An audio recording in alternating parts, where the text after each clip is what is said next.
As soon as he was born, his dear mother abandoned the demon. Becoming an orphan, he desperately fought with local boys every day for scraps of food. Though his tongue was sharp and his words bitter, he had a master who loved him madly. Unlike the demon, that master patiently taught him step by step, like a pair of parallel yin and yang. Then the two of them wandered from place to place, relying only on one sword. When that master left the mortal world, he hung up his sword and went into deep seclusion, to marry, have children, and live in abundance with a gentle wife and 2 lovely children.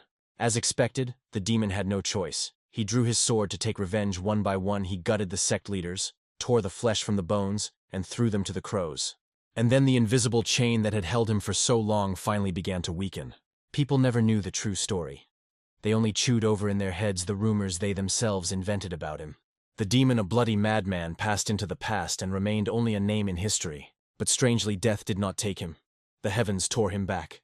The demon's soul seized the body of Wutan, a worthless man without any combat skills. Where the demon will go after rebirth, no one knows. We'll have to watch to find out. Enjoy the review. Everything begins with a scene of desolation, corpses scattered everywhere, and witnesses shudder in horror. At that moment a group arrived. The fierce elder shouted that Zheng Tian was exhausted and must die. Xuan Zhen, Zhang Guang, and Nangun Huang. Hearing this, Zheng Tian's face changed, and he said coldly, "Now only you remain." The elder immediately took a fighting stance, gripping his weapon, and shouted Amitabha. He rushed forward. Jun Tian also charged. Their faces were close, and in both eyes blazed a murderous desire. The elder suddenly received a strong blow from Zheng Tian, flew backward, and roared with rage. He quickly calmed down and shouted, "Cursed god demon!" He released all his power with the heavenly palm of the Buddhist sect, and directed it straight at Zheng Tian. He jumped over the elder's head. The elder cried out in alarm. "What?" Before the elder could recover, he lunged down and struck with all his might, shouting, "Then I will kill you first." The elder parried the sword strike and shouted to his comrades. At that moment, everyone, 3 chaotically surrounded him, swords raining down on him in a barrage. Although he was surrounded, Zheng Tian held the upper hand, deftly dodging every attack. 2 elders instantly flared up, preparing to unleash a strike of plum blossom light and a thunderous volley. 2 elders shouted, "Die!" and immediately released 2 dazzling beams of light through Zheng Tian. He looked at him with a self-satisfied smile and said, "May you be reborn in paradise." But even before he could rejoice, Zheng Tian suddenly jumped back from his attack. Seeing this, the elder gasped in horror. "What?" Zheng Tian instantly leapt straight into the air to gain momentum. Zheng Tian Vor, with a crooked, grotesque smile, raised a bone and coldly said, "Next." By that time, Xuanzhen was already dead. 2 outside paled and trembled, shouting, "Monster!" Zhang Guang raised his sword, ready to fight to the death, but Nanguang Huang urgently shouted for him to retreat. Zhongguan tightened his grip, his face tensed, and he roared. At that moment, Wu Qing was the god demon Zheng Tian himself. To kill him, once someone drenched the central plains only with blood, so the masters from the 9 factions had to unite. But even so, facing an enemy without equal, their resolve nearly wavered. Zhang Tian glanced at him and mockingly said, "Old man, prepare your grave." Zhang Guang roared with rage. While he cultivated, the elder said, "Done. The grave is for you." Zhang Guang swiftly unfolded the plum blossom dance and forced Wu Chen to retreat. Wu Qing gripped the sword hilt tighter and said sternly, "Not yet." His eyes turned icy, his lips curled, "And I still cannot die." Immediately he executed the 5th move of the sword spirit Ma Black Dragon Slash, rose up, and Zhang Guang was cut beyond recognition, not even having time to react. The old man screamed from unbearable pain, howling in despair. No sooner had he killed Zhang Guang than countless murderous intentions rushed at him, and he froze, frowning. It was the deadly aura of the imperial art of the boundless sword. Seeing the aura converge, he gritted his teeth and cursed you. Rat from the Non-Gong clan, a sword that cuts to the bone, but... He froze as oppressive memories of the past surged again. Thinking about it, he smiled wildly, looked at Nongong Huang and sneered mockingly. "It's just a scratch." The old man screamed in horror. "What?" Not giving him a second to react. His eyes flared with a bloody tint as he raised his sword. He gathered all his strength and struck Nongong Huang with all his might. The elder recoiled in shock, but was still hit in the face. Eyes wide, teeth clenched in rage. He suddenly accelerated, instantly closed the distance, and unleashed his technique. The old man groaned in pain and called Yung Tian a vile demonic bandit. Zheng Tian radiated an icy deadly aura, ignored the old man's words and moved forward. The fight began again. The two faced each other. Nongong Huang gathered himself and continued throwing his techniques. He had not yet managed to counterattack when the old man seized the moment and jumped down from the height, Nangong Huang's face tightened. His eyes shone with rage, and he lunged downward. The old man suddenly stabbed him in the back with a knife, and he roared in pain. Seeing this, the old man sneered and barked, "Die, bastard." He hissed that his life would end here, and Zheng Tian writhed in pain. Unconsciously, he recalled the carefree days of childhood, and felt that everything had changed. The old man gripped the sword tighter, suddenly said, "It's over," and this stunned him. His face was full of murderous intent, blood dripped from his lip, and he growled. He shouted, "I said, end this curse!" Then, without hesitation, he stabbed the sword through the old man again. The old man was struck, he spat blood, his eyes were bloodshot, and he hissed in pain. He panicked, the blade had clearly pierced his heart. How was he still alive? He stumbled. Demon God, his head falls. 9 great sects were wiped off the face of the earth, not a single living soul remained. Only emptiness. Suddenly Yung Tai Yan plunged into memories around him, echoed children's laughter and quarrelsome voices. While the child was still playing, suddenly someone's hand appeared. The child was lifted up. He looked intently and wondered if it was a moment between life and death. So much time has passed since I last saw the master's young face. Yes, from here began the journey to Zhonghu. It all started with battles for survival. I wandered everywhere, relying only on one sword, killing just like that. Does life still have any meaning? In his memory appeared a gentle woman who said, "I understand that feeling. I was like that too, pushing in the market, arguing about everything to survive. I considered everyone enemies, and constantly calming children about food and clothes was simply exhausting. But those moments were priceless when I lost my parents. I broke down, and the children gave me back the meaning to live." Zhang Tian pondered, "Once I wanted to live among everyone. But for someone like me, who only knows slaughter, you are the reason for my existence." I drew the sword again out of hatred, a rootless, wandering life. 15 years alone on the bloody path, my sword worn out, body covered in wounds. Immersed in thoughts, he suddenly heard a voice. "This is the tomb of the demon god Zhen Tian. What nonsense are you spouting barging in here? Can my martial art be sold for a few coins?" Hearing the noise, Zhen Tian squinted. What a commotion. Is this hell? He opened his eyes and saw a crowd before him. The woman said, "Your elder brother is unfortunate and cannot inherit the art. I will ask my son to take the Fireflower clan as manual." Zhen Tian stood bewildered. "What is happening? Shouldn't this be hell?" The boy objected indignantly. "No, our eldest brother is suitable. How can the art be given to an outsider?" The girl nearby noted, "You are not a direct descendant even if he does not learn it. This ancestral technique must belong to the Fireflower body clan." The man opposite said, "This is not the end yet. I have a proposal." Zhen Tian asked about the proposal. That man continued, "I heard those two are so poor they don't even have food, so I will put up the money. And you, Hua Wuchen, stake all the art of the Fireflower body clan. We fight. The winner takes all." 2 children sprang up. "Our eldest cannot train because of his madness. Do you seriously think we will fall for this?" The man sneered mockingly. "Chatter, what a nuisance." When they called him Wu Qing, Zhen Tian became even more confused. "Stop, who is Hua Wu Qing?" He shouted decisively, "I am the demon god Zheng Tian." Dao Bao froze and repeated the name in shock, "Demon god Zheng Tian." Dao Bao curled his lip with a sneer and said, "If so, why don't you call yourself the king of the underworld?" Dao Cheng blushed with shame, and Su Yan nearby was no better. An arrogant female voice sounded, scolding him for something growing day by day. Fu Chuyun clicked her tongue and mockingly said that the future of the Fireflower body clan was decided. People from the Qinhua Merchant Guild left, leaving a promise.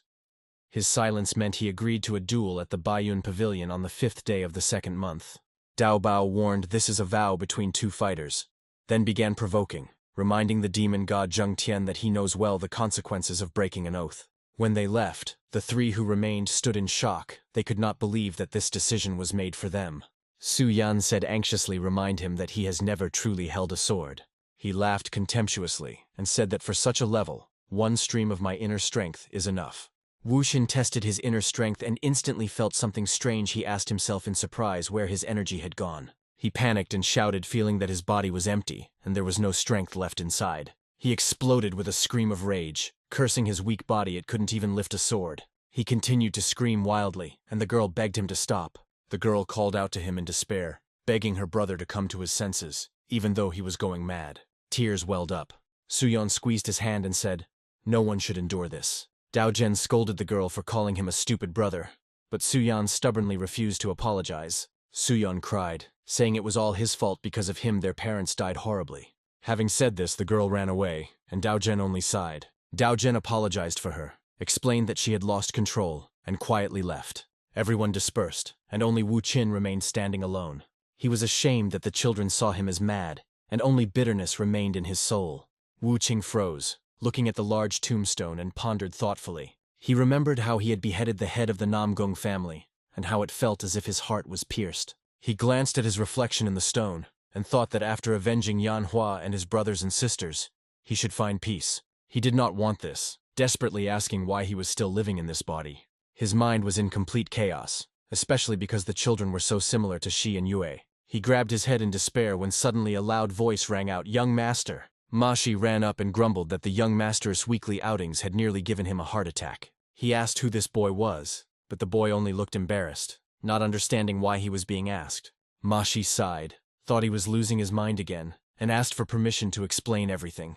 He explained that Hua Wuchen was once a genius hunted by the righteous path, led them at 23, and this was already the 6th time he had to repeat this to him. He complained that he had repeated it 205 times. Wu Chen replied dryly, "So what?" He asked if he was really that heroic. Why was his Dantian now destroyed, and why did everyone consider him crazy? The story began 17 years ago, when two children stood opposite each other and swore never to use internal power. Dao Bao agreed at 9 o'clock. Both shouted, honestly and fairly. He said he didn't know who started, only that they fought without elders nearby. They silently acknowledged Dao Bao truly justified his reputation. Both eagerly entered the duel, relentlessly exchanging blows.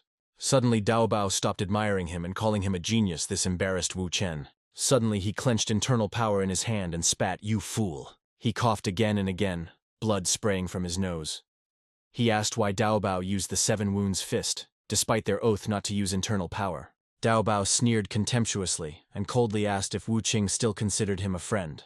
He said that this was truly the strongest move of the Kongtong sect's 7 wounds fist. One strike can cruelly maim. He clenched his fist, gathering strength, and said that a single strike would confine that elder to bed. He delivered another blow, disdainfully challenging Wu Qing to defend. Feeling Ma Shi, he propped his chin, thinking that the consequences of 7 traumatic fist blows explained why people called him crazy. Understanding all that, he fiercely spat out, indignantly. He recalled the conditions of Dao Bao, and suspected that the one who destroyed him also dared to demand a duel. He asked Masha how they treated him then, and learned that it was the decision of the previous master. He asked, "And my father?" Masha replied, "Yes." The father decided only to scold him because Dao Bao was the son of the influential Qinghua Trade Guild. He coldly, contemptuously smiled at his father, because he only reprimanded the man who crippled his son. The polished plaques clearly reflected his face in the candlelight. He told how his illness exhausted his parents. The mother died first, and the father later because of debts. He said that only debts remained, 2 loyal servants, and a few martial arts masters. He introduced 2 children, Hua Daozhen and Hua Suyuan, as brother and sister. He remembered her crying. The girl sobbed, blaming him that because of him their parents died horribly. He understood that one illness destroyed their clan. That is why she was so furious. The sky was sprinkled with stars, but the light was still burning in his room. Suddenly he remembered once he was the demon god Zhentian, the very one who died 30 years ago. Now I have been reborn in the body of Hua Wuchen, a madman with a broken Dantian. He thought the killers were dead, and his past no longer tied him to anything. 2 children wrote to him, "Get well soon." He had to prepare for a duel with Dao Bao on the 5th day of the next month. He calculated that before the fight he at least needed to return to the initial level. He stubbornly repeated to himself that this body naturally has extraordinary combat talent. Seeing the energy condense insanely fast, he thought he no longer needed to feel the life key. While he was cultivating, a shooting star suddenly streaked across the sky. 3 burst in Huang Feng, Bo Xin, and Ma Shi, and Huang Feng loudly asked what was wrong with him. Seeing him lying there, he shouted joyfully, "Hey, he's finished." He pressed his fingers to his wrist, checked his pulse, and said that everything was fine, even stronger than before. Ma Shi finally sighed with relief. Huang Feng wondered why he had become stronger. He trembled, asking about his body, and was surprised himself. He suddenly stood up and asked what constitution he had. He answered, "Heavenly combat constitution." He muttered under his breath, "Heavenly martial physique," then snapped back angrily. He was consumed by anger that the righteous constitution contradicted demonic arts. Ma Shi shouted for him to calm down while falling. He fiercely cursed his fate. There was only a little more than a month left until the duel, and his condition was critical. He asked who they were, and Ma Shi replied that they were Chief Administrator Du and Elder Zhao. Ma Shi panicked, begging him not to die. He silently swore that he would not die, fool. The rain grew heavier, and Mashi reproached him, reminding him that he had already been bedridden for 3 days. From behind, he shouted, asking if he was sure he had really recovered. Wuqin kept walking, thinking that those 3 days had almost finished him and his already decayed body before the duel. He frowned and told them to shut up and go out to the duel. First, you need a sword. He turned sharply, pointed at Masha, and ordered him to go immediately and find one. He said that they still have to worry about food, there is no money for a sword, and they are up to their ears in debt. Wuqin finally understood the declining clan first needs to settle its finances. Wuqin insisted if the debt is already so huge, a little more what difference does it make? Masha panicked. What? He shouted, warning, are you going to borrow again? Are you crazy? But Wuqin ignored him and coldly cut him off. Shut up. He smiled, came up with a plan, and without delay sent letters to 2 elders. The 2 elders read the letter, and Boshin shouted angrily, the young master has gone to the gatekeeper's sect again. Huang Feng reassured Don T, worry. The gatekeeper's sect will definitely kick him out. But Bo Shinside responded heatedly that it was not about that at all. His face became gloomy. He feared that if he provoked the gatekeeper's sect, the Shu assassin's sect would intervene. At the gatekeeper's sect gate, Wu Qin cracked his fingers, looked at the giant before him, and asked to be admitted to the sect master. The guard Lu Hu sneered and said, if he came to play, let him come in. Wu Xin defiantly raised an eyebrow and ordered someone older to be called. Lu Hu growled in response, and Ma Shi hurriedly apologized, the young master is ill. Wu Qin raised his eyes directly at Lu Hu and asked in a quiet voice why he was staring. Suddenly a gold coin flew up, and a man came out of it, asking what was happening. Lu Hu said he wanted to see the sect master, and Wu Qin became curious, could this man be a higher-ranking person? The man flipped the coin again and asked for what purpose. Wu Qin calmly replied that he wanted to borrow more money. Hearing this, Zhongbao caught the coin and coldly threw it. So he is a guest. Zhongbao and Lu Hu stepped aside, opened the door, and said that a meeting with the sect leader was not necessary, just come in. Walking down the corridor, Ma Shi leaned toward Wu Qin's ear and whispered quietly, young master. He cautiously suggested turning back, feeling that something was wrong. Wu Qin clicked his tongue and said, we have already come this far. What else is there to say? Ma Shi leaned closer and quietly told that a few days ago, his matron saw the sect leader fighting and tearing open a cultivator's chest, saying that he mastered the technique of killing the double sky and killing the moon with the black hand. Wu Qin did not hear properly and asked again. Ma Shi repeated. They mocked scornfully, as if the servants were smarter than Wu Qin, but it was already too late to turn back. The guards immediately drew their swords, waiting for Zhongbao's order begin. Zhongbao laughed. There were too many people near the gates to openly beat the son of the body of the Fireflower clan. He curled his lips and sneered, as if to say, if you can't even pay the percentages, you have no right to come here. He would not allow Wu Qin to keep squeezing everything out of them as his parents did. Masha fell to her knees and begged for mercy, and Wu Qin, stunned, asked, like my parents? Suddenly he realized he had said the wrong thing, and images from the time when he was Zheng Tian surfaced in his memory. The impatient guard shouted, start! Zhengbao nodded, just give them a lesson, and the soldiers responded in unison. But Wu Qin swiftly slipped through, grabbed his wrist and broke his arm. Looking at his hand, he thought, with such a body, it's better to rely on cunning than on strength. Zhongbao flipped a coin and gave the order to another soldier, kill Wu Qin. The soldier burst in, the sword cut through the air, but Wu Qin stood rooted as if he had already foreseen everything. He poured all his strength into the strike, preparing to cut the opponent in half. The blade flew at a furious speed. Wu Qin bent down and dodged. The two circled in the darkness. The man roared, spun, and struck like 2 gusts of wind fighting for life.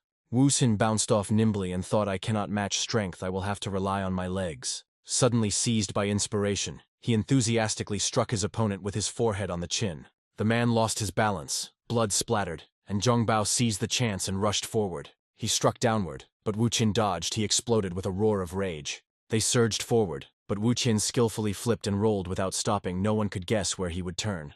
Zhongbao and his thugs fell and only slowly got back on their feet. Not seeing Wu Qin, Mashi panicked and shouted, are you okay? He sat down, replied that he was fine, and Masha curiously asked where he had learned that strange fighting style. He admitted honestly it is not a martial art, just tricks.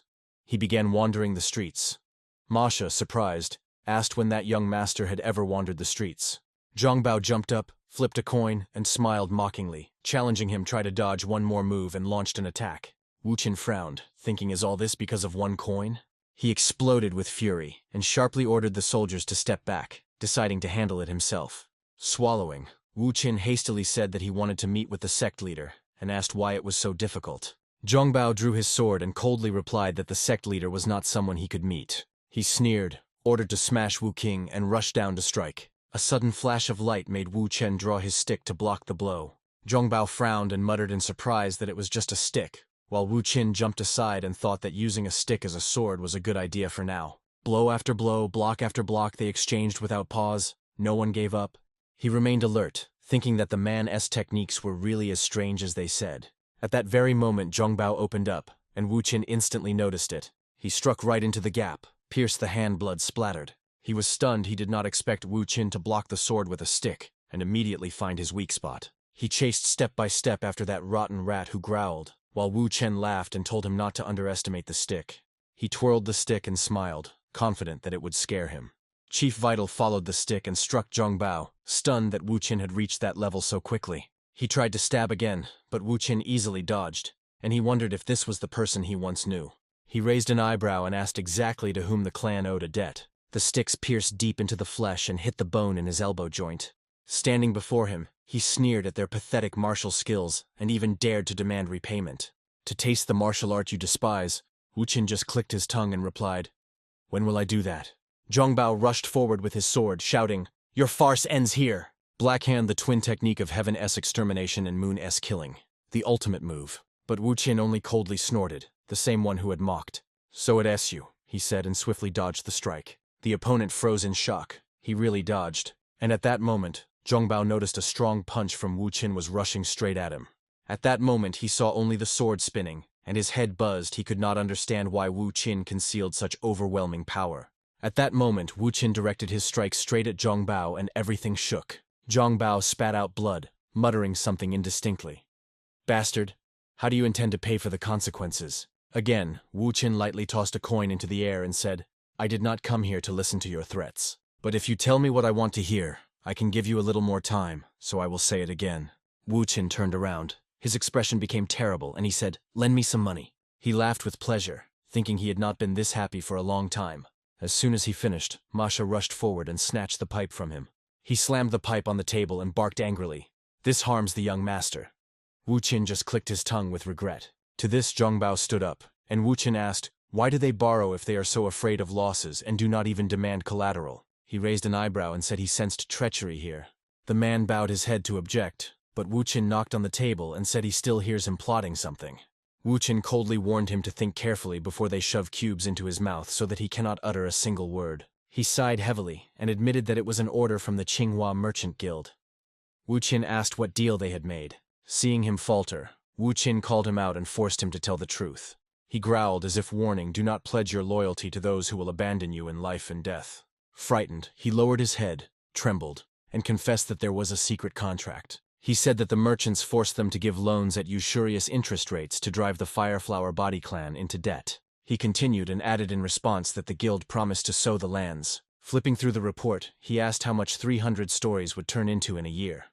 The man replied that it would be 5,000. Hearing this, Wu Qin laughed loudly and called it nonsense. He threw the report on the table, coughed, and told him to continue. Pressing his chin to his hand, he asked who was behind them.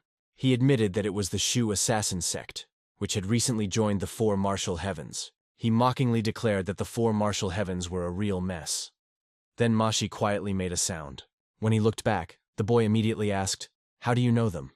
Wu Chen briefly replied, "I don't want to explain." He asked why the one who went for the money had not returned yet. Zhongbao replied that he needed a little more time. The man with the chest of gold ran in, handed over all 300 taels, and immediately caught Wu Qian's attention. He opened it, carefully checked, and nodded with satisfaction. He stood up, handed the chest to Masha, and barked not to ask questions and to hold it tightly.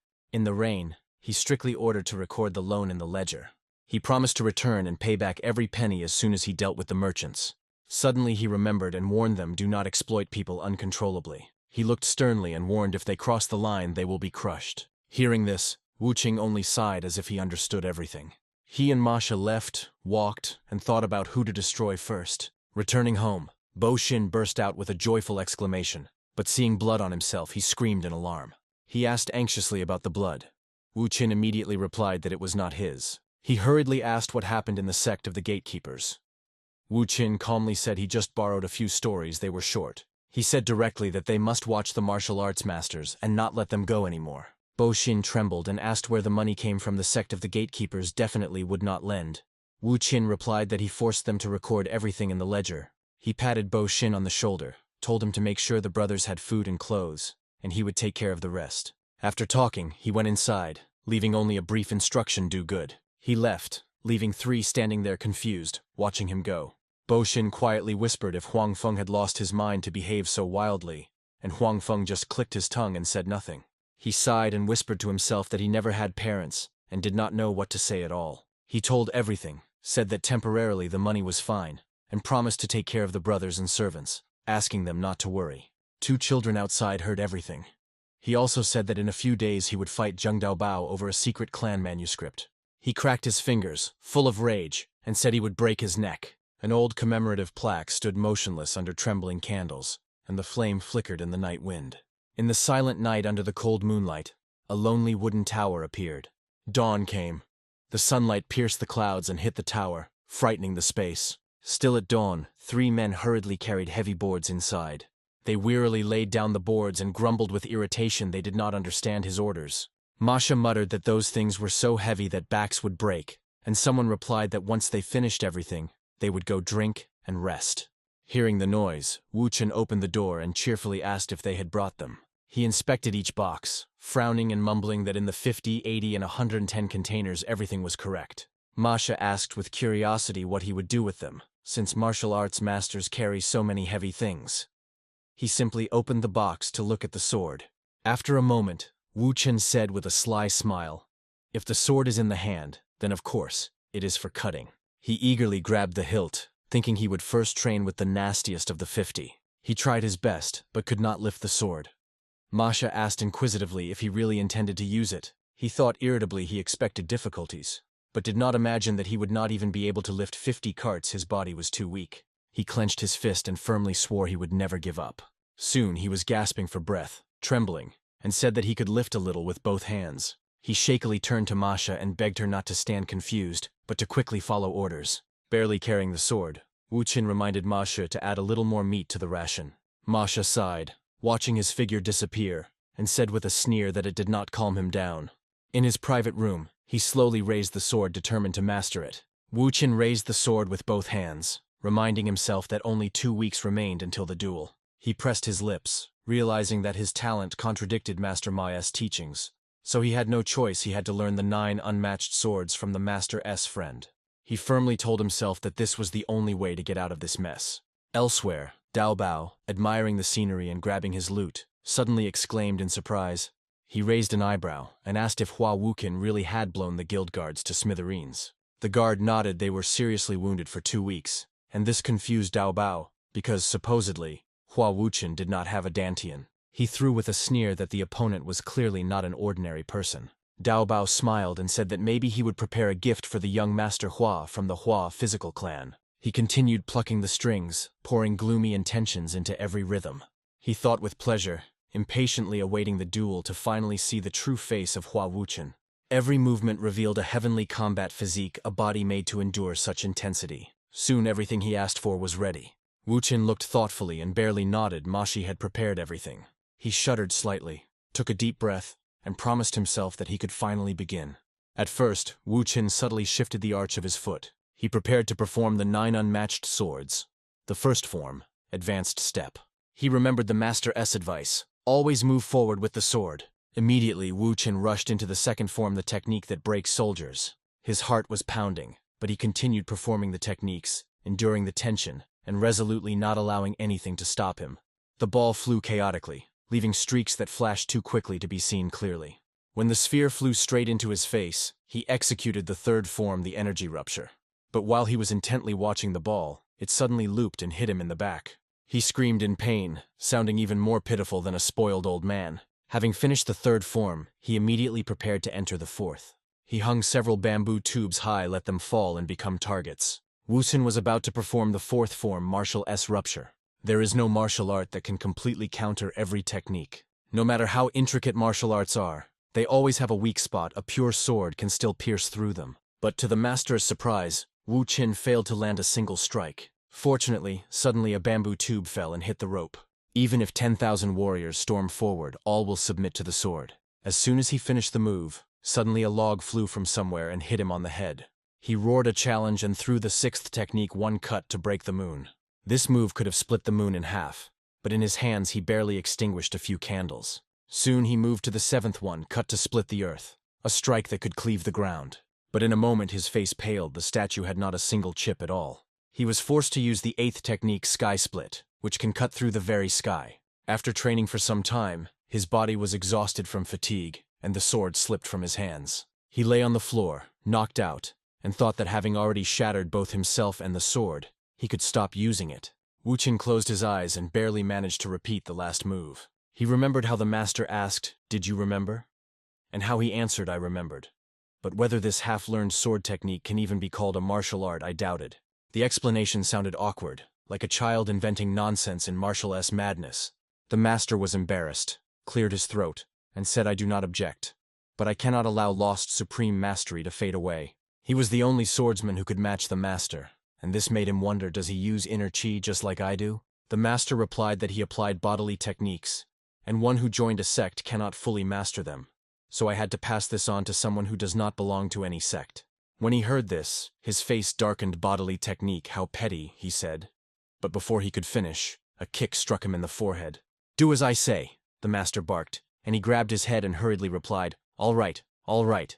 The lesson began. Practice 1,000 times and the body will change. 100,000 times and the inner energy will merge with the sword. 1,000,000 and the world will have no equals. He listened with interest, thinking that 1,000 times a day could be endured in 3 years. Was he really that strong? The master replied, "Not sure. If it were a fight to the death, one of us would have died." He raised his eyes to the sky and quietly admitted to himself he was also curious about who that person really was. Returning to reality, Mashi rushed forward and slapped him several times. He woke up sharply and shouted, "Wait a minute." Meanwhile, Ma Shi was panicking, asking if he was all right, and the irritated Wu Qing warned, "If these hits continue, your ears will bloom." He got up and thought that after only one training session he fainted and was still very far from the goal. Ma Shi brought a tray with food and told him to eat to satisfy his hunger. Ma Shi blinked and replied, "You said yesterday that you want to eat this. We haven't eaten meat for a long time, but Wu Qing demanded more. Tomorrow there must be beef to strengthen me." Ma Shi froze, then nodded gloomily. Beef adds strength. He ate and, without raising his eyes, ordered, "If there is little money, take from what I borrowed. Tell the servant not to worry from now until the duel with Qingdao Bao. Every meal must have meat." Ma Shi asked with interest who taught him martial arts. Wu Qing seemingly paid no attention and waved it off. "What happened?" He said lightly. "Useless. Like me. Suddenly learned martial arts. It is clear that it seems strange to you." Ma Shi's people recalled how this man once defeated the gatekeeper's sect with only sticks, although he knew no martial arts, and now practiced strange sword techniques. Swallowing the last bite, he said, "I already told that guy. Telling you won't hurt either." He was about to say who he really was, but Ma Shi interrupted him. "Stop, I don't want to know." He was afraid that he would lose his mind, change, and disappear again. He swallowed and quietly whispered, "You want to leave the Fireflower Body Clan, right?" He said seriously, "I want to go. Only when this family becomes the strongest martial clan in Sichuan will I consider it. Otherwise, I have nothing else to do." Ma Shi froze in surprise. "This is the clan of the highest marshals in Sichuan." And he replied, "Yes, why are you surprised?" Wu Qing instantly slapped himself on the forehead. It immediately swelled. He barked, "Enough, go!" Masha had to leave. Sitting silently for a few minutes, he quietly asked his former client, "Are you satisfied now, Hua Wuchen?" Huan Feng looked out the window and remembered that the match was in 10 days. Bo Xin muttered, "Qingdao Bao. He will definitely try to kill the young master and seize the treasure of the Fire Emperor." Bo Xin looked puzzled. "What did you say?" Huan Feng continued. "Think about it." Huan Feng remembered 2 children. His heart tangled like a ball of wires. He understood we cannot allow those 2 children to die along with them. And it turned out it was Wu Qing's breath after sword training. After several days of hard training, he felt his hands became noticeably more defined. He could barely swing a 70 cat sword with one hand, but his techniques were still clumsy. A familiar voice called Hua Wu Qing's brother, who was still training, and he looked back. He waved them off as if to say, "Go play somewhere else." But the children froze and said they were worried because he had been forcing himself to train for several days. They asked if he trained because of those words in Wu Qing's mind. The girl who shouted, "Because of you, our parents died," appeared again, and Su Yan had since carried a feeling of guilt, saying she was just too angry and didn't mean it. He involuntarily thought seeing them, he remembered two other children. He gently stroked both of their heads and reassured them, "It is okay, don't worry." Daojin imitated the sword stance, and Su Yan stood nearby correcting, "No, brother, hold your hands straighter." Wu Qing softened, thinking they imitate me so cutely. Looking at them, he remembered training with the master and suddenly understood something. The master's words burned in his head. Wu Qing. Exhale when you swing the sword, the longer, the better. The teacher once made him balance a basin of water on his head, and ordered him to slow down, return to stance, and breathe shortly and slowly. He pondered. Here it was, the weak spot of the 9 unmatched swords. He gripped the sword hilt, almost forgetting that lesson, then put down the sword and smiled. "Don't worry, brothers, you are the strongest." Then he instantly slammed the door, separating himself from the children. The children looked at each other anxiously. Will he be okay? Probably. But no. Wu Qin once again threw himself into training without rest, and every word of the master came alive in his mind.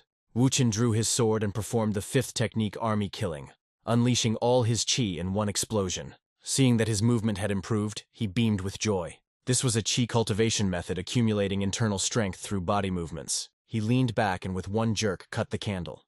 Unlike meditative methods, the art of movement with a shield was considered low-grade and unexpected. Not like before, now he adjusted his breathing to the rhythm of the sword so that his body would not sway. Gradually his movements noticeably improved, all thanks to the calm Chief Lu. After many exhausting trainings, the once turbulent Dantian began to thicken. Suddenly Huang Feng appeared and asked if the young master was still training, which stunned Masha. He hurriedly covered the box and said that the young master seemed like a completely different person. Where he used to collapse, now he no longer falls. He said that Wudang therapy seemed effective, and proudly recalled how Wu Qin cried during acupuncture. Feeling this, Huan Feng grabbed his head and exclaimed that even the fake methods of Wudang cannot so noticeably improve the condition after one procedure.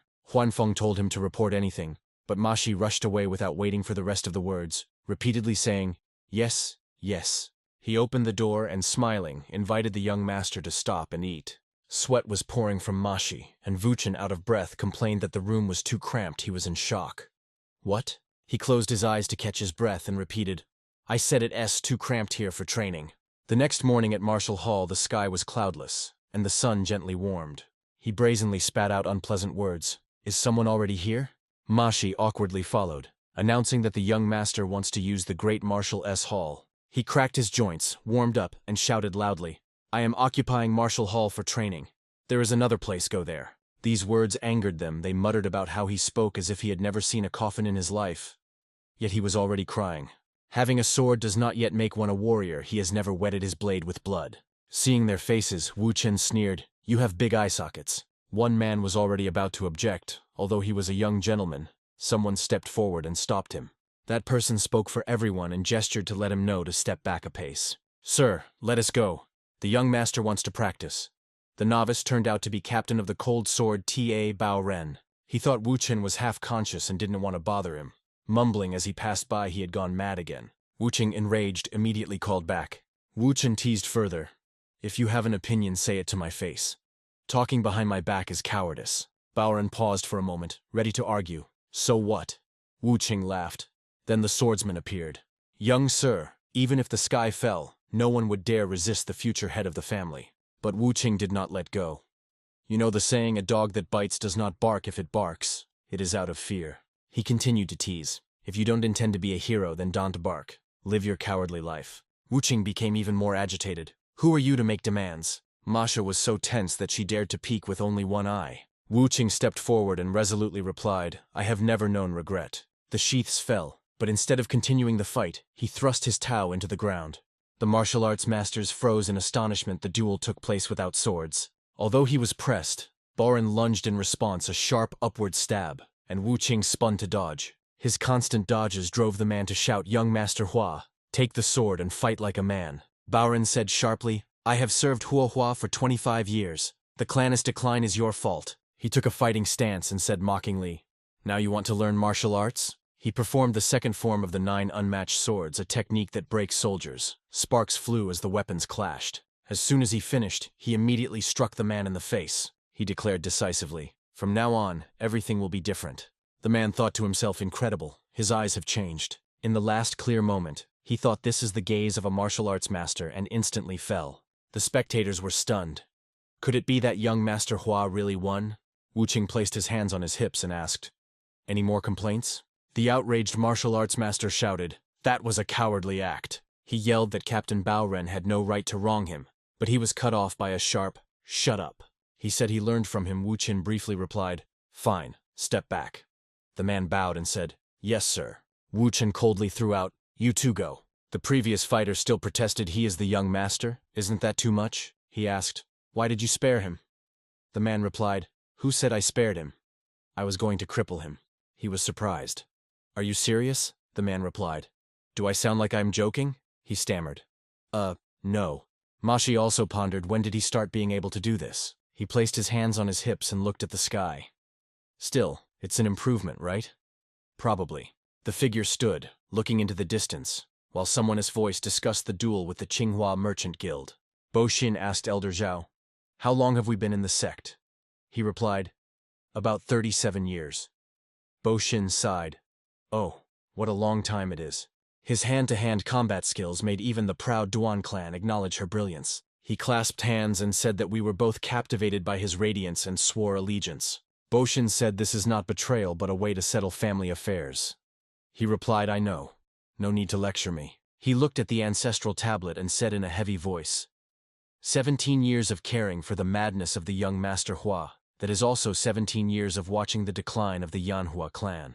He continued, "When we meet Emperor Yang again, he will not blame us. Are you ready?" Bajin replied, "Of course. We need some silver, a few skilled warriors, and 4 travel passes." "You go first!" suddenly shouted Huang Fen. "You!" He remembered that figure and said gloomily, "After all, he is your blood relative. Someone must help him recover." He revealed that a martial arts master from the Yunzhong sect, hired by the Tsinghua Trade Guild, will be a witness to the duel. Huang Feng shouted angrily, "A witness? Isn't that outright robbery?" and added, "This shows that they take it seriously." Bo Xin studied the Tsinghua Merchant Guild, those vile scoundrels. He ordered, "You will arrive first at the meeting place and wait for me. 2 children will be shocked." Someone asked, "The meat has been tough lately, is it just me?" Masha replied dryly, "No. Cheap beef is naturally tough."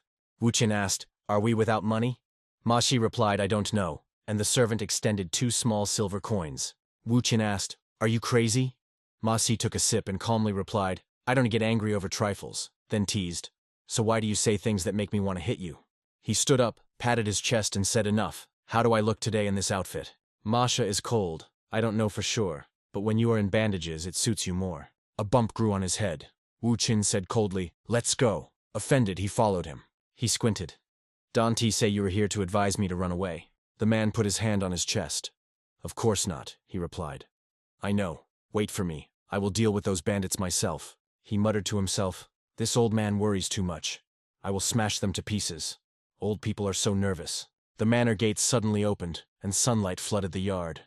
Someone sharply pointed to the sky and announced a duel between the Tsinghua Trade Guild and the Fireflower clan. He finished writing and shouted loudly, "Place your bets." Someone asked about the odds. He glanced at the list and said, "Let us see." He announced that the highest payout was only 4-1. The player pondered, worth the bet. He firmly explained that fighters should support military clans, not the merchant guild. And after thinking, the man decided, "I bet 2 taels on the Fireflower Body clan." At that moment someone exclaimed, "Oh, young Master Hua from the Hua clan has arrived." From afar, through the dust, confident footsteps were heard. Someone was walking decisively. Wu Chen didn't even look, he was leisurely savoring a caramel hawthorn on a stick. Someone, all embarrassed, asked, "Can I cancel the same 2-tael bet I made earlier?" When he arrived, he said indifferently, "See, I am not late." Bo Sin only remarked, "But eating so much before the match is overdoing it." The one under the umbrella addressed the 2 of them. "Long time no see, right?" Chu Yen elegantly struck her face with a fan and asked, "For the sake of the family, I'll ask again, do you really want a duel?" The crowd buzzed. "What is this? The Fireflower clan itself demands a duel? They have no right to do that, he is crazy." Hearing the rumors, Wu Qing waved them off and thought, "It seems I have been challenged, this debt must be paid." After the meal, he looked around, his murderous intent was clearly visible. "We cannot allow the Tsinghua Merchants Guild to seize the secret manuscript. We have no choice but to risk everything in battle. Don't you agree?" The crowd froze even more. The Trade Guild dares to dream of the secret technology of the martial clan? And this is even Tsinghua. What is going on here? She released a murderous intent and asked, I wonder how long you can keep calm. Soon they lit the signal fire. Everyone fell silent and watched. He decisively declared the witness of today's duel will be Khan Icon from the Congdon sect. He solemnly introduced the heir of the Qinghua Merchants Guild, Qing Dao Bao. And on the other hand appeared a young gentleman of the Hua family, Hua Wuqin. The crowd shouted. He proclaimed in the name of the Congdong sect, fight honestly and with honor. Dao Bao said with a smile. Oh, it seems the guild has delivered the goods to you. Wu Qing blinked. Goods? He boasted. The outfit you are wearing is the uniform of Fireflower body clans. I sent it as a welcome gift to the young master. Hearing this, Wu Qin sharply drew his sword. Oh, is that so? He spun the sword, throwing down the gauntlet. When this duel ends, each of the remaining shipments will have to be returned. The crowd held its breath. The corporeal clan Fireflower with a sword? Could a sect known for excellent unarmed technique possess the art of the sword? They looked confusedly at the two lying on the floor. Isn't the Fire Emperor praised for palm strikes, not for swordsmanship? Bo Chen anxiously asked again about what happened this morning, and when he was advised to run away, the young master exploded with rage. He looked suspiciously, and the boy, stammering, muttered that it was a joke and insisted that the young lord would definitely win. Ma Shi argued with himself whether to run, and Bo Chen doubted whether the young lord's madness was infecting him. No objections were heard. The drummer struck the drum, signaling the official start. The clash thundered as Wu Qing lunged like a fierce tiger. Even Dao Bao and Ma Shi froze. They could not believe their eyes. Everyone wondered where he got such strength, since he was constantly called mad and had never studied martial arts. Dao Bao gritted his teeth in anger as he was relentlessly pushed back. Unwilling to accept this, he madly rushed forward, but it still looked childish. Although Dao Bao attacked again and again, Wu Qing parried every strike. Behind them, an explosion thundered, but both of them still continued to fight. They kept clashing face to face, neither retreated. Seeing that they were still holding on, Chu Yan was stunned. Hua Wu had endured for so long. But she was firmly convinced that compared to the kung fu she had honed for years, Wu Qin decisively took the initiative and launched an attack on Dao Bao. Their weapons clashed again. Entangled in the struggle, they trembled with fear. Then they separated and continued swinging their weapons, causing explosions one after another. As soon as they parted, Dao Bao instantly raised his weapon, ready to defend. The slash caused a powerful explosion, and he was forced to raise his sword to block the strike. Dao Bao's eyes widened in shock. He could not believe the power of that blow. He angrily rushed forward, shouting that this time he would cripple Hua Wuqin. Seeing Dao Bao rushing forward with unwavering determination, Wu Qin decided to break his will as well.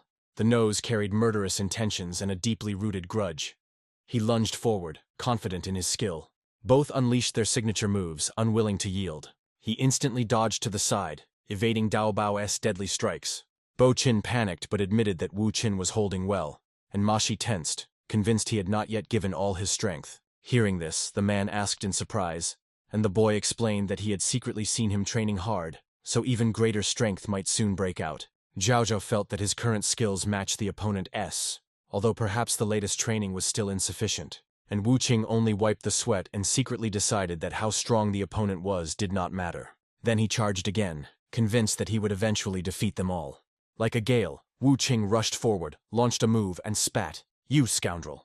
He kept pushing forward, driven by his own determination, whispering to himself, I will do it. They stood face to face, the tension taut like a bowstring, and no one yielded.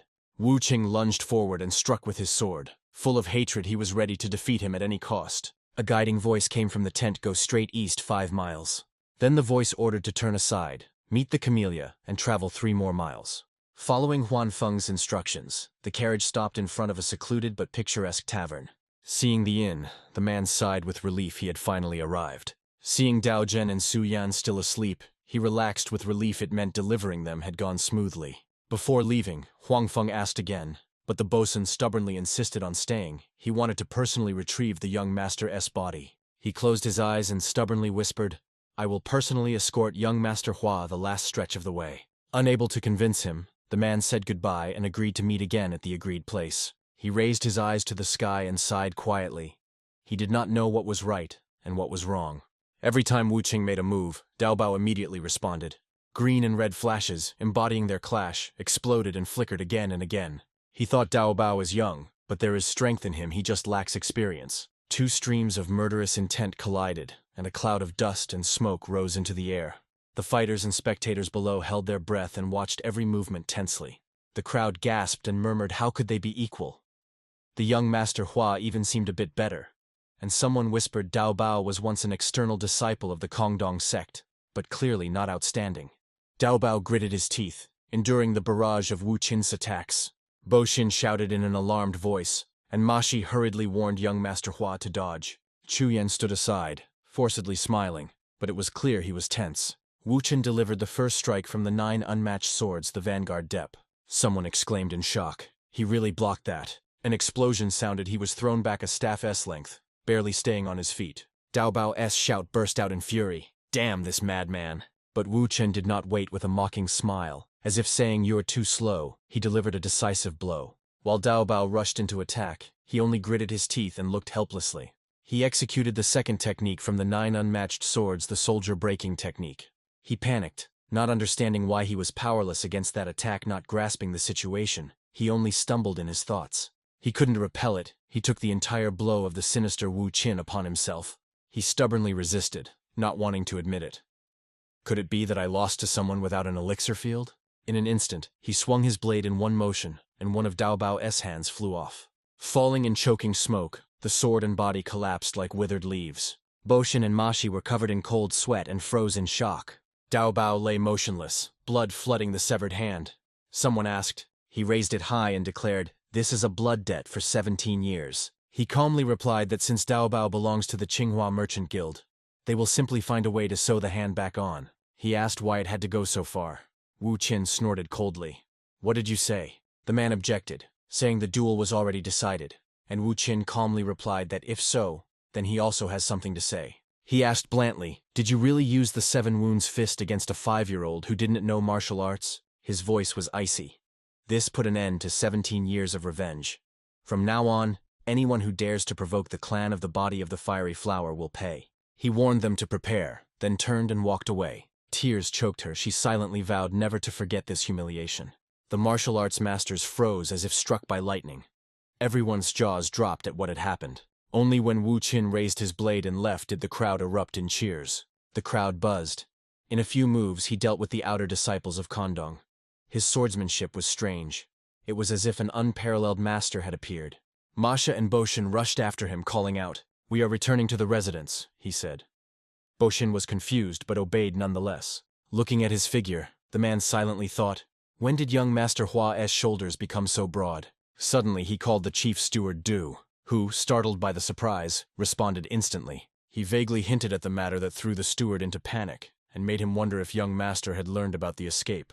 He cleared his throat and asked if all the gold given to him had been spent. The steward hesitated and said he had saved some. Wu Qin grumbled that he would stop by the sect of the guarding gates for money on the way. Just as the butler thought it was over, Wu Qin added one more. He said he didn't mind if Elder Zhao and the martial masters wanted to leave the clan.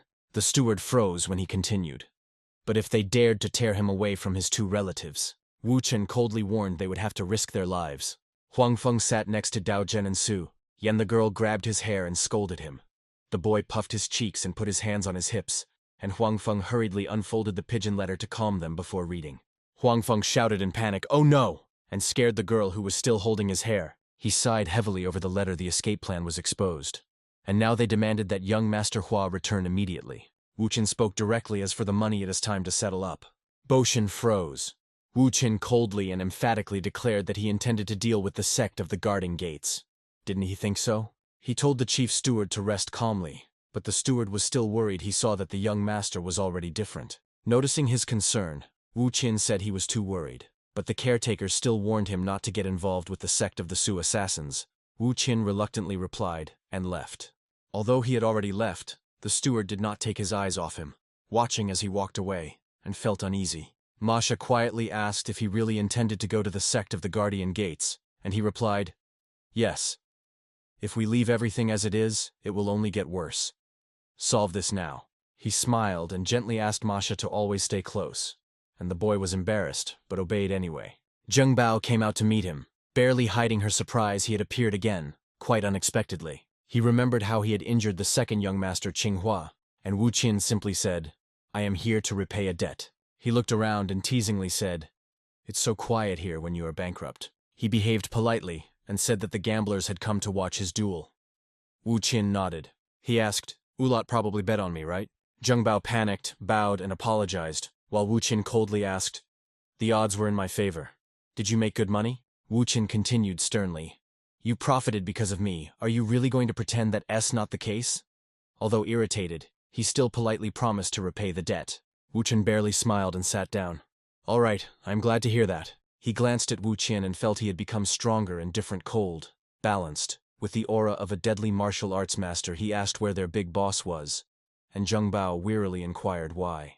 Wu Qin slammed the table. "I don't like to ask twice. This round pot-bellied man was the leader of the gang Kui Yongyi." Wu Qin mocked his head, which resembled an octopus. The leader did not argue, only said he had heard of him, and this irritated Wu Qin, who snapped back. Offended by Wu Qin's insolence, the man exploded with rage. He shouted, "You speak boldly. Coveting my goods, I am Haizi Yin from the Su Assassin sect." Wu Qin thought he was from the Su Assassin sect, and angrily shouted, "Who allowed you to interfere? Do you want to die?" He lunged forward, shouting, "Come on, try to kill me!" Wu Qin stood firm. Whoever dared to stand in his way would not escape. Jin jumped back in shock, not daring to come closer. He forced a smile and secretly realized that Wu Qin was no ordinary youth. He praised his courage, but Wu Qin snorted mockingly, "That old man is not scary." Irritated, the man charged forward again and ordered Wu Qin not to be arrogant. When Ziying swung and lunged down, Wu Qin instantly jumped up to dodge. The man spun sharply and with his hand, like a blade, slashed across Wu Qin's neck. But Wu Qin easily dodged, as if he wasn't even trying. The man was irritated and stunned. How could a child dodge so easily? As he prepared for another strike, Wu Qing's needle stabbed straight into his eye. The man couldn't react in time, and was seriously injured. Everyone around froze in shock, silently with mouths agape in surprise. No one dared to do anything. They just stood and watched as he tortured Ziying, which made him even more furious. He threatened that the Su Assassin sect would retaliate, but Wu Qing just laughed. "Oh? Really?" He even threatened Wu Qing's family, which made Wu Qing abruptly stop and stare into his eyes. Wu Qing said coldly, "Let the assassin sect come, you will die here," and this made the man beg for mercy. He begged, promising wealth and beauties. Wu Qin smiled with contempt. "And now you were scared." Ziying immediately handed over all his assets to Chung. Chung said mockingly that good, the man is smart. Then he ominously threatened that if he did not cooperate, the wind would blow through several more holes, and the man would flee in terror. The old man was frightened, fell prostrate, and begged for mercy, and he was surprised that he himself began to plead for his life. The frightened old man whispered that he would give up all his property. He coldly said, "This property already belongs to him," and the man simply froze. He declared that the silver and crimes committed by that man equaled his wealth. The man turned pale and agreed to give everything. Suddenly he stabbed a needle into the old man's brain, coldly asking if he understood the words of others. He asked who stood highest after him. Zheng Bao stammered that he was the deputy leader of the sect, and he snorted, "So, it is you."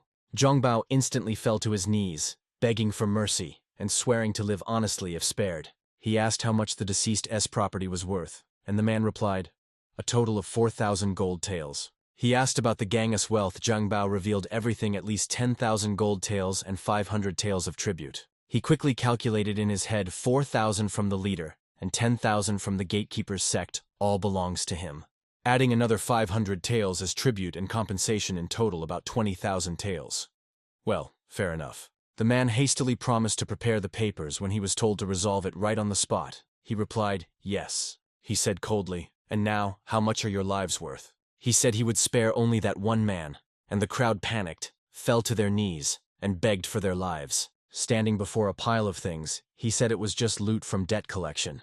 He froze before the horde and hesitantly called the young master Hua. He reminded him of sexual support from Guardian Gate. The man asked about alliances. He replied no need to know. The man blurted out that Josie Kang from Scarlet Swords Act had sworn a brotherhood oath with Hazy Ying and Cheesy Ying. He paused in thought.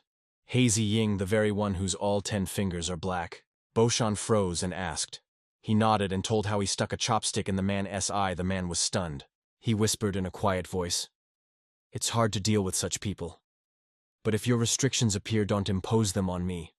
I will kill them all." He added, "Tonight prepare tender beef and don't forget to set the table for my family." The man thoughtfully guessed Hazy Ying is famous throughout Sichuan, and this young master seemed quite unremarkable. Could he be the same former young master? Somewhere nearby, a male voice authoritatively ordered to set up an ambush on the Fireflower Body Clan. A woman coldly replied that he was just a hired worker and said nothing more. He answered, "Understood. We will return the child by dawn, no killings." He gritted his teeth and shouted, "Hua Wu Qin, I will destroy everything dear to you right before your very eyes." Once, the Fireflower body clans shone incredibly brightly. The Flame Emperor commanded respect throughout the martial arts world, and the arena was packed. Everyone came to see him. Even Tu Xuan from the Tang sect praised his character and fighting skills. In just one generation, the Fireflower body clan grew into a power that no one dared to underestimate. The most powerful masters feared them, and the residents of West City joyfully greeted the clan members every time they appeared. But after the death of the Flame Emperor, new leaders emerged, both those who knew how to rule and those waiting in line for the throne. The clans slowly faded, and even the most loyal began to leave. The righteous saw him as a hero, while enemies saw an unparalleled demon king feared by all. Why did the silhouette of the young master evoke in him a memory of the ancient Fire Emperor? A sudden call tore him from reality. "Chief Steward." Boshin froze. "Why are you the only one here? Where are the young master and the lady?" It was reported that the assassins of the Merchants Guild Qinghua set an ambush for us. Zhao Huangfeng and the fighters, risking their lives, held them back, but they were more numerous. He shouted in panic to inform the young lord, and rushed forward himself. They responded loudly and in unison to the command. "Yes, Chief Steward. If you continue to resist, the children will die too," Huangfeng said, choking with rage. He shouted a warning loudly, "Step back, dawn to cause chaos here." And this allowed them to unleash their attacks on him one after another. Scarhead ordered, "Take care of this side, leave one child, kill the rest." When the moment came, he swung his blade. "Die so you want to see me." He was struck in the palm and blood spurted from it like a fountain. At the decisive moment, the attacker cut again. Boshin did not have time to react and just stood, taking the blows. Falling to the ground in front of the children, the attacker was about to move on, deciding whom to kill and whom to spare. Dao Zhen stepped forward because the girl was trembling and calling him. He made a move. "Do you want this? Then you will die yourself." On his crazy face, they understood, isn't this Hua Wuken, who has gone mad? They argued. Killing Hua Wuken might not work, so they decided to block his path and kill him.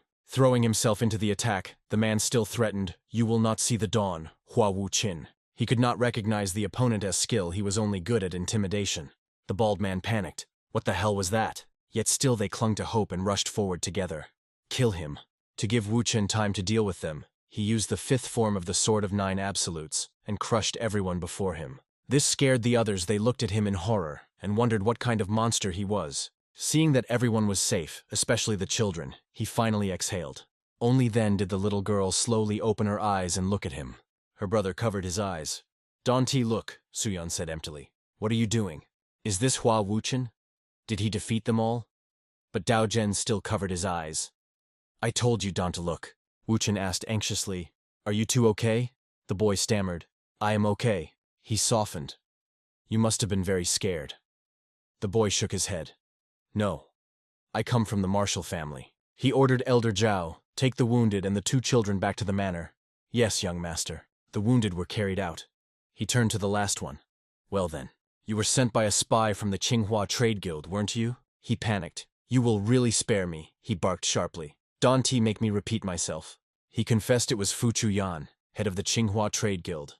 "She hired us through the Purple Forest gang." He asked, "Will you really spare me?" Wu Qing raised his sword and said, "If you want to live, go and tell her that. Explain clearly how Hua Wukin from the Fireflower Body Clan destroyed her own people." When people saw how Wu Chen walked down Blood Street, they whispered anxiously, calling him the madman of the Fireflower clan. His illness was getting worse. When they saw him covered in blood on the avenue, no one dared to mock or just walk past. So, Hua Wuchen, who was once called the Mad Young Master or Maniac, since then people spoke differently and began to call him the Hidden Dragon Sixiang. As soon as she reached out to hug him, she was pushed away. She hurriedly asked, "Is the young master normal again? Is he okay?" He answered, "Yes."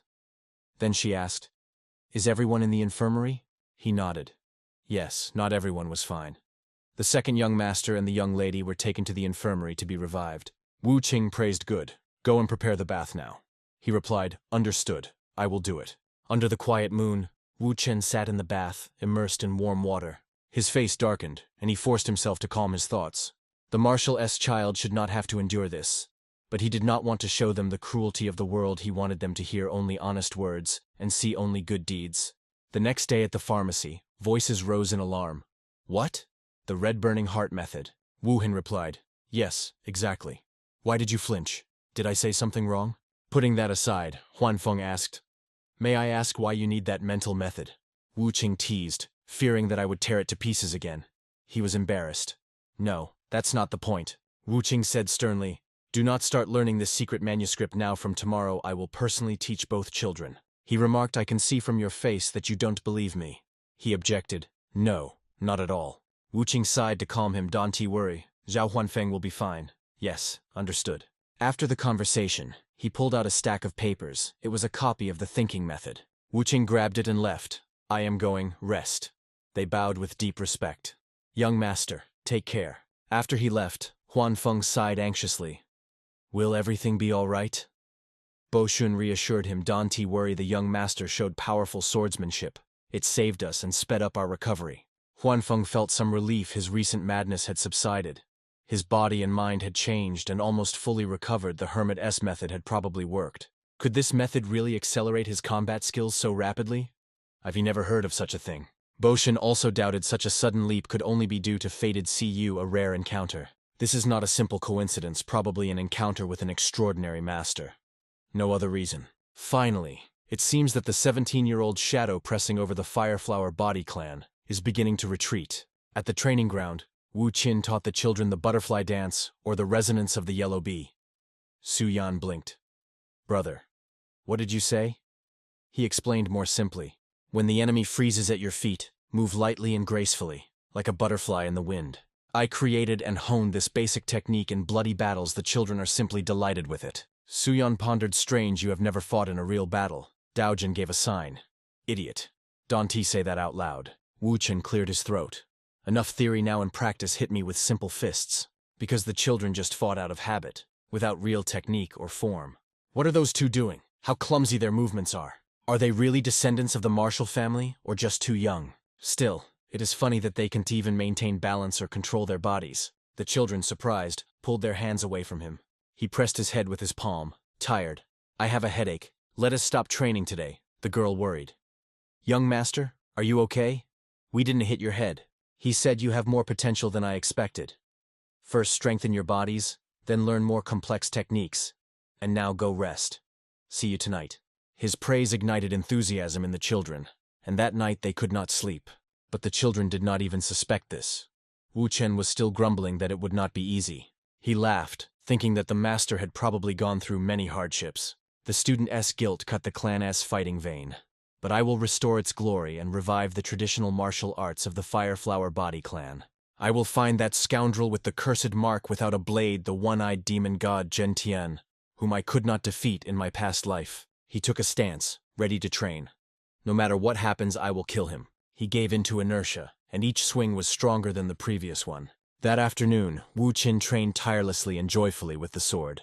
Huang Feng, looking healthier, said, I am back. Masha was gripped by panic. Well done. And that's it? Do you understand how hard we worked to protect the second young master and the young lady? He sighed irritably. Who allowed you to act on your own? If I had been late even for a moment, you would already be lying in coffins. Say that again. And I will be the first to send you there. Understood? Bo Shen bowed. Forgive me, young sir. Huan Feng. Yes, young sir. At that moment, a strange voice sounded. He is much better now. I told you only I can cure the young sir. A few more sessions, and he will be completely recovered. It was Du Yongshu. Mashi was breathless. Ha, isn't that him? Wu Qing boldly cut in. Who are you? This is not charity. Get out of here. Mashi rushed to intervene. Wait, sir. This is the Taoist who saved you. Mashi spoke humbly. Forgive me, Master of the Blade. The young master is not completely recovered yet. He coughed quietly several times. He had not finished when Wu Qin kicked Mashi in the side. Step back. He awkwardly forced a hospitable smile onto his face. Oh, sorry. I did not recognize you. After such a long journey, you must be very hungry. Taoist, please, come inside and rest. His hand slid over the shoulder. A few days ago, Mashi said that the Taoist boasted supposedly he is the heir of the Wudang line, and once treated the second young master, and the steward paid generously to invite him.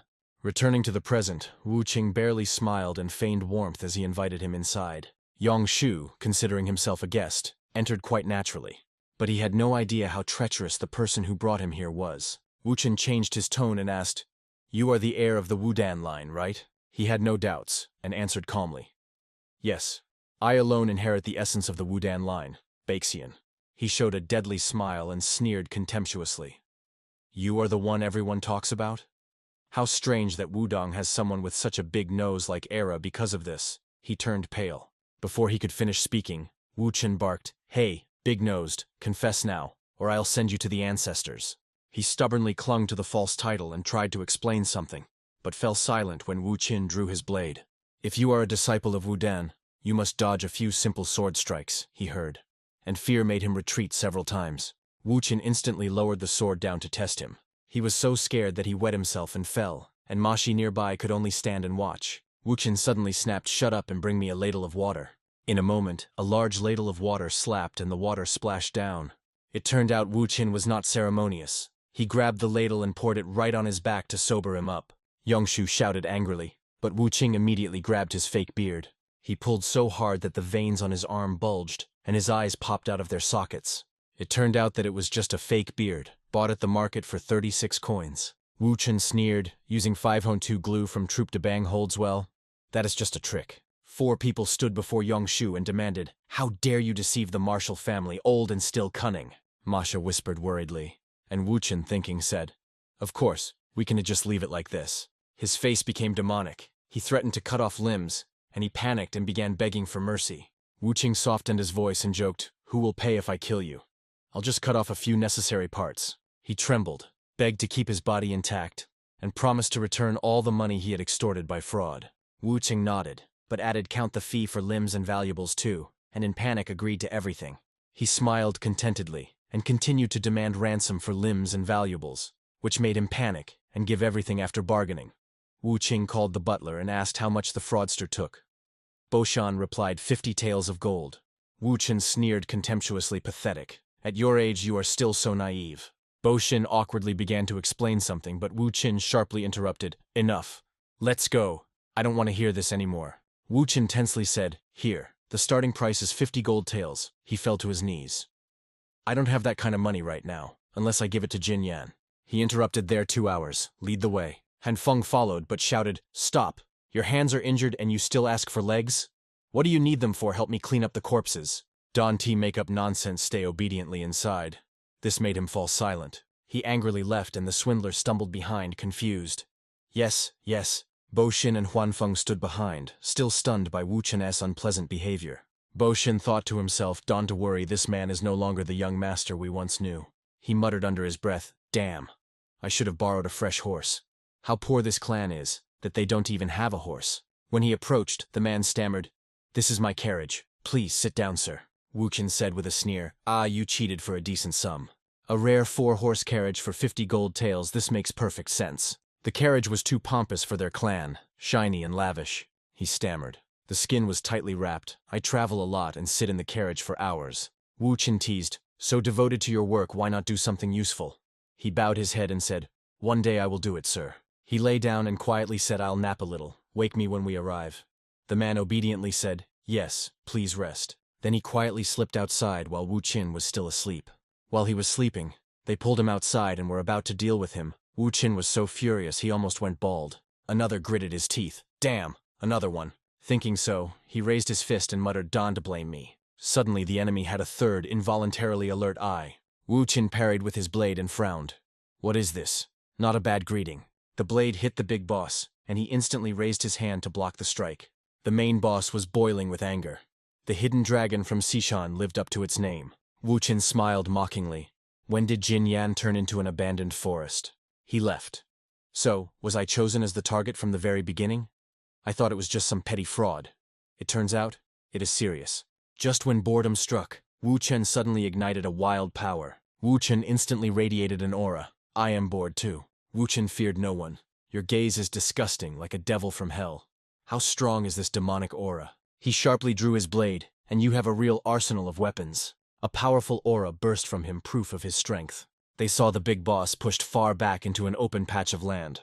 They shouted in rage. That scoundrel attacked only one person, save him. Blocking and thinking, damn, he rushes like an iron mace. In a moment, the big boss was shoved, he fell on his back. He kicked him right in the face and he rolled on the ground. They pretended to be frightened because the third brother was about to make his move. The advantage in strength pushed Wu Qin to target the weakest, the second brother. He sharply lowered his blade. The third brother hastily raised his sword to block the strike. The sword was too thin, and Wu Qin instantly split it in half. He chopped straight at the head. The man didn't have time to do anything. Almost killed.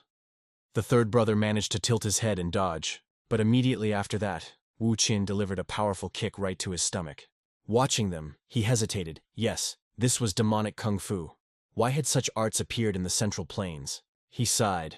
He didn't want to kill these junior disciples practicing demonic arts. What else could he do? Yanshu cursed himself. He couldn't believe that the 4 demons of Cheongshan were so decisively defeated. The big boss admitted after a few moves, "We realized we couldn't match you." Wu Qin smirked. "Why drag it out? Enjoy your defeat." He nodded. "Fine, I'll spare you." But then he coldly added, "I will cripple your dantian and sever your meridians." He knelt down again and bowed. "We were only following orders, please. Do not destroy our path as martial arts masters." Wu Qin teased. "You still whine like a child at your age." He asked, "Who taught you martial arts?" The man froze and only muttered, "Huh? What do you mean?" He repeated, "Who is your master?" His demonic aura aroused even more suspicion. Few have such an aura on the Central Plains. "Who taught you demonic arts?" he confessed. "Even when he died, we never learned his real name." Wu Qin was irritated. A student who doesn't even know his teacher's name. The big boss was timid. He forbade us from looking for other students. He was still dissatisfied. "I understand. You should have trained calmly, not become bandits." The big boss turned pale and immediately objected. "Bandits? No, we just sometimes helped brothers with business." Wu Qin suspiciously asked, "Business? Don't you know what he was like and still helped?" And he stubbornly replied, "We thought saving people was right, wasn't it?" He was fed up. "Enough. Get out of here. Stop serving him. If I see you again, consider yourselves dead." They bowed in a row. "Thank you, sir." He said to Yangshu, "You must pay ransom for these guys with your life, and compensate for the loss of my energy and spirit." He blinked. "Psychic trauma? That counts too." Watching the carriage disappear, the big chief recalled his master's words. "We are slow and trusting. Choose comrades carefully. When you come across a person who is strong and honest, follow them and serve them." He smiled. "Good. My intentions align well with yours." On the road, the carriage suddenly stopped. Wu Qin thought in surprise. Why did it stop again? Suddenly they knelt before him again and shouted, "Older brother! We swear loyalty and dedicate ourselves to the clan of the body of the fiery flower. Accept us." Wu Qin curled his lip. "Were you beaten so badly that you lost your mind? Who is the older brother here?" They replied, "We are not even 30 yet. Have mercy on us, older brother." Wu Qin froze in surprise. "What? You are under 30? Incredible." It seemed the horses were about to charge, continuously roaring. Now 5 stubborn men clung tightly, incredibly insolent. Wu Qin still doubted seriously. He is 30. He looked even older than me. After a short pause, he dismissed it as if he hadn't asked. Den Shu had not yet recovered from the spectacle when Wu Qin instantly emptied him. On the side of Wu Qin. He could not comprehend how a demonic cultivator became a fighter in a declining orthodox clan. It was absurd. They say the teacher said that demonic cultivation is a way of life, and who you are, not a sect. Wu Qin wondered, why would a righteous clan accept demonic practitioners? Isn't that a disgrace? Others chirped. Those who spoke fell silent. Their mouths were bound, skulls smashed, and teeth knocked out. 4 looked about 20, but were not at all what they seemed. He quietly sneered.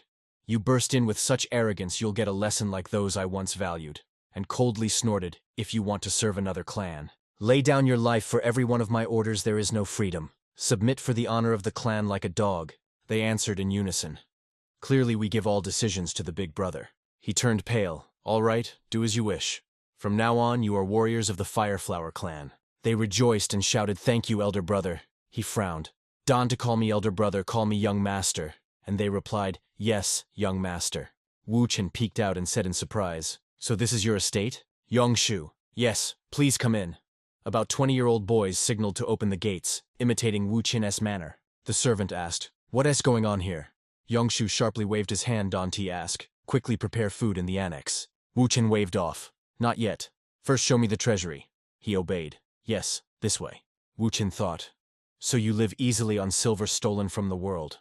Suddenly, halfway along the road, someone appeared and asked, "What happened, brother? Something's wrong?" This man was Bisutan. Yunshu quickly whispered, "Brother T, it is nothing. Come in." The other, with suspicion in his voice, asked, "What are you hiding? Tell me, who are these people?" Wu Qin interrupted, "I told you, come inside. What do metal and some strange things have to do with this? By their clothes, it is clear they are guests of the swindler. Guests do not interfere in the affairs of the estate." He hurriedly rushed and blocked Wu Qin's way. "You brat, your tongue is a real disgrace." Seeing this, the boss was already about to cause trouble, but Yun Shu instantly stopped him, shouting that they were his guests, and it was just a misunderstanding. He awkwardly spoke, introducing them. "These are 4 demons of Chungxiang, and a young master of the Fireflower clan." Suten smiled lightly.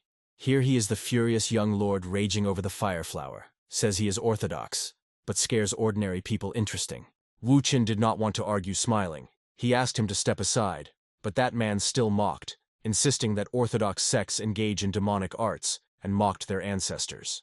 Seeing the frightened Yangshu, he whispered reassuringly that Bisutan was nearby. He grabbed a weapon and wildly wanted to cut off that guy's head just for fun. He stood waiting for orders, but Wu Qin simply said to retreat, let him handle it himself. He stood before Suten, and with a mocking smile said, "Even a dog knows its master." He teasingly beckoned, "Come here, good dog." He lunged at Wu Qin, and Wu Qin raised his blade to parry. He remarked, "Quickly, but your inner strength is too weak." Before he could make another move, Wu Qin suddenly sharply changed direction. Seeing the blade near his throat, the man was forced to lean back to dodge. He had not yet recovered when Wu Qin began pressing him with continuous attacks. The spectators whispered, "Just a little more, and that's it." Once he is pressured, escaping is difficult. They said Wu Qin's blade was harder than an iron mace. Sooner or later both the sword and his head would crack. As predicted, Suten's sword cracked in half. The strike dealt heavy damage, and the man staggered to the side. Wu Qin turned around and said to the second brother, "Throw me the iron mace." Grabbing the club, he glared fiercely at the man, and the resentment towards his ancestor flared up again in his memory. He said coldly, "Fine. Let your cries echo near the grave of your ancestors." He had not yet finished when Wu Qin struck him fiercely, and the assistants instantly broke into a sweat. Wu Qin beat him like a madman despite the cries about broken bones. He coldly said, "Soon you will lie in the same grave. A few broken bones mean nothing." He laughed while beating him. They froze silently. He really knew how to deal with people. The third brother looked worried and asked, "Will he stop breathing now, right?" Yangshu rushed forward to stop him, begging, "Young master, spare him. I will redeem him." Wu Qin asked, "Really?" He insisted, "He has connections with the demon that pierces the sky and is considered righteous, and in my estate he cannot die." He, shocked, whispered, "How much do you need? I will pay. Please spare him." Wu Qin smiled and asked, "Oh? I thought you were vainly hoping on this man." He smiled. "You should have said so earlier." The man looked scared and thought, "This one is truly crazy." When the door closed, he looked back and asked, "All right, it seems you have gathered quite a lot?" Wu Qin looked around the hall with satisfaction. "All right, let us start the count. 4 men behind you, 500 taels each." Yan Shu froze in surprise. He said he would take them as warriors. "How did it come to this?" He continued, "Next, your limbs 200 taels, your life 300. And finally added, for your talkative brother 1,000 taels, and for the spirit and strength I lost today another 3,000. He issued a challenge. "Let us settle this cleanly. Hand over all valuables now." "Anyone against?" Yangshu gritted his teeth and shouted, "Of course not. This one is worse than mountain bandits." He reminded them don't to miss anything. They worked and responded, "Yes, young master." He looked intently at the wall and couldn't understand what kind of screen is this. It emits a strange aura. Wu Qin became increasingly confused in his thoughts. Could this be an illusion? Yan Xiao shyly asked, "Young master, do you like the screen?" Wu Qin carefully examined the screen. It seemed strange to him, but he remained silent and only shook his head. As he didn't like it much, the man continued. "This screen was made by Master Zhang Sushun. You have sharp eyesight, young master." He suggested, "The young master's room is empty. Take it if you want." He agreed. "All right, I'll take it." The man thought to himself, "This boy is greedy." Soon the carriage outside was piled with gold and silver. Wu Qin asked, "You don't need this carriage anymore, right?" "I'll take it." Yangshu bowed his head and respectfully replied, "Of course it is a great honor for us that the young master uses it."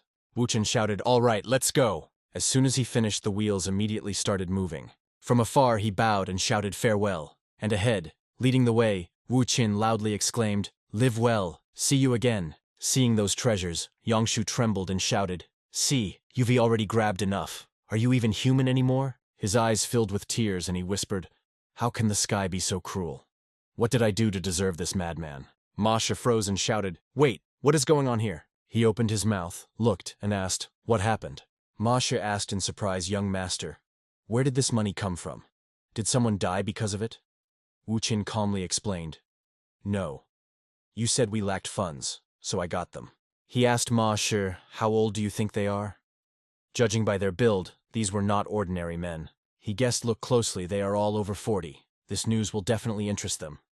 Then he asked, "Where are the chief steward Du and Elder Zhao? I didn't see them when I came." Ma Shi said, "Oh, important guests have arrived. They are in the front hall and asked to be taken to the young master." He became alert. More guests? Or did scammers come to take the money? But he quickly pulled himself together. No, dawn to fear them, quickly. Wu Qin fluttered with anger. What kind of tricks are these old men pulling again? When he entered, everyone immediately bowed in unison. The young master had arrived. He stood up and introduced young master. "These are 3 merchants who helped the Fireflower clan in difficult times." Another introduced himself. "I heard the hidden dragon has awakened. The rumors turned out to be true. I am Bang Guanwu from the Yan Merchants Guild." Another respectfully said, "I am Dong Guanyu, leader of the Boundless Trade Alliance." "I am glad to see the young master safe," added Dutan. "Long time no see. I am Hong Dutan, head of the Golden Treasury." He responded with a salute. No need for such formality. He introduced himself and said, "I am Huao Qin. Thank you all for coming." Then he poured tea and began, "Well then." He sharply asked, "You 3 came to demand debts from the Fireflower clan, didn't you?" Bong Wanwu denied this. "No, we are not forcing debt repayment. We only came to greet the young master. Sorry if we disturbed you." Wu Qin said calmly, "Thank the merchant for the help. But the debts need to be clarified. I have just restored my spirit and do not yet know the whole situation. So please forgive my shortcomings." He continued, "I want to know the total debt the Fireflower clan has." Bo Xin interrupted. "Young master, before talking about repayment, we need to state exact figures." Dong Guanyu said, "The figures must be accurate, young master." He calmed down and added, "All right. Though unpleasant, let them state the amounts." They told in turn 5,300 stories for the Guild of Merchants Yan, 3,200 stories for the Golden Treasury, 1,100 stories for the Alliance of Boundless Trade. He counted a total of 2,400 tales. Someone spoke and Boshin slammed the table. "Now it is clear that the Qinhua Merchants Guild has long oppressed us."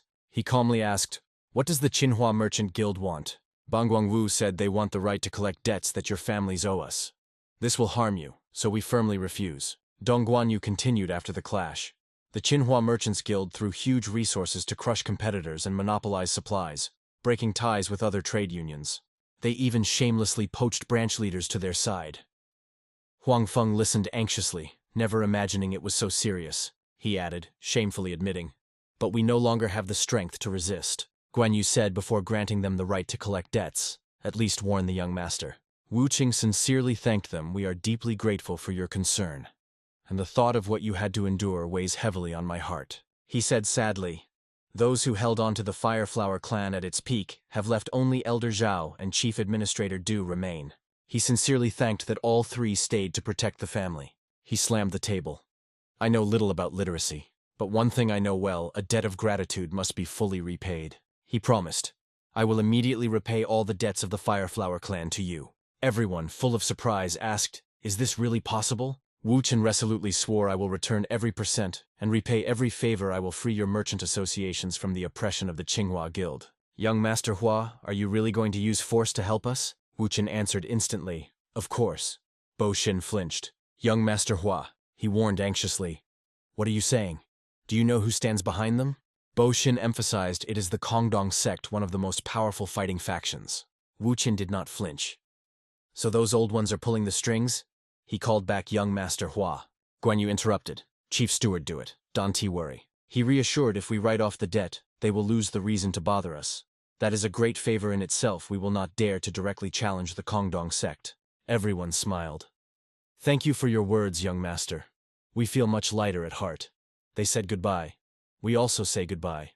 May your home prosper, and may the road be safe." He watched with admiration as they departed. The Qinghua Merchants Guild is truly formidable. Wu Qin ordered Du, Chief Administrator, gather all intelligence on those rats, their money, territories, goods, and contact the Kongdong sect, and Bo Qin set off. young Master Hua? He asked in alarm. Wait, are you serious? Wu Qin stressed. I am not joking.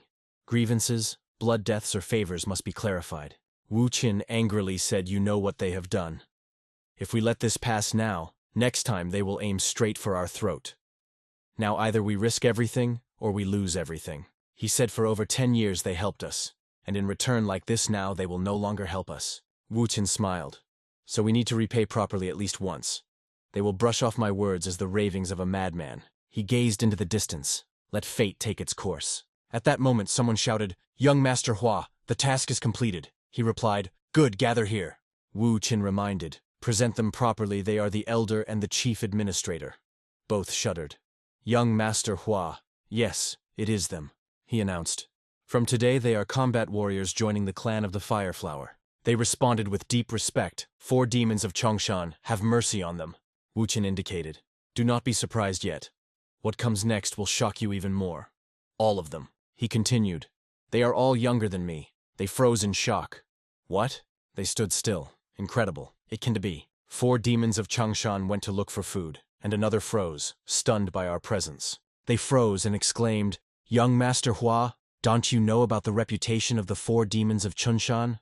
Why did you accept them into the clan without consulting us? Wu Qin coldly asked Bo Xin. And when you were going to secretly take my 2 junior disciples, did you ask me about it? Bo Xin stammered and whispered. About that. He said coldly, if I nod, they will stay. If not, they will leave. I will lead the clan. Wu Qin wanted to buy livestock, but Ma Shi hesitated because they had no money. Ma Shi reminded that just over 10,000 taels of silver had gone to pay off debts. Bo Xin exclaimed that swindler hid quite a lot. Huang Feng doubted. Wu Qin replied, I didn't kill him. I just took back what was mine. And what is it? Wu Qin asked sincerely. They say it is supposedly a masterpiece by Zhang Sushan, and everyone froze in surprise. He said, even if they sell it cheaply for 90 taels, I will take it. Bo Xin nodded. It really looks genuine. Wu Qin asked, will this be enough for meat? He replied, more than enough. Then he barked, then go and buy it now. Wu Qin said, you are probably wondering why I called you at dawn. He said after recent events, you all need special training. He insisted the foundation of swordsmanship is the body. A weak body makes training pointless. He said, under your feet lie sacks of rice weighing 144 jin each, they will be your training partners. He clearly explained this is not for food. Whoever steals it will not blame me. He glared angrily. There is always someone trying to steal rice. How annoying that is. Daojin asked why the sacks are so small. Suhyun replied no more than 15 jin each. Baoren asked, so what are we supposed to do with these sacks? They both panicked. Young Master Hua, this will have to be carried by 2. He hissed coldly, shut up and lift them, or I will beat you until nothing remains of your armor. Wu Qin threatened, my sword may be dull and not cut cleanly, but with one strike I will shatter your bones. He reminded, choose either carry a sack of rice, or come up here and fight me. 4 men reluctantly threw sacks of rice over their shoulders. Wu Qin stepped forward. Form, are you mocking me? He pressed close to their faces. What a cowardly tactic, each of you has 3 sacks. He shouted at the top of his voice, whoever disagrees come out and fight me here. The 4 Ma gritted their teeth and shouted, endure. Everyone shuddered and strained with all their might to support the sacks of rice. Bo Xin was stunned. What is this? Asked Huang Feng. Young Master Hua, what will you do to us? He praised. Good, as soon as you decide to carry this, you will manage. He reminded them, I can do this. Stop thinking you are weak. Wu Qin urged, keep going. Failure means death. What's impossible here? He almost screamed madly. Start doing 200 repetitions, sit down and stand up. Follow me. There was no choice left, they shouted in unison.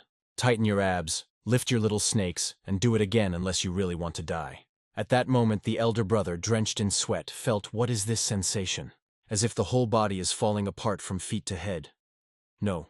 If I can't endure this, the young master might beat me to death. Then he clenched his muscles and deliberately tensed up like a maniac bodybuilder, shouting as if afraid that Wu Qin would turn him into mint candies. At the same time, Huang Feng went outside, bewildered by what he saw. What kind of training is this? Just watching is already exhausting.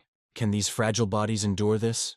He still couldn't believe his eyes. The young master of the Yanghuo clan is now acting like a child scaring an ogre. You call yourselves warriors. But you spent everything on the Yanghuo clan's food, right?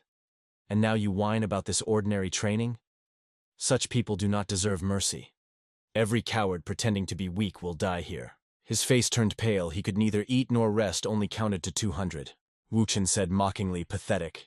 We've only been warming up all day, and with such endurance you still dare to dream of martial arts?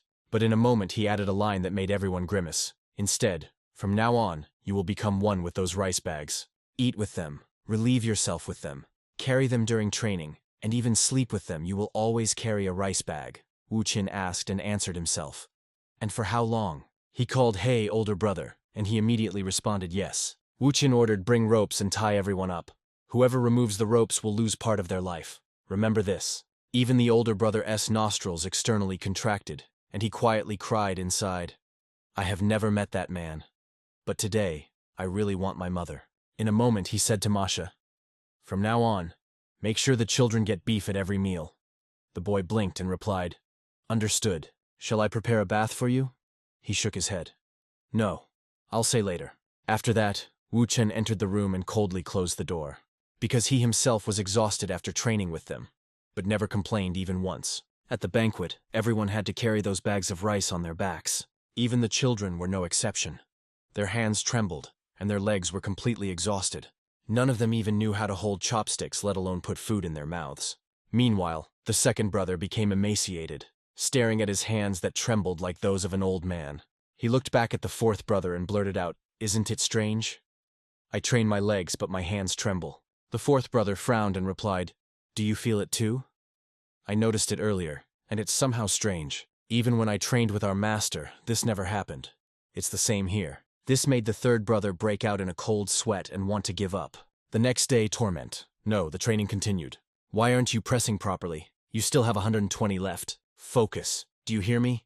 What is this? They even opened their mouths wide. Do they really do that? What kind of monsters are these?" And again the next day, Wu Chen made them squat while carrying bags of rice. "You will become ducks. Repeat after me, quack, quack." Surprisingly, they obeyed. The quacking aroused pity in passers-by. How humiliating. The third brother quacked the loudest and thought to himself, "What kind of nonsense is this? Move faster, do you want to train all day? Those who are slower will be tied with another bag." Their faces showed they desperately needed the toilet. The children did not give up and followed Wu Qin to training. 50. He looked around with interest. These children are doing better than expected. A ruthless idea flashed through his mind. Should he raise the difficulty a bit? The elder brother Raisak, with a rope tied to his shoulders, looked puzzled. "Here? Are you sure, young master?" He smiled sinisterly. "Of course you must be hot." It was even 1,000 times bigger than Mrs. Tan's instant noodle pot. But Soyun was delighted. A waterfall? That must be incredible. And Daojen was a little worried about his native person Soyun. The girl suddenly realized what about him. "It seems he can to swim at all," Daojen whispered to her Soyun. "He says this is training. But isn't it absurd?" And Soyun wondered, should she tell him that he can to swim? At that moment Bai Xin and Huang Feng appeared. "Young master, this is impossible. The current is too strong. This place is famous for taking lives. It is dangerous even if you carry nothing." Wu Qing, bored, didn't even bother to answer. "Come on, you old folks worry too much. Don't worry. I checked everything myself," Bai Xin stammered. "Sir, since when have you been training like this?" Wu Qing was silent, instead addressing the others. "Hey, all of you, will you swim across the river or fight me? Choose wisely." Then Wu Qing quickly jumped down and while the others hesitated shouted, "I'll go first, young master." The second brother trembled and asked Elder, "What should we do?" "Gente has already gone ahead," and the elder, gritting his teeth, replied, "I know crossing the river has a better chance of survival than fighting the young master. I will go too." So the elder brother and the second brother decided to jump. Then everyone rushed there and this confused Huan Feng. Meanwhile, only the third brother and one more remained on the shore. What a horror.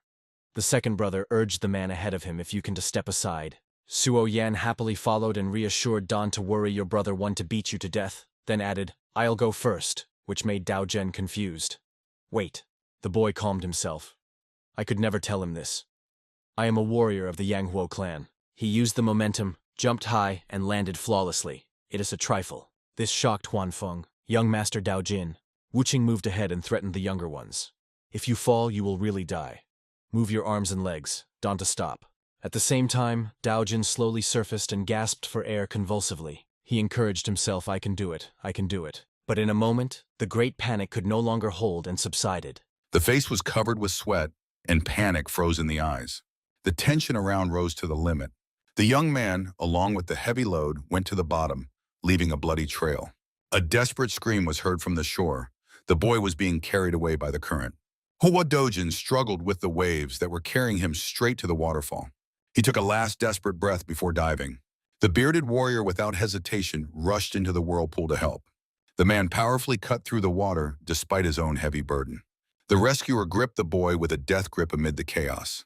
Dojin convulsively gulped air, trying not to faint. It was too late to turn back. The warrior ordered to hold on and push through. Another wave covered them completely amid the boy's frightened cry.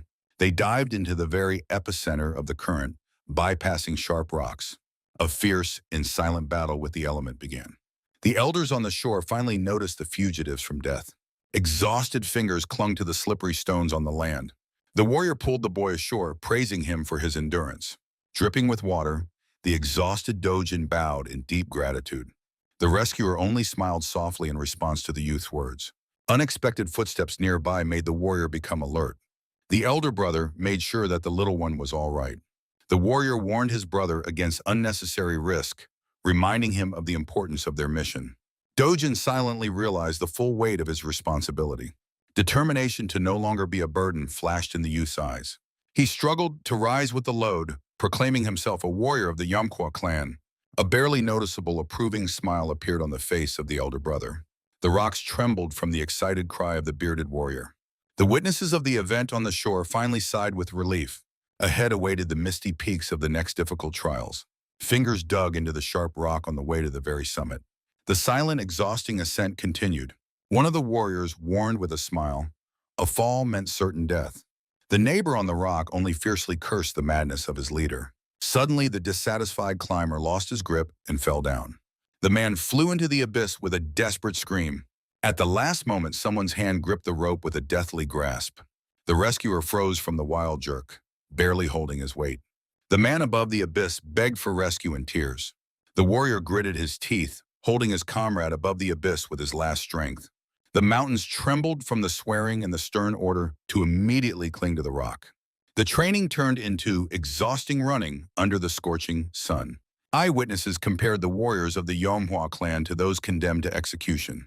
Dojin and the young Soyeon barely stood on their feet under the weight of the load. The girl closed her eyes, losing the last crumbs of strength. Soyeon fell face first into the dust amid the anxious shouts of comrades. The elder brother instantly reacted to the rumble behind his back. The exhausted child begged the elder to carry her at least a little. The elder's face distorted with outrage and shock. Despite the anger, he picked up the girl and continued running with double the weight. The other warriors irritably glanced back at the delay in the formation. The brother with a mad smile reminded, weakness would have to be paid for with life. Frightened by the threat, the men with their last strength rushed forward.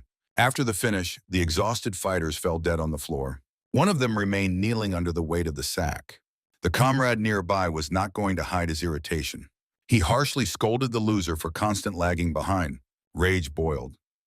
No one wanted to suffer because of someone else's weakness. The critic advised the weakling to simply crawl away from the clan. But the answer about the murder made the angry warrior freeze. The exhausted man calmly admitted he had long dreamed of leaving this path. The blonde warrior trembled with fear, not knowing how to report to the Lord. The partner only mocked, comparing him to a stinking corpse. The enraged fighter grabbed his comrade by the throat, threatening instant retribution. The bearded man intervened, calling to stop the senseless fight. He pushed both aside, saying that weaklings have no place among warriors. The aggressor ordered the loser to get up immediately, or he would kill him personally. The blonde, in despair, hit the floor, begging to stop the abuse. The bearded man reminded them, now they are one family and must stick together. The dark-haired man raged. He refused to call this trash brothers. He did not believe that running with sacks would give them even a drop of real strength. The bearded man objected. Every movement under the elder brother's supervision made sense. The advice was simple. First surpass the master, then complain. Leaving the hall, the warrior promised to execute the weakling for the very first mistake. Alone, he felt powerless, shuddering from inhuman exhaustion. At night, he again dragged his load, cursing the long road. Suddenly, a strange sound in the darkness made him freeze in place. In the darkness, a bloody gaze flashed, and a stone cracked under the stranger's feet. Young Lord Hua sliced through the air with his sword with incredible fury. Even little Soyeon did not stop her exhausting training. The master soared into the air, creating a whirlwind of deadly energy around himself. With one horizontal strike, he raised a cloud of dust and rubble into the sky. The witness trembled with excitement. The difference in strength between them was an abyss. The Lord's eyes burned red as he literally tore the very space apart. He stopped instantly, leaving a deep mark on the granite slab. Feeling a stranger's presence, the Lord ordered the spy to leave immediately. The frightened warrior emerged from the thickets, trying to find an excuse. He swore that he ended up here accidentally on the way to the restroom. The Lord only smiled and ordered to replace the sack of rice with battle steel. The heavy sack fell with a crash, making room for the fight. The warrior drew the steel and froze before the master under the night sky. Sweat blurred his eyes and his heart pounded from the inevitable tension. Lord Kwa only coldly ordered to attack immediately. Swords clashed with fiery clangs, scattering sparks. A furious dance of blades and energy flared on the platform. The fighter clenched his teeth fiercely, trying to break the perfect defense. The elder brother parried every strike with icy calm. In close combat, the Lord's advantage became oppressively obvious. Shock overwhelmed the warrior. He felt that he had become completely different. The speed of his own movement seemed incredible to him. The Lord's sudden counterattack made the man shudder with horror. Koa confidently snorted, finally seeing the progress of his student. The giant sword rose again for a devastating blow. From the powerful push, the warrior flew backward with a painful scream. The body helplessly flew across the entire training ground. Legs and steel plowed a deep trail in the ground, but he stood firm. Breathing heavily, the fighter barely smiled at his own achievement. The Lord admitted, now the student's endurance had become tolerable. The warrior realized the main thing. One more hit no longer knocked him out of the game. Satisfied with the result, the master finished the sparring and went to rest. Alone, the man could not believe that he had truly become stronger.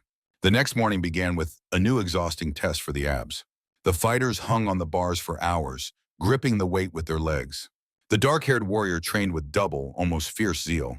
His gaze burned with determination, ignoring the hellish pain in his muscles. Comrades watched his wild inspiration with surprise. The squad swiftly rushed through the crowd under the scorching sun. The blond boy ran at the very limit of his physical capabilities. His vision darkened, but he begged fate not to let him fall again. The exhausted warrior bent under the scorching sun, barely holding back despair. The young gentleman looked confidently ahead with a slight smile of satisfaction. After a month of intense preparation, the exhausting stage finally came to an end. The master ordered everyone to immediately drop the heavy load from their shoulders. The sinister smile of the Lord foretold a new, even harsher trial. He announced, such training sessions will become regular twice a year. The Lord promised that next time the gained experience would ease their path. The young students listened attentively to the words about the invaluable worth of hardships. The mentor reminded the main point, a hardened body becomes an unbreakable weapon. The crowd of warriors responded to the Lord's call with a single resolute shout. The master's hand gripped the hilt. The next stage was beginning. Shrouded in a dark aura, he challenged everyone to a deadly sparring match. The giant blade flashed, promising to elevate their strength to a new level. The shocked fighters froze, waiting for their turn to face the master. The joy of freedom turned into an endless cycle of pain and knockouts. Each blow transformed inhuman torments into invaluable combat experience. Former bandits officially became the new instructors of the Manhwa clan. The clan rapidly gained momentum, reclaiming its former glory. The shining residence once again became a symbol of Sichuan's indomitable power. The young dojin swiftly attacked the mentor amid approving cheers. The elders watched every precise movement of the boy from afar. They noted with relief. The young man finally regained his fighting spirit. Dojin's determination and his connection with the new teachers impressed the elders. Munjin managed to raise the clan from its knees, surprising even the most experienced. The elders were worried about only one thing, when the master would finally emerge from meditation. In the semi-darkness of the hideout, the master radiated waves of colossal energy. A bright stream of magical power continuously flowed around his body. On the fourth day, the master's eyes flashed with a dangerous blue light. The energy enveloped the screen. The master's assumptions were confirmed. The artifact fiercely resisted every new flow of power. The master was completely immersed in the confrontation with the mysterious force. A hand covered in darkness reached out for the decisive strike. With a fierce scream, he unleashed all his destructive might. The tree cracked, and a green vial fell from the secret hiding place. The poisonous liquid spilled on the floor, emitting an ominous glow. The terrible stench confirmed the suspicion. It was a deadly trap. An ancient book fell nearby, The Art of the Destructive Spiritual Sword. A predatory smile revealed his triumph. The treasure was finally found. After studying, the master only sighed disappointedly due to the average level of technique. However, he admitted the efforts spent were worth the result. The cultivation method perfectly suited the warriors of the Manhwa clan. The master finally understood why he could not teach the children earlier. The energies of their styles were in eternal and dangerous conflict. Mixing opposite forces would inevitably lead to the rupture of meridians. His own destroyed core became the perfect vessel for the new power. It was precisely the past poisoning that allowed him to master the technique without obstacles. The master decided to make the discovery the official art of his clan. He carelessly handed the legendary manuscript to the elder. The old man's eyes bulged. He recognized the lost relic. The master only ironically yawned, marveling at the blindness of the former owner. The technique was to become a powerful combat foundation for every fighter. The master set the date for training and went to seek peace. While he dreamed of sleep, the elders held a wild celebration. The warriors took up learning new moves with fanatical zeal. The emergence of high-level technique united the clan into a single fist. Dojin and Soyun trained until the seventh sweat with fire in their eyes. 4 demons remained faithful to their own brutal methods. Even without new techniques, the warriors had the potential to become great masters. Another month flew by unnoticed outside the window. The youth with a sitfi walked alone across the empty square. After transitioning to true arts, the children looked genuinely happy. Soyun and Dojin demonstrated a talent that defied description. The young lord proudly observed their successes. Suddenly, he noticed a strange silence. There was not a single soul around. The frightened servant Masak greeted his master in surprise. It turned out that today marked the start of the grand tournament.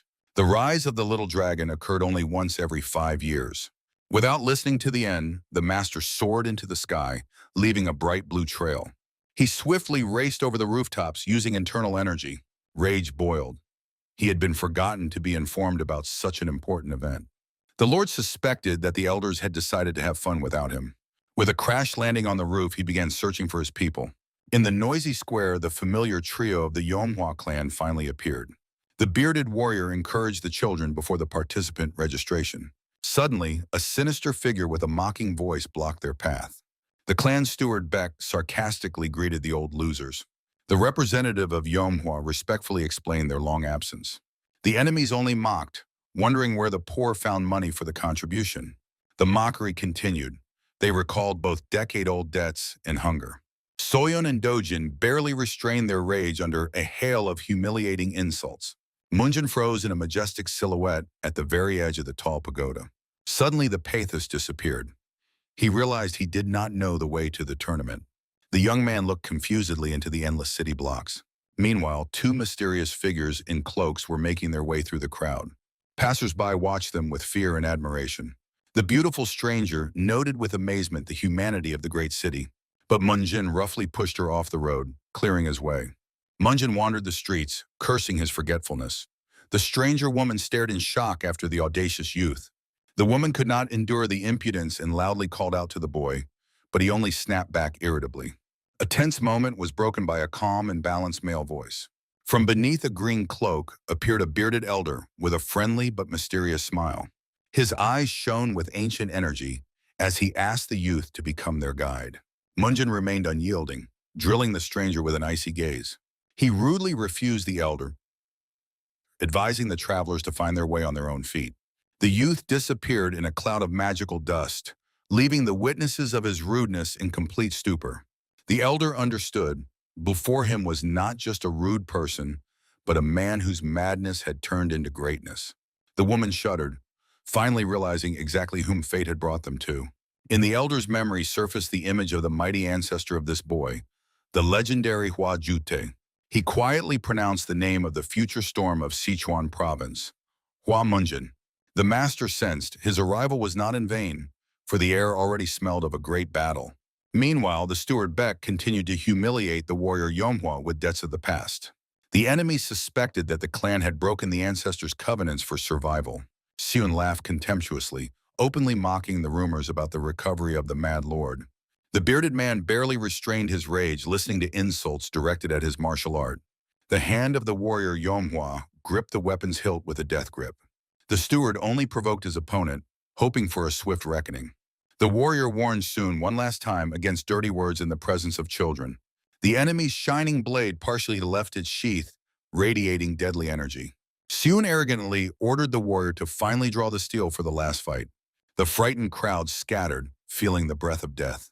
The authoritative order of Munjin instantly stopped the escalation of the bloody fight. His eyes blazed red as he declared this tournament a celebration for young talents, not a place for disputes. The steward studied the Mad Lord with interest, about whom he had heard so many legends. Munjin disdainfully threw his sword over his shoulder, showing complete disregard for Shun's presence. Instead of fighting the enemy, the leader began fiercely scolding his subordinate for secretly traveling to the tournament. Dojin admitted they dreamed of victory to surprise their mentor. Munjin gently stroked Soyeon, christening the little ones as incredible brats. The leader reminded, the clan should be proud of strength, not the gold of empty wallets. His eyes flashed red. Faith in steel was stronger than any wealth. The elder Tan Samun appreciated the youth's straightforwardness while enemies raged nearby. He called to lower swords and recognized the warriors as the legendary Flame Hu. The elder's companion rudely dismissed the onlookers, causing the crowd to whisper indignantly. Chan Xiun continued to mock, calling poverty a shameful sign of weakness. He publicly ridiculed the children's old clothes, trying to humiliate the entire clan. The bearded warrior Yonghua barely restrained himself from tearing the throat of the insolent bastard. Tan Sumun intervened, reminding silk will not make a worthless fighter a master. Munjin stopped the argument. The true value of each had to be shown by the ring. His face radiated icy calm and absolute confidence. The elder accompanied the youth, advising not to pay attention to the barking of fools. Sumun smiled warmly, gazing into the endless blue sky. The bearded warrior Yonghua felt an inexplicable suspicion looking at the stranger. He could not recall where exactly he had seen the face of this strange elder. The tournament official officially confirmed the arrival of the Burning Flower clan. The group was respectfully escorted to specially prepared places. Representatives of Yonghua majestically descended to the very heart of the tournament. The grand arena impressed with its scale and thousands of excited spectators. Tables under the open sky began to fill with luxurious hot dishes. Appetizing aromas of meat and wine instantly spread across the square. Soyeon and Dojin admired the unprecedented banquet with delight. Munjin warned the youngsters, excessive fullness before the fight was dangerous. The loudspeaker announced the arrival of the honored guests from the Peck clan. The steward Seun enjoyed the triumph of his feigned grandeur. Munjin clenched his teeth, already planning cruel revenge for every insult. Suddenly, Tan Sumun appeared again beside their company. The elder politely asked permission to share the meal with the Hua warriors. Munjin was irritated by the old man's persistence, but he allowed him to stay nearby. Tan Sumun secretly ordered his companions not to touch the food until he checked it. He obediently handed the master a jug with a drink. The elder accepted the treat with a brief expression of gratitude. Munjin dryly refused the offer to drink, keeping his distance. The host appeared on the platform, opening the long-awaited tournament. Seok-ildo solemnly introduced himself as the head of the organizers. He invited the guests to enjoy the banquet and the upcoming fights. Suddenly, the clan leader's gaze froze on one of the visitors. In panic, Seok-ildo rushed to the table, not believing his own eyes. He bowed deeply before Munjin's mysterious neighbor. The elders of Yonghua were stunned. Sitting next to them was the Great Poison Emperor. The legendary name of Tan Sumun instantly spread through the crowd. The square exploded with shock. The presence of such a force changed the status of the tournament. In the Central Plains, the title of emperor belonged to only the four strongest. The appearance of the great master Tan turned the modest event into a historic occasion. The spectators understood the peaceful day had just ended. Seok-ildo was washing his face with sweat, regretting his excessive emotionality. While everyone was trembling, Munjin calmly tried to recall the elder's identity. A smile appeared on the young man's face. He recognized the snot-nosed kid from his past in the legend. The memories transported him to the times of the bloody war against the divine demon. At that time, the most powerful clans were crushed even before the great battle began. In that terrible past, Tan Sumun was just a frightened, wounded youth. Munjin ironically noted how far that weak boy had come. Master Tan refused the VIP box, preferring to remain at the ordinary table. The tournament organizer was stunned by the incomprehension of such a strange choice. Sok-ildo finally recognized Munjin and tried to appease him with an offer to relocate. The young man only indifferently inquired about the start of the fights, ignoring the fuss around. Tansumun felt in Munjin the familiar aura of his reliable opponent from the past. Before the elder's eyes appeared the image of the legendary savior, the Flame Emperor Huajut. Ildo politely asked if the gentleman wished to personally enter the arena of the great tournament. He reminded this magnificent trial of orthodox forces took place only once every 5 years. Munjin waved off indifferently. The glory of the winner did not interest him at all. The organizer bowed in respect, while behind his back, someone was stunned by shock. Ildo panicked and rushed to the feet of the legendary Poison Emperor. He begged for forgiveness for his shameful blindness before the master's grandeur. The elder silently drank tea, completely ignoring the pitiful babbling around. He sharply set down the bowl, demanding the immediate start of the duels. Hei's faithful companion silently accepted the will of the formidable mentor. She delicately asked those present to stop the unnecessary fuss around the elder. The frightened organizers instantly announced the opening of the first fights. The judge reminded the rules: only wooden steel and no deadly strikes. The tournament officially began with the entrance of the confident Baek Seon. The opponent was appointed Soyeon, who at that moment was greedily finishing her meat. Munjin encouraged his sister, urging her to show the full power of their training. Seon only mocked, anticipating an easy victory over the girl from the fallen clan. He was already planning exactly how to break both of the opponent's arms during the fight. Soyeon fiercely clenched her fists. The enemy's audacity ignited a true thirst for battle in her. Her eyes flashed red, promising to make the enemy the first victim on the path to greatness. The boy went mad from such audacity, shouting insults at the girl. The girl only coldly ordered him to shut up, preparing to jump. She instantly closed the distance, leaving blue traces in the air. In a fierce clash, Seon promised to make her real hell. Munjin recalled his conversation about the old enmity with these traitors. Elder Cho said, former allies defected to the enemy immediately after the change of power. Among the defectors was the current governor, whose hatred only grew over the years. Rage boiled in Munjin. He could not understand the reason for such wild aggression. It turned out that the Baek clan used internal strife to significantly strengthen their own combat power. The enemies skillfully manipulated the traitors, step by step destroying Yeonhwa. Seon, with a furious scream, rushed to attack the motionless girl. The boy delivered a powerful blow, but the girl gracefully dodged, leaving only a phantom trace. Soyeon instantly counterattacked, stabbing her leg straight into the chest of the stunned Seon. The force of the blow sent the boy flying into the air under her unflinching gaze. Seon's face twisted in pain, and splashes of blood scattered across the arena. He fell heavily onto the stones, dropping his weapon from trembling hands. The humiliated fighter got back on his feet, not believing in his own defeat. In the sunlight, Soyeon mockingly pointed at his bloodied nose. Sok-ildo admiringly noted the skillful leg technique of the young warrior. Munjin proudly acknowledged this combat foundation was laid by Elder Cho. Heir noted the incredible talent of the girl in predicting enemy attacks. Seon grabbed his sword again while the spectators doubted the strength of the unarmed child. The boy went mad with rage, promising to turn his rival into a corpse. With a wild roar, he delivered a devastating sweeping blow with a wooden blade.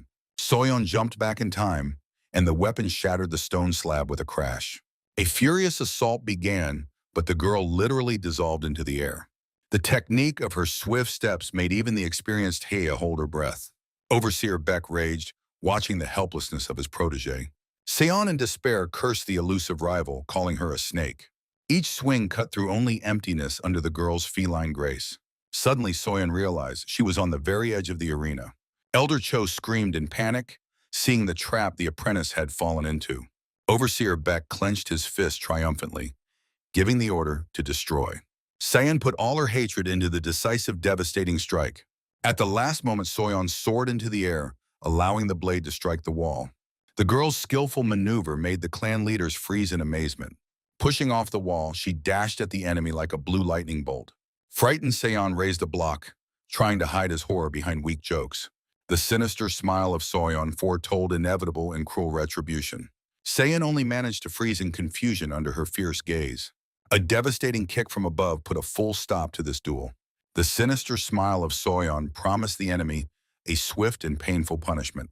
Sion was washing his face with cold sweat, unable to keep up with every movement of the girl. A series of devastating blows turned the boy's defense to dust. The elders of Yomhwa, in ecstasy, demanded even more spectacular fury. Governor Beck almost tore the table apart from powerless thirst for revenge. Sion spat out blood, making a last attempt to intimidate his rival. The girl's lightning-fast lunge hit exactly the enemy's wooden weapon. Sion's sword shattered into splinters under the weight of a devastating kick. The judge panicked and immediately ordered to stop this one-sided beating. A blue pouch flew into the sky, signaling a forced stop. The symbol of the break fell right at the feet of the enraged Sion. The girl froze, casting a look of complete contempt at the object. Bloodied Sion sneered maliciously, feeling the imminent rescue by the rules. He boldly promised to return and destroy the entire Yomhwa clan.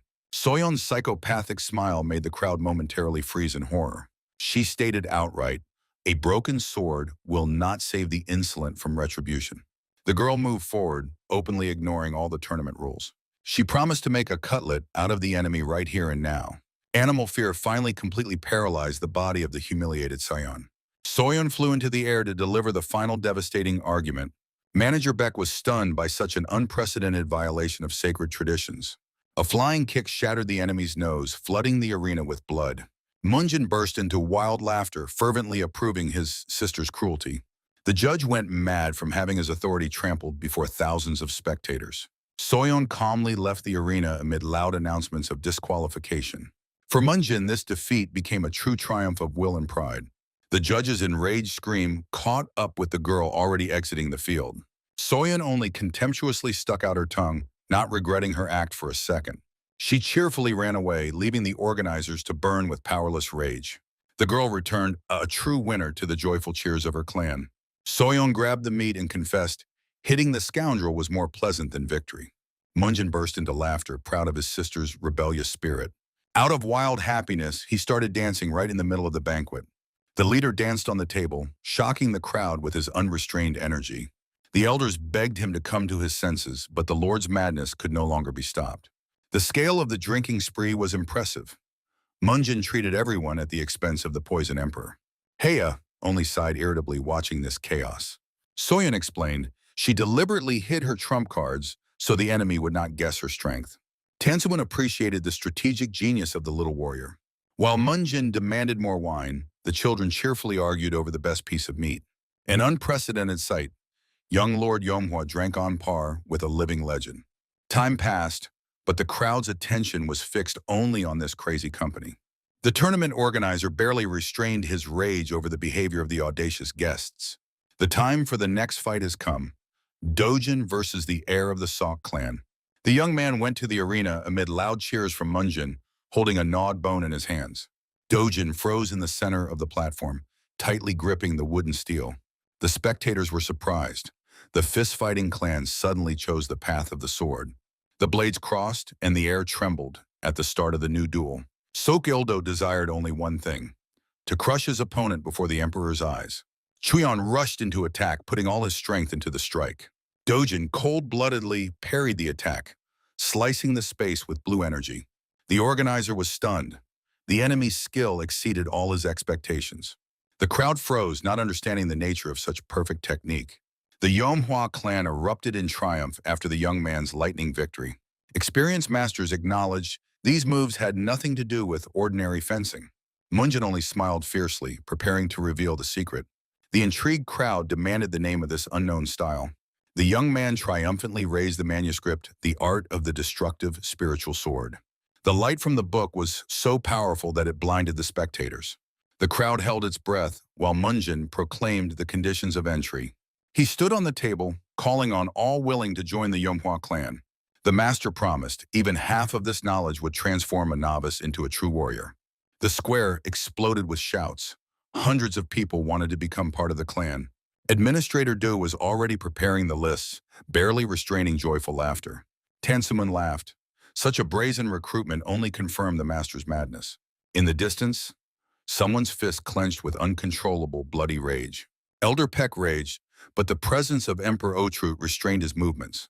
He demanded from the head of Sok an immediate rebuff to the audacious clan. But he understood, under the watch of the legend, any step was too risky. Then the enemies decided to act insidiously, preparing a cunning change of the rules. The sinister plan was simple: to pit a real monster against the children. They decided to throw the invincible Sok Yoso into the fight. Once the Yomhua clan ruled in Sichuan, but those times have long passed. The Sok and Pek clans waited for years for the moment to seize power in the region. They manipulated the tournament, promoting only their own bribed favorites. Corruption and power allowed them to completely monopolize the fighting arena. The time came for the final match, which was to determine the fate of the next round. Experienced Sok Yoso entered the arena against Little Banyavol. Drunk Munjin warned Dojin, this giant will be his next enemy. Elder Cho froze.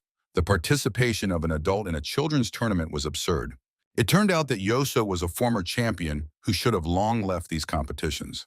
The shadow of the real killer loomed over the frightened little boy. The boy trembled, reminding of the strict age limit of the tournament. The giant only cheekily smiled, lying about his 14 years. Yovo cried out in despair about the injustice, but no one heard him. Yoso instantly appeared behind the victim, radiating a deadly aura. The little boy did not even have time to flinch from the lightning-fast attack from above. The child was literally killed into stone, and the judge cynically announced the winner. Yoso mocked the defeated, inventing pathetic excuses for his real age. Elder Cho demanded justice, but Munjin calmly finished his tea. The sinister smile of the gentleman foretold this dishonest enemy would become the perfect proof of their greatness. Dojin gathered his will into a fist, preparing for the hardest trial of his life. The setting sun painted the mountains the color of blood, foretelling a bloody finale. The judge announced the start of the main fight of the day with false enthusiasm. Dojin and the giant Yoso met in the center of the arena under the watchful eyes of thousands. The heir of the Dianzan sect entered the fight with the look of an absolute master of the situation. Even Heir admitted this sparring surpassed any official final intention.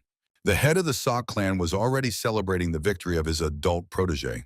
The leader of Pekoff silently watched from the shadows, cold-bloodedly waiting for the outcome. The stands of Yomhua erupted with support, charging the young man with their desperate faith. Yoso arrogantly accused Dojin of the shameful failure of his younger brother. The young man responded with icy calm to all the enemy's mockery and provocations. The killer's evil smile confirmed there would be no mercy in this ring. Yoso's eyes flashed red. He promised to forever deprive his opponent of the ability to hold a sword. The enemy's first attack unleashed a blinding and deadly wave of pink energy. The air trembled at the name of the technique. 12 shining sword strikes. Yoso soared into the air, unleashing a barrage of deadly energy arcs on the boy. Dojin barely withstood the onslaught, literally choking from unbearable physical pain. The attacker laughed, promising to crack the skull of anyone who dared only to defend. The arena turned into a whirlwind of energy, where Dojin found himself trapped in a desperate defense. Even Munjin admitted the speed of Dian Chang's blades was truly impressive. The head of Sok enjoyed the total domination of his fighter over the pathetic wretches. Yoso raised his sword for the final strike, demonstrating a chasm in combat mastery. He openly mocked the desperate attempts of the youth to stay on his feet. Every muscle of Dojin trembled under the pressure of the colossal and insidious enemy force. A devastating slash from bottom to top left behind a long, bloody pink trail. The blades locked in a death grip, and Yoso triumphantly declared the end of the fight. But in Dojin's eyes burned the fire of unbreakable will. He refused to surrender under the pressure of enemy steel. Yoso unleashed the 12 shining strikes on Dojin, throwing him back with pink energy. Powerful flashes pierced the youth's defense, leaving him no chance. Grimacing from wild pain, Dojin gave a final gasp under the pressure of the blade. The giant towered over the fallen, preparing the final devastating slash. Yoso put all his rage into the move, intending to finish off his opponent immediately. Suddenly, a blue pouch crossed the arena, stopping the deadly sword strike. The object fell right at the killer's feet, causing him to freeze in confusion. It was Munjin with burning eyes who intervened to save his brother from death. Yoso only sneered and concluded, "This senseless delay will change nothing." He disdainfully said that he would return to finish the matter a little later. The boy's mangled hands trembled in the dust under a quiet, painful groan. Munjin bent over him, raging at the vile blows of the enemy to the joints. Soyeon and the elders watched in horror the bloodied and broken fighter. Tears and a wild scream burst from Dojin's chest as the displaced bones snapped back into place. The youth begged to have his wounded arm tightly tied to the sword. He was not going to surrender. The proud smile of the master became the only response to the iron will of the brother. Dojin stood up again, securely bound with bandages to his weapon. Even the Poison Emperor admitted, this boy is a true warrior of his clan. Munjin silently accompanied his brother with his gaze towards a new cruel battle. Yoso was surprised by the resilience of the insect, who refused to cry and beg for mercy. The killer's grim snarl now promised only a swift and inevitable end. With mad laughter, the enemy once again spun a whirlwind of magical power around himself. His eyes burned with a bloody light in anticipation of an easy and swift defeat. Dojin went into a low stance, focusing on every pink wave of attack. In memories, Munjin asked his brother about the true price of the future victory. Dojin swore to restore the clan's honor by becoming the first in this tournament.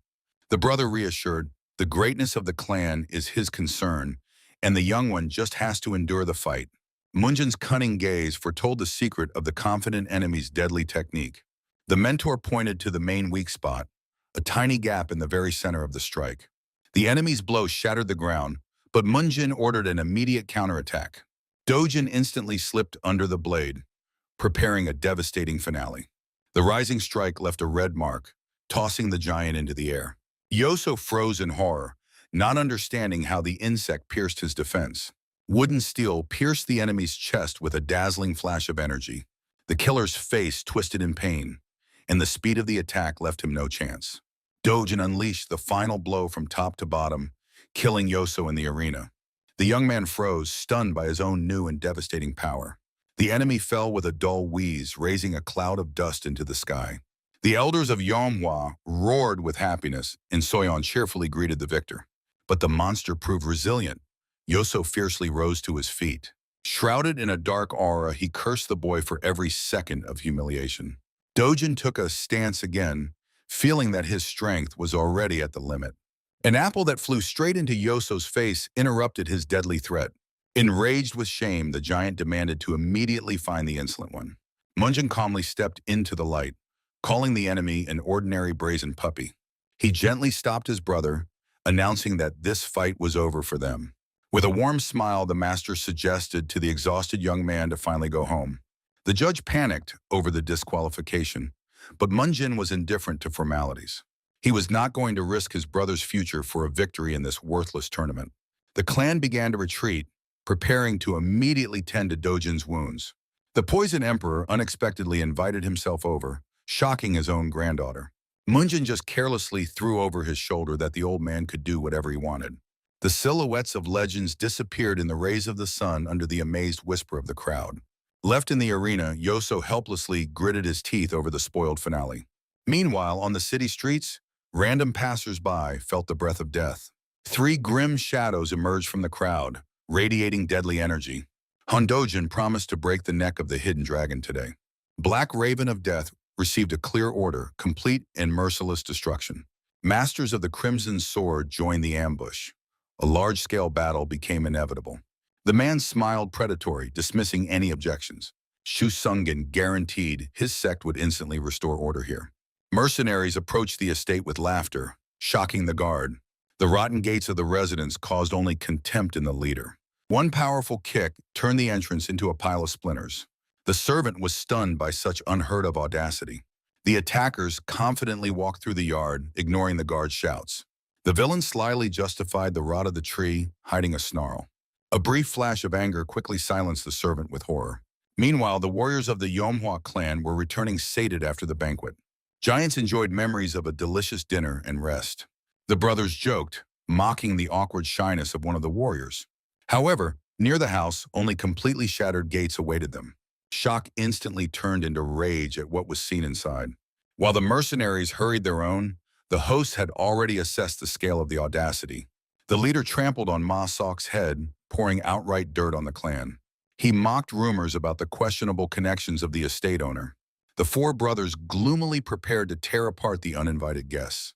The attacker only laughed, considering the giants ordinary clowns. The warrior's eyes flashed violet. The order to draw weapons sounded instantly. The red-haired mercenary suddenly recognized a deadly threat in these giants. Enveloped in a red aura, the brothers rushed into a devastating attack. Young Mr. Munjin calmly stepped out to the noise of the bloody commotion.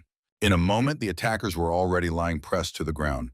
The warriors reported a light massage for those who touched their brother. Frightened Masok ran to the master in tears for comfort. Munjin calmed the servant, recognizing among the beaten the leader of the mercenaries. The one-eyed leader felt an icy horror and panicked, begging for mercy. The master ordered to pick up the trash, and a heavy boot pressed Sungan into the cobblestones. Munjin coldly inquired whether the guests had come for revenge for that blind fool. Sungan proudly introduced himself as a master, but the young man was only interested in the contents of his wallet. While the boy pondered the battle heavens, a majestic figure rose behind his back. The leader's eyes widened with deadly horror. He recognized the legend. Tensumun, wrapped in a poisonous aura, accused the attackers of encroaching on the Orthodox clan. The angry gaze of the elder left no doubt. This was an official declaration of war. A wave of green energy covered the courtyard, burning away the remnants of the will to resist.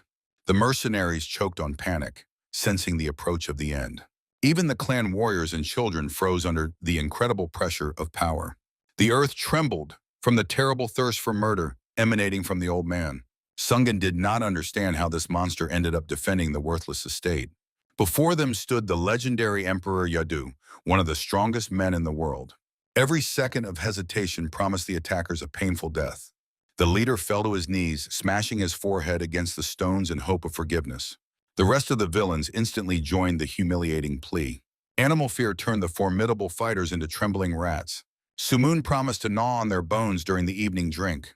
His next threat was even more terrifying, to skin all their relatives. Sungan desperately shouted, trying to justify the fatal misunderstanding. A sudden burst of energy instantly dispersed the thick green poison. Tensumun and Heir froze. Someone dared to stop this deadly hurricane. Munjin calmly advised the grandfather to restrain himself for the sake of the children's psyche. The young man released his own red aura, reminding who the real master here was. The elder laughed and ordered the wounded to be sent to the hospital immediately. Little Soyeon grumbled discontentedly. She wanted to see the continuation of the massacre. Munjin picked up a sharp splinter, assessing the damage to the broken gates. He grabbed Sungan by the throat, preparing a painful reckoning for vandalism. A shard of wood entered the leader's chest with a crunch, forcing out a bloody scream. The Lord inspiredly invented a legend about the century-old gates, blessed by the stars. The true culprit of the pogrom screamed in horror, vainly denying guilt. Munjin, with a terrifying smile, set the price for complicity, 10,000 neon. The brazen extortion stunned the elders and warriors with its absurdity. Shrouded in a bloody aura, the young man firmly grabbed the frightened victim. The mercenaries panicked, begging to ease the pressure while Munjin calmly prepared the reckoning. The defeated enemy trembled under the Lord's sword, confessing a sin worthy of death. The one-eyed man hysterically agreed to everything, but the young man instantly doubled the stake. The wounded villain banged his head on the ground, begging for mercy. The redhead swore on his life that he would never dare to touch the clan again. Munjin's deadly energy ominously hovered over the fallen enemy. The young man's burning eyes promised these scoundrels would not get a second chance. The Lord ordered to immediately sell all the scoundrels' property for compensation. The attackers were given only until tomorrow to voluntarily disappear. Heir silently analyzed the brutal massacre with an extremely serious expression. Within a few days, under the bright sky, the estate began to change rapidly. The craftsmen diligently renewed the walls, roof, and installed massive oak gates. Munjin smiled contentedly, watching the revival of his native home. However, grand changes in the building renovations were only just beginning. A queue of craftsmen lined up at the clan, tempted by payment and training. The young man was irritated by only one detail in this perfect picture. Heir gracefully served tea to the poison emperor in the new gazebo. Tensumun enjoyed the aroma, ignoring the outraged shouts of the master. The girl calmly justified the guests' daily visits with large supplies of leaves. Munjin openly expressed dissatisfaction with the impudence of the uninvited old man. The elder only laughed, mocking the petty stinginess of the young lord. The youth reminded the idler of the hard work of the workers who were repairing the roof. Sumun suddenly changed his tone and seriously apologized for his actions. The old man was genuinely interested in the nature of the young man's mysterious energy. The elder set aside the cup, preparing a dangerous test of strength. A lightning strike, wrapped in deadly poison, flew straight at Munjin. Munjina's huge sword barely restrained the swift green strike, sparking. The youth was stunned by the incredible physical strength and speed of the elderly guest. The old man mercilessly pressed with energy waves, forcing the boy to maneuver on the edge.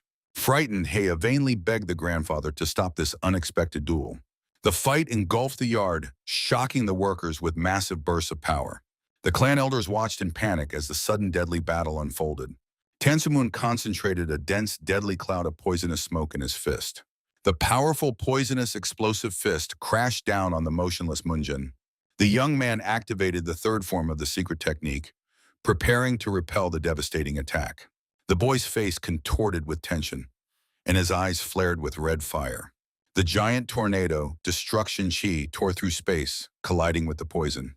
The destructive blue wave covered the residence, demonstrating the incredible power of the strike. Heir desperately shielded herself with her hands from the unbearable magical wind. The old man watched in surprise as Munjin calmly landed, dispersing his magic. The young man uncovered the trick. Instead of poison, the old man used ordinary, harmless powder. Sumun smiled triumphantly. His guesses about the legendary style were confirmed.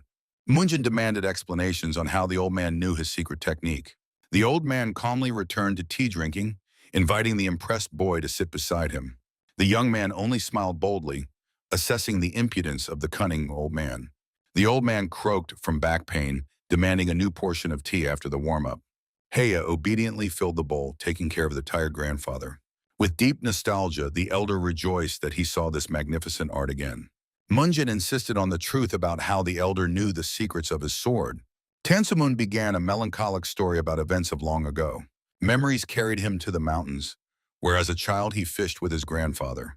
In those cruel times, poison ruled everywhere, and his ancestor was feared by all around. The legendary poisonous emperor in his prime was considered absolutely invincible. However, the life of the great master was forever changed by one fateful meeting. On the path appeared a man with a golden sword, Munjin's teacher from the past. Little Suman watched as his grandfather anxiously pushed him away from the mighty guest. Children hid behind stones, tensely watching the warriors in black. The boy tried to hide his sister, but Soyun's curiosity proved stronger. The girl held her breath, anxiously watching the formidable grandfather. Opponents pierced each other with icy glances before the battle. A lightning-fast lunge tore through the air with a dazzling blue arc. The elder gracefully dodged the strike amid a cascade of magical sparks. Deadly daggers whistled past, missing their target. The gray-bearded master attacked from the air, trying to break the defense. A powerful blue aura threw the elder into a whirlwind of energy. With a predatory smile, the grandfather unleashed the destructive poison fist. In response, the legendary technique, Incomparable Nine Swords, flared up. The move Key Destruction completely shattered the enemy's green wave. Shock was caught in the old man's eyes when his assault was stopped. The grand blue magic threw back the master, scorching the space. The children watched with reverence the manifestation of unprecedented power. The boy whispered in awe the name that changed his life. The silhouette of the warrior rushed forward, erasing the boundaries of reality. The gray-bearded man fought desperately, but the forces were too uneven. The knocked-out sword fell with a clang onto the grass, marking defeat. The victor majestically towered over the once invincible emperor. The legendary master bled. He was defeated in just 9 moves. The mysterious warrior silently left, forever leaving a mark in the child's soul. The boy watched the master go, feeling the inevitability of change. In his memory, the symbol of power was forever engraved, the incomparable 9 swords. In the present time, Munjin confirmed to the elder the name of his technique. Sumon enjoyed the tea, finally grasping the logic of the old enemy. The young man admitted he continues this path waiting for his time. The mysterious phrase "for now" made the elder suspiciously narrow his eyes. Munjin promised to pass on the knowledge only to the true heir of the art. Tansuman respectfully apologized for his sudden test of strength. Munjin seriously asked about the mysterious infinite sign.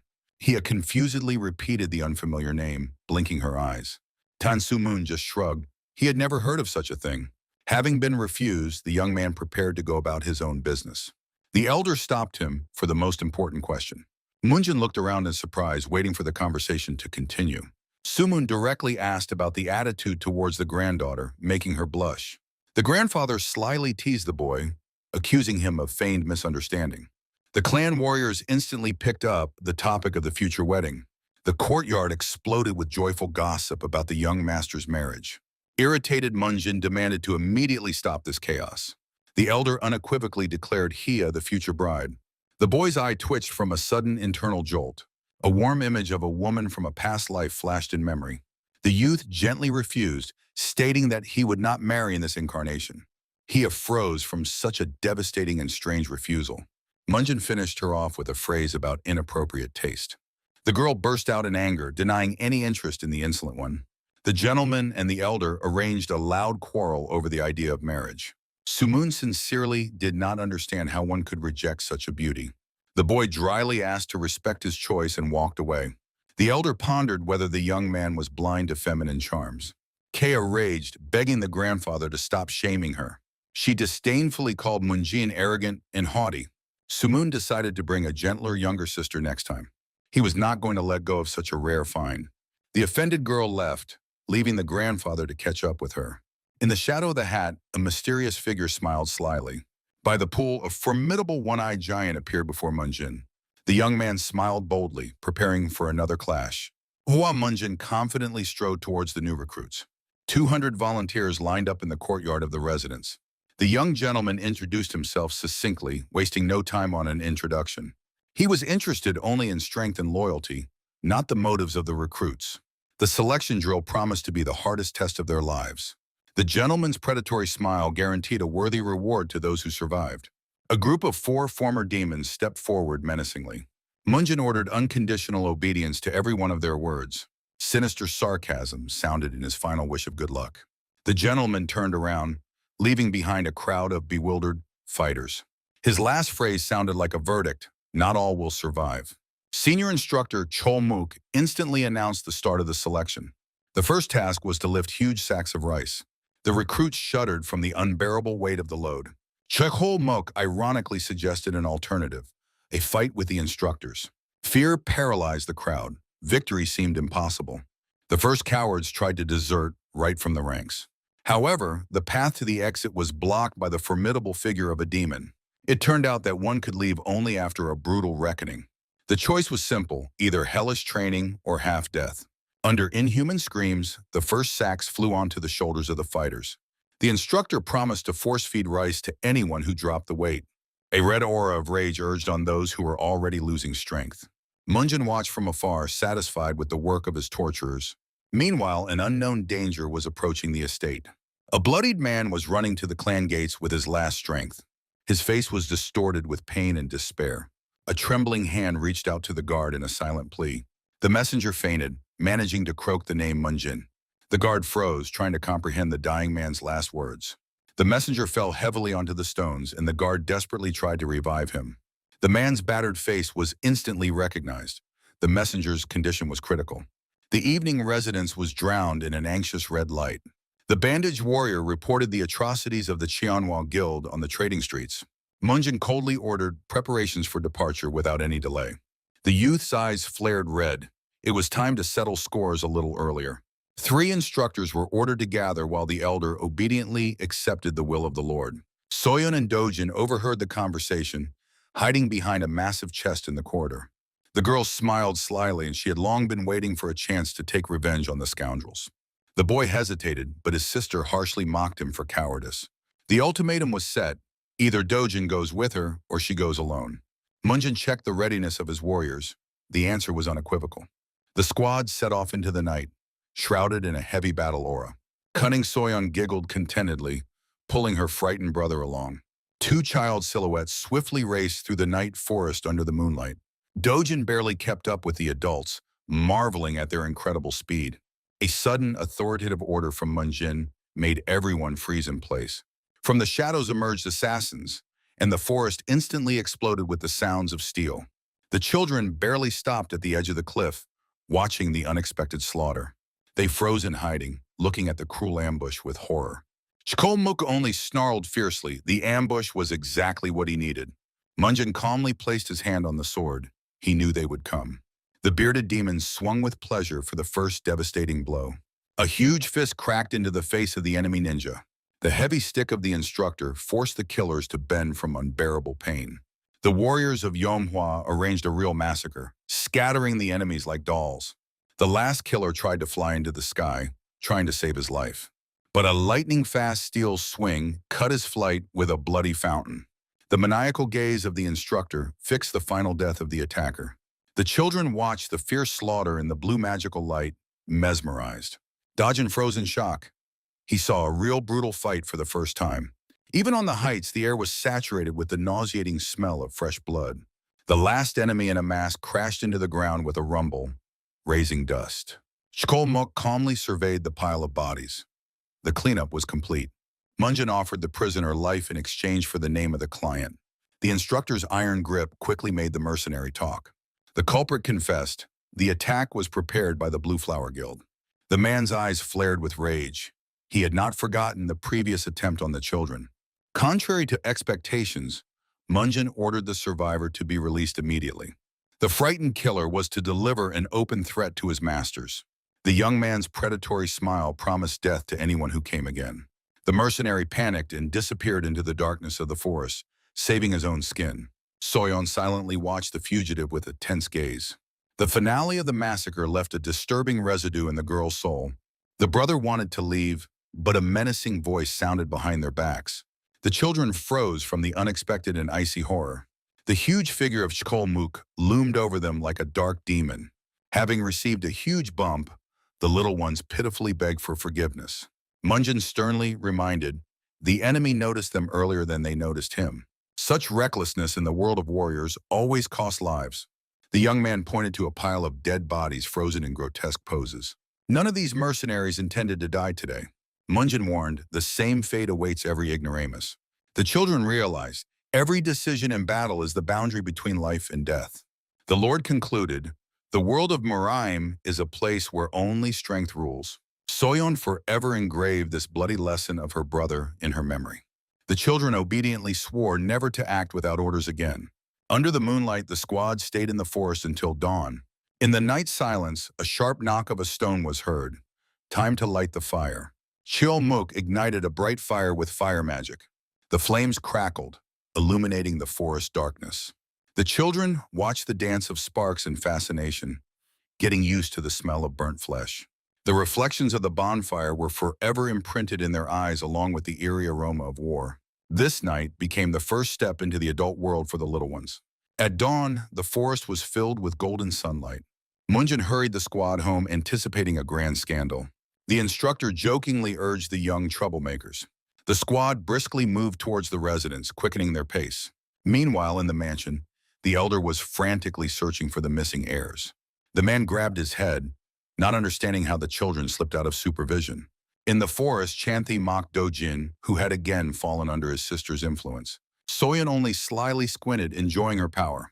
The boy irritably complained about Soyeon's repeated threats and manipulations. Suddenly, the silence was broken by a scream. A wounded woman was desperately fleeing from her pursuer. The maniac cruelly grabbed the victim by the throat, enjoying her pain.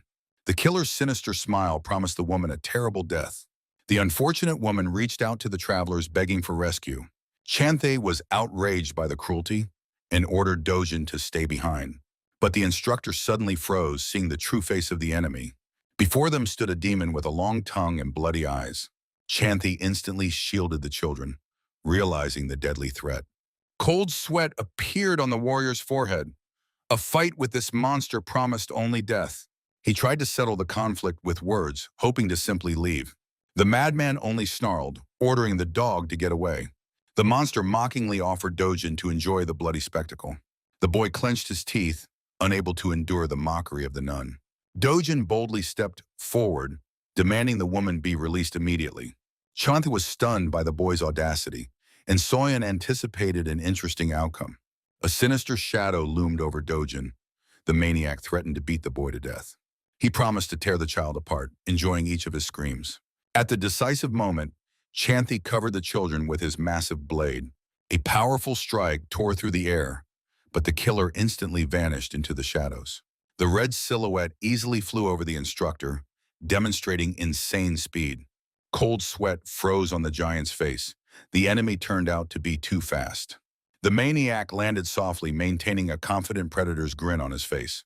Frightened, Dojin desperately called for his only protector. Licking his lips, the killer eagerly prepared for a real slaughter. Chanthe breathed heavily, realizing a master of the highest level stood before him. He ordered the children to run to a safe place without stopping for a moment. With a determined cry, the instructor rushed into the attack, buying time for escape. The blades clashed, scattering a cascade of fiery sparks around. The maniac laughed, enjoying the chance to finally stretch out. The bloody dance only fueled his insane appetite. Chanthe continued the relentless assault, putting all his rage into the strikes. But the enemy in the red cloak only gracefully dodged every attack. The heavy blade pierced the void again, exhausting the defender. A lightning-fast counterattack forced Chanthe to go into a desperate and blind defense. The sadist savored every movement of the victim, demanding even more pain. A devastating blow threw the instructor far back with a powerful wave. Fear pierced the giant. The accuracy of this monster surpassed even the strength of Munjin. The killer continued to press, mocking the helplessness of the opponent.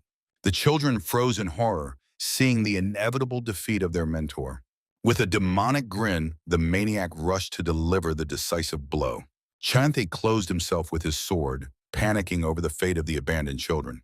The clash spawned a whirlwind of magical energy that tore through the night silence of the forest. A dazzling explosion of light momentarily engulfed both fighters. Suddenly, the assassin recoiled, frozen in silent shock from what he saw. Seeing the savior, Dajin Soyun burst into joyful cries. In a flash of blue energy, a young lord appeared on the battlefield.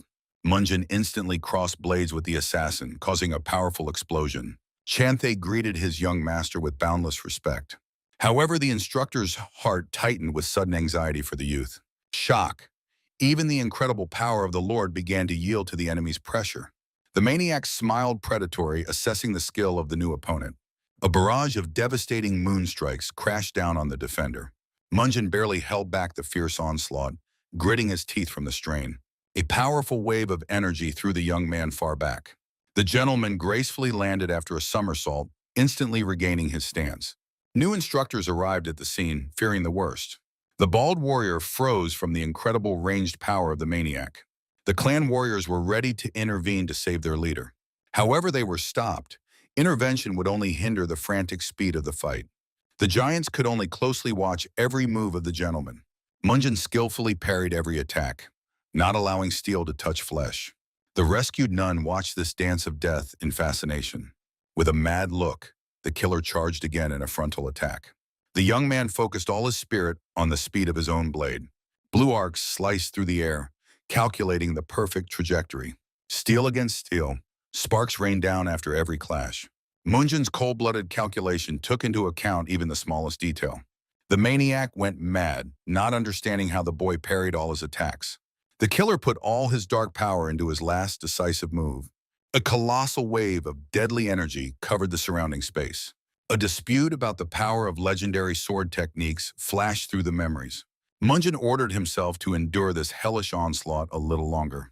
Two blades met in a final flash that blinded the night forest. The killer grinned fiercely. He was sure he had read every attack. The swords clashed in a dazzling flash, tearing through the silence of the night forest. Shock pierced the enemy. He felt the first devastating blow to the shoulder. Munjin slipped past like an elusive shadow, leaving only a trail of light. One fierce blow threw the maniac back in a bloody fountain. The fallen enemy bitterly smiled, acknowledging defeat by the audacious brat. Against the backdrop of bloodied grass, the killer with his last strength asked the hero's name. The young man coldly replied, Hua Munjin. With this name on his lips, the master of the Scarlet Moon accepted his death. The Lord cursed the scoundrel's body, wishing him eternal torment beyond the boundary. The rescued nun froze. She had already heard about the power of this master. Rumors about the mad young lord of the Hua clan surfaced in memory. The sun gleamed on the bloodied steel, confirming the legendary might. Munjin first checked if his younger wards were all right. His very premonition led him into the thicket, straight into the epicenter of the slaughter. The instructor reported the scoundrel tried to dishonor the nuns of the Ime sect. Dojin bowed his head apologetically, apologizing for his reckless courage. However, Munjin unexpectedly praised his brother for his keen sense of justice. The boy froze in confusion. He did not expect such warm support. Mel Ryan sincerely bowed to the savior, expressing boundless gratitude. The young man was not interested in ceremonies. He only wanted to know the name of the slain beast. It was the Scarlet Moon's sword, which hunted for the secrets of the Ame sect. Munjin only spat disdainfully, calling the enemy's technique talentless. He ordered to thank the friends, denying his own desire to save anyone. The women bowed to Dojin, causing him to wave his hands in panic from shame. The little one blushed to the ears, refusing the status of a great hero. Munjin watched his brother's modesty with deep fatherly pride. The squad moved on, while the nuns wished the warriors a safe journey. Meanwhile, in the past, the killer was swiftly rushing through the forest towards his demise. Mel Ryan was convinced. The rumors about the strength of Hua Munjin were not an exaggeration. The young man quickly moved forward, full of determination. The master of the trade guild could not hold back tears upon seeing the savior. Munjin sincerely smiled, confirming his intention to keep his word. Preparations for the reception of the honored guest began instantly at the estate. At the modest table, there was a spirit of gratitude and mutual respect. Munjin noticed how much the old man had been worn down by life's hardships. The burly warrior burst into the hall, stunned by the Lord's personal visit. The guest was amazed by the safe journey while the young man was clarifying the situation. Munjin casually recalled the massacre of 30 killers in the Elim Moon. The news of the defeat of the member of the Four Heavens shocked those present. The boy's immovability only emphasized his incredible power. The guildmaster foretold the warrior unprecedented glory. The old man scolded himself for overconfidence and the cruel beating of the deputy. The dark residents silently testified to the growing terror of the enemy. Trembling with fear, the merchant begged Munjin for saving advice. The youth decided to draw his sword and demanded a clear plan of action. For open intervention, he only lacked a weighty reason. In the red glow, Munjin chose the first target, the weaving street. The sunny market greeted the heroes with a depressing, dead wasteland. The bald companion anxiously surveyed the abandoned trading rows. The striking desolation caused only irritation in Munjin. The empty streets eloquently testified to the inevitable bankruptcy of the city. Finally, the warriors stopped near the required building. Munjin ordered noodles, trying to keep calm. Suddenly, their meal was interrupted by a brazen stranger. The provocateur in purple mocked the choice of the establishment. The frightened shop owner did not even dare to raise his eyes. The bald warrior tensed, noticing the trap tightening around. An armed crowd in purple surrounded the heroes, preparing for a massacre. Munjin refused to leave the shop, ignoring complaints about the bad food. The warrior with a purple aura ordered the rascals to leave so as not to annoy his brother. The icy pressure of force made the attacker freeze from unexpected fear. The master indifferently stepped away from the table, leaving the bearded man alone with the crowd. Two companions froze near the entrance, watching the brewing fight. Bandits in purple confidently approached the table of the burly warrior. Wrapped in blue energy, the provocateur demanded to leave the establishment immediately. The giant calmly called them clowns, preparing to assess the noodles himself. Enraged accomplices rushed into attack, shouting insults at the fighter. The bald warrior in a pink aura advised the enemies to chatter less with their tongues. He boldly called the attackers to come closer and show their strength. Metal handcuffs stopped the deadly sword strike with incredible ease. A lightning-fast hand movement tore through the air in a bright blue glow. A powerful punch shattered the stone floor beneath their feet to pieces. From the devastating force, one of the enemies was thrown back, choking on pain. The formidable giant loomed over the fallen attacker, who was screaming in agony. The shop owner begged the warriors in despair to stop destroying his property. The witnesses were stunned by the spectacle of a swift and brutal punishment of the insolent ones. The courtyard turned into chaos of broken furniture and mutilated bodies. The evening sun illuminated the majestic residence of the trading group, Punyan. Munjin was focused on working on an important letter in his room. The young master's face remained thoughtful and unwavering. A confident hand calligraphically drew hieroglyphs on a clean sheet. The servant politely broke the silence, inquiring about the young master's progress. Munjin ordered to immediately send the secret scroll to the mighty Tang clan. The assistant shuddered in shock, realizing the scale of his master's connections. A sudden shout from outside announced the return of the warriors with victory. The bald giant brought a whole group of tied and humiliated provocateurs. A hard blow under the knee forced the last attacker to fall to his knees. The Lord satisfactorily greeted his fighters, demanding complete obedience from the prisoners. The captive washed himself with sweat, trembling from the inevitable punishment. Munjin coldly stated, before him were scoundrels from the Qianhua Guild. In a fiery aura, the young man declared full-scale war on the enemies. Shock pierced the enemy. He recognized the legendary Munjin in the executioner. The Lord's predatory smile left no doubt. He needed their boss. The captive realized the fatal mistake. They had walked right into the trap themselves. Munjin gestured to stop the futile talks. The giant with the spear instantly prepared to carry out the bloody order. The spear strike, with a crunch, embedded itself in the prisoner's face. The room filled with groans of pain and the smell of fresh blood. The Lord ordered the neighbor to be executed to loosen the tongue of the last survivor. A flash of black energy ended the attacker's life in a fraction of a second. The enemy's body fell powerless onto the stones in death throes. The last survivor wept, begging for mercy in exchange for the truth. Munjin grabbed the rat by the hair, demanding to immediately reveal the leader. The maniacal gaze of the red eye pierced the traitor through and through. Meanwhile, in Shaolin, stunning news of victory was announced. Master Haiyan Wu did not believe that the youth had defeated the Scarlet Moon Sword. The monks acknowledged a genius with a heavenly fighting body had appeared in the world. No Ilchun noted the incredible talent not only of Munjin, but also of his family. The children of the Hua clan had already managed to gain fame at the tournament in Sichuan. Setting down the cup, the old monk decided to end the conversation. Huiyun Wu set out on the road, eager to personally see the young hero. The night residence of Imei shone with lights amidst the mountains. Elder Jinhua came to say goodbye to the wounded Melryan. The girl was confused by the sudden departure of her mentor. The woman gently explained, debts of gratitude must be repaid immediately. She decided to personally reward Munjin and his talented family. Melryan again enthusiastically praised the feat of her savior. The elder set off on the journey, leaving the nun to recover her strength. Melryan watched the elder disappear into the night darkness. The girl smiled slyly, wondering what surprise awaited the Hua family. Jinhua confidently walked forward under the silvery glow of the moon. Meanwhile, in the luxurious hall of the Tang clan, a tense conversation was brewing. Emperor Yadu studied the scroll intently, weighing every word. A scandal erupted at the residence over young Hojun and her future. The girl's father was furious, but the patriarch considered the age ideal for marriage. Zhengchen was panically afraid to let his daughter go, but the elder only mocked his weakness. Tensumon cut off any objections.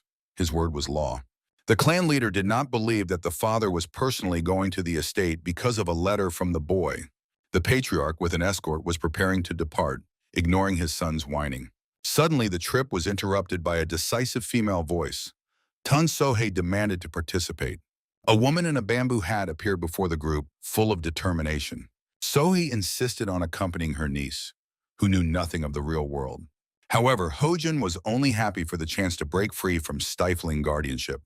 The girl was already anticipating the taste of dishes in the best restaurants near the Hua estate. The majestic procession led by the patriarch set off to meet new allies. HWA Mujin walks accompanied by two of the four demons of Zhongshan, aware of their important mission as bodyguards of the young master. They follow the recent captive who agreed to fulfill the young man's more than insistent request. He leads them to his leadership. The pretty woman greeting them exclaims, "Ah, what muscular and manly warriors." She invites them to stay here and play with them, adding that there is no need to be shy. Her red-haired companion, smiling invitingly, playfully exclaims, "They also have many cute girls." But Sak, greedily looking around at the girls, admires, "Oh, this place." Akalmuk meaningfully clears his throat. The red-haired girl approaching them exclaims with delight, "Oh, what massive arms they have." Her friend, placing her palm on the impressively sized bust, tells Akalmuku, calling him Mr. Handsome, that he has an amazing figure. Blushing and looking away, the muscular giant scratches the back of his head, saying he thinks he is not yet old enough to be called Mr. The girl, a bit puzzled, asks, "What does he mean?" Their guide, a man from the Chenhua trading group with a scar crossing one eye, smirking, says, "The sight pleases the eye, doesn't it? This is exactly where the heart of present-day Sangriu is located." Pointing with his hand at the mansion glowing with red lights, he adds, "Here arose an entertainment district for travelers who come here. And thanks to the Blue Flower Trade Guild, the local establishments are also properly managed." HWA Mujin casts a stern look at him and asks, "Blue Flower? Is this some kind of joke? After all, they were the ones who drove out the merchants and built the entertainment district here." The disconcerted man, stammering, replies, "So that's what happened." The guy answers, "Yes, it was exactly them who were their hands and feet." The escort apologizes, he did not know about this. They continue walking further down the dark alley. HWA Mujin asks, do they even realize how those who were expelled are living now? He adds, however, they are hardly concerned with such matters. He suggests closing this topic and asks, is it far yet? The man says they have already arrived. Raising his gaze and surveying the area, he says that they are already at the place. They stand in front of a multi-tiered mansion called the Flower Twin House. It is the largest and most famous brothel in Sichuan. HWA Mujin raises his head to take in the mansion and with a crooked grin says, it looks like a real palace. The guy suggests to the companions to go inside. He opens the door and they enter a huge, brightly lit hall. The demon brothers look around with interest. HWA Mujin becomes wary. He finds the smell he sensed suspicious. A woman rushes to their guide saying, why has he not visited here for so long? Why has it been so hard to see him lately? The man raises his hand warningly, saying he did not come to have fun. He suggests she approach someone else. Looking back at HWA Mujin, the man says he will be upstairs, and suggests going up to the very top floor. But Sak, clutching his head, wonders why did she suddenly fall ill like this? He hadn't taken a drop of alcohol in his mouth today, so what is the matter? A scream reaches his ears. He turns his head toward the direction from which the voice came. He, slightly blushing, listens to a voice coming from behind the door, ticklish, freeze for a second, then a quiet chuckle is heard. Through the frosted glass of the partially glazed door, he sees two silhouettes, male and female. To Akal Muk comes a question, Mr. Handsome can help. A girl clinging to him says that it is very cold here and asks, could he hug her? Looking languidly at him, she adds that she likes his hands, they are warm and muscular. The girl asks him to enclose her in his embrace. The man, slightly blushing, replies, yes, of course. HWA Mujin senses something wrong and becomes even more alert. He looks at the fragile maiden's hand holding the garment. A quiet voice reaches his ears, great master. He mentally pleads, no. The girl sitting on the floor, trying to cover herself with clothing and not raising her head, asks, why did he come so late? Does he know how long she waited? The guy thinks this cannot be. Meanwhile, the girl raises her face to him, saying that she missed him very much, and now they have finally met again. HWA Mujin stands, unable to move. His heart bleeds. MANHWA. The maiden's hand rests on the floor. Her voice reaches him. Yes, it is her. Could the great master not recognize her? Her hand reaches for him and touches his body just above the waist. HWA Mujin is shocked. Why is she here? As if hearing his question, the girl says that she was lonely. She missed him terribly. Her hand slides over his clothing. She says now that they are together. HWA Mujin clenches his teeth so hard it seems they will just crumble now. Red lights of inner energy flash in his eyes, and his hand forcefully descends. He spins, arms wide open, scattering his companions in different directions. The men scream in pain as they fly apart. A flash of red energy explosion bursts from the mansion. People standing on the street scream in fear. Oh, what is that? Did something explode? In the ears of HWA Mujin, standing in the center of the room, screams still sound. His companions lie nearby on a luxurious carpet covering the floor. A voice reaches him, let's leave here immediately. A girl rushes past him, choking on smoke and coughing desperately. But Sak, rising from the floor and holding his head with one hand, complains of a headache and asks, what happened? Yuhal Muk, already on his feet, speaks disparagingly about the mental abilities of their guide and says he should have warned them in advance. In response comes a not very sincere, sorry. HWA Mujin, surveying the room, thinks this place was filled with hallucinogenic smoke. The guy is surprised they use such tricks in brothels. Flashing red lights in his eyes, he declares that from today this establishment is closed. He angrily thinks he will burn everything to ashes. HWA Mujin orders the man to continue leading them. Holding his head with one hand, the man obediently replies, yes, sir. Walking forward, he invites them to follow him, inviting them to go up the stairs. He reaches the top of the stairs. HWA Mujin follows him. Pointing with his hand, the man says it's him. The guy turns his head in the indicated direction. They are met by a man holding a sword in his hand. He asks, who are they? What are these bastards doing here? He demands that they leave immediately. Do they even know who he is? HWA Mujin calmly says, no, Sak. His companion immediately rushes forward. No, Sak knocks the man to the ground. He sits on the floor, holding his head with his hand. The guy, without much respect, asks, has he come to his senses yet? The man says confusedly, who the hell is he? HWA Mujin introduces himself with a grim look, naming his name and saying that he is from the Yemwa clan. He adds he heard that the man works for the Blue Flower Trading Guild. He asks, what is his position? Still holding his head, the man thinks confusedly, HWA Mugen, how did he find this place? He says aloud that he is the Deputy Chief Administrator. The response is understood. Well, since he is the Deputy Chief Administrator, they will get straight to business. HWA Mugen says 10 days. He orders all Blue Flower Enterprises to be removed from here within 10 days. Also, they should stop their petty games against the MANHWA clan. The deputy asks what, why should they do that, and what have they done to the MANHWA clan? The response is advice to shut up. The guy says if he does not have the appropriate authority, he should report it to the superiors. The reasons why they are treated this way will be much better understood by their chief administrator or the head of the trading guild. With a grim smile, HWA Mugen adds, if they do not leave within the allotted 10 days, he will take it as a challenge to the MANHWA clan. He says with a threatening voice, if they think they can handle it, then let them try to insist on their own. The man looks at him with fear. Behind him, with weapons in their hands, stand demon brothers. HWA Mugen, towering above him, adds, and from today this establishment is closed. A huge mansion is engulfed in flames. People in the square are shouting, fire, the spread of the fire must be stopped, bring water quickly. HWA Mugen, already far behind the crowd gathering around the burning building, turns away and says to Akalmuku, when they return, let him prepare the carrier pigeon. The response is, yes, young master older brother. The guy adds it seems Don J. Joku and Chang Ti will have to work. Morning, residents of the MANHWA clan. A voice is heard, questions must be addressed in the order they are received, so what exactly is their problem? The response is, didn't he say? All right, he will repeat it once more. He needs to deliver something important to their young master. Smiling brightly and sweating at the same time, Elder Cho Hwanbin says, let them not stand at the threshold and come in. He is stopped by a shout, let him wait a minute. Jin HWA from the Amei sect, staring angrily at the great Shaolin master Henwu, says as for the Shaolin envoy, it seems he has no important business with the young master HWA. Therefore, he has no need to enter inside. The monk replies Amitabha, he does not understand why the Amei sect is here. Those who acted as if they did not know the MANHWA clan at all, but now strangely are watching him closely. Emperor Yada Tan Suman asks in surprise, what are they doing here? Jin HWA, turning his head to him, says, stammering, that he cannot believe his eyes. Emperor Yadav. Henyu echoes her, Tan Suman.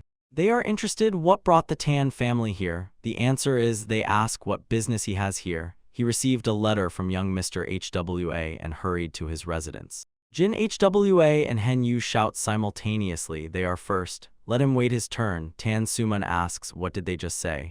He indignantly says, is it they who tell him to keep order in the queue? He is the Emperor of Poisons, and as he said earlier. In response, laughter sounds. Does he really think his experience will help him break through ahead? Has he already forgotten what methods are used in Jianghu? Tang Suman exclaims, what are they even talking about? How unbearable they are. Elder Cho Hwanbin, continuing to smile diligently, mentally begs the young lord to return soon. Tang Suman says this is rather strange. Although the tea is the same, why is it? Cho Hwanbin, seating the guests at the table, serves them tea. The Emperor of Poisons is surprised that the tea here seems much tastier. The elder, still feeling somewhat insecure in the company of such noble guests, forces out a polite chuckle, saying neutrally, really? Tang Suman, gripping the cup in his hand, says, long time no see. Henwu, without raising his eyes, replies, Amitabha, it seems 5 years have passed already. Jin HWA says she never would have thought to meet the two of them in this place. Seeing both of them in good health, she feels relieved. Tang Suman replies that he is here because he and young Lord HWA are close friends, but what brought the two of them here? The response is, isn't the MANHWA clan closely connected with their Shaolin? The Emperor of Poisons says he hears this for the first time. Henwu, casting a glance at him, assures that the first to recognize the heaven-bestowed talent in young Lord HWA was none other than his senior mentor, the great master Hegwin. Tang Suman laughs in response. If he calls that bonds, then even a casual brush of sleeves can be considered a connection predestined by fate.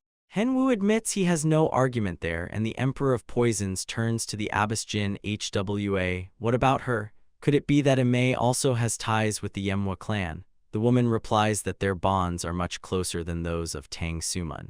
Touching the rim of the cup standing before her with her fingertips, Jin HWA says, they all know what happened with the Crimson Moon's sword. It was young Lord HWA who saved their disciples from becoming victims of that scoundrel. They owe him, so her arrival to repay kindness is quite natural.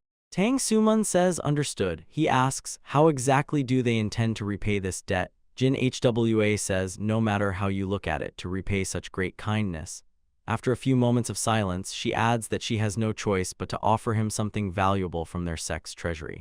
Fixing a hostile gaze on Tang Suman, the woman, around whom a glow of cold bluish energy flares, says that is why she personally came to the Manhwa clan. She wants to pass on several secret techniques of the Ma sect. Elder Cho Hwanbin looks stunned by her words. Hen Wu says, what a coincidence, he was just wandering the world in search of a worthy disciple. And so, hearing that the second son of the Manhwa clan possesses incredible talent, he decided to pay a visit. Tan Suman, casting a sidelong glance at him, thinks, is he openly trying to poach a disciple? They certainly have no lack of audacity. The hidden dragon. It seems he should fear not only these scoundrels from the unorthodox sects.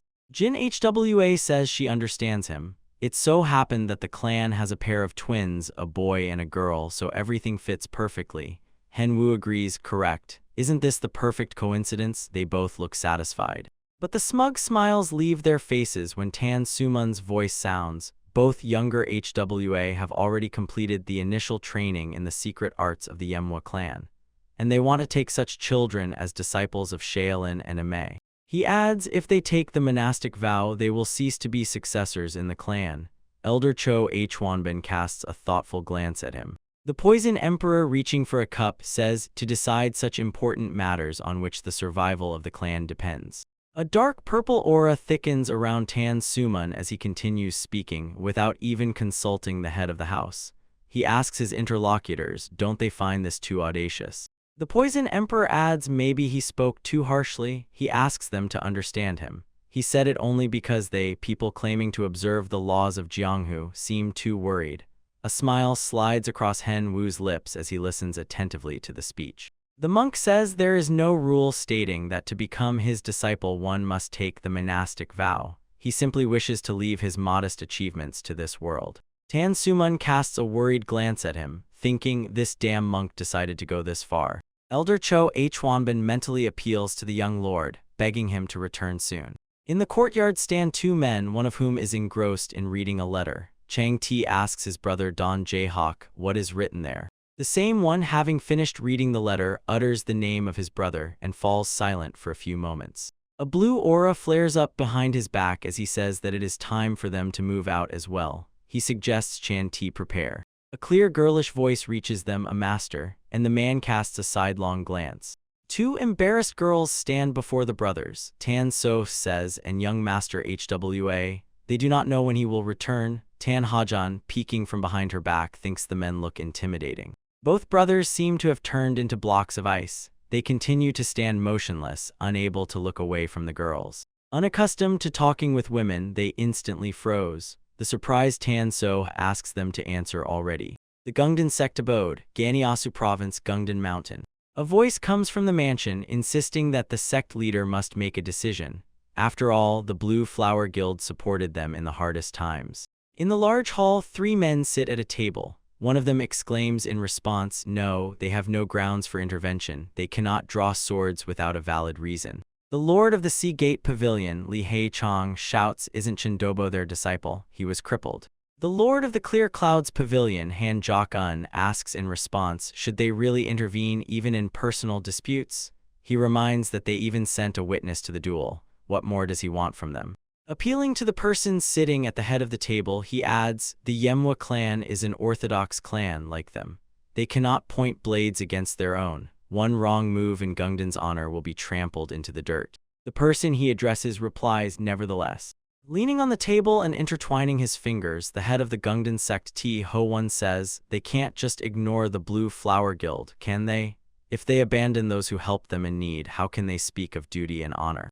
Li Hei-chan agrees with him, the head is absolutely right. T. Ho-won says in that case they have only one way out. He suggests the pavilion lords speak.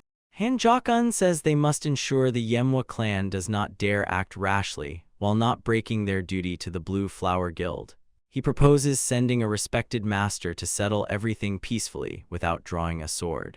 The head of the Gungdan sect agrees, he thought the same. He adds, in that case, among those who are most trusted and possess great skill. He suggests sending elder brother Jael, recalling a tall, stern man with a scar on his left cheek.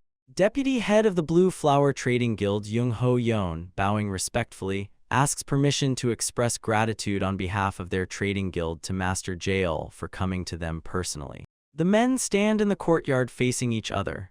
Jael replies that they haven't seen each other for a long time. He says he will say everything at once to avoid misunderstandings. He states that he came here not to become the sword of their guild. Let them not forget that the MANHWA clan is as orthodox a clan as theirs. Jung-ho Yeon replies that he is fully aware of this and completely understands him. He says he has already received a message from the head of their sect. Jael says, well, good, then he will consider that they agree to mediation. Deciding that the greeting ceremony is over, he suggests going. Jung-ho Yeon follows him without objection.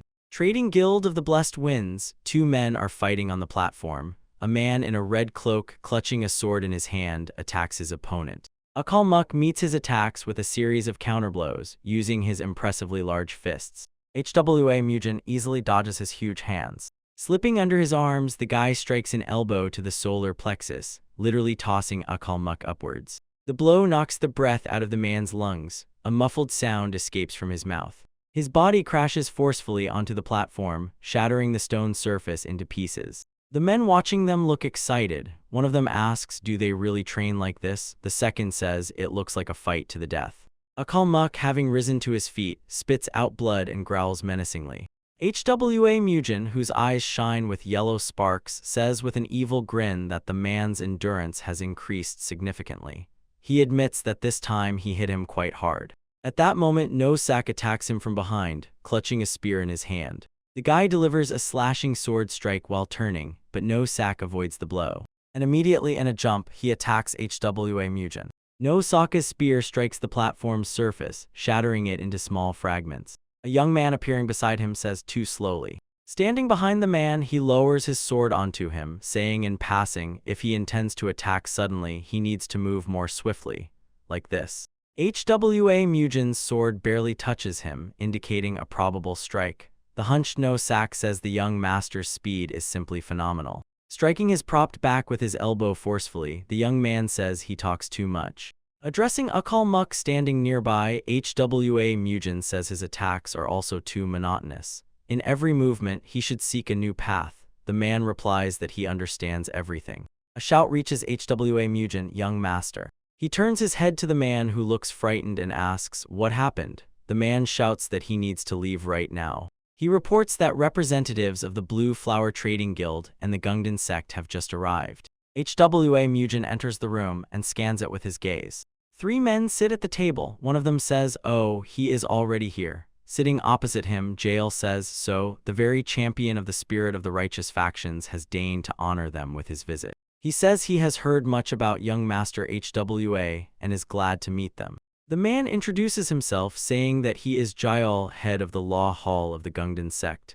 Pointing to the chair opposite him, he asks the young man to sit down. HWA Mugen casts a slightly disdainful glance at him. But without saying a word, he pushes the chair aside and takes a seat next to the head of the Trading Guild of the Blessed Winds, Peng Quan-o.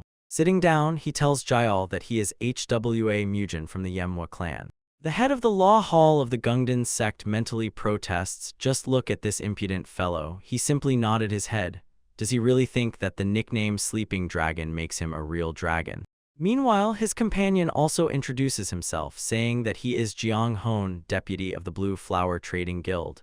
He asks, what matter did the young man want to see him about? HWA Mugen replies, it seems his message was not conveyed correctly. Jiang Hon asks on what grounds is he attacking mercenaries and oppressing shops belonging to their guild.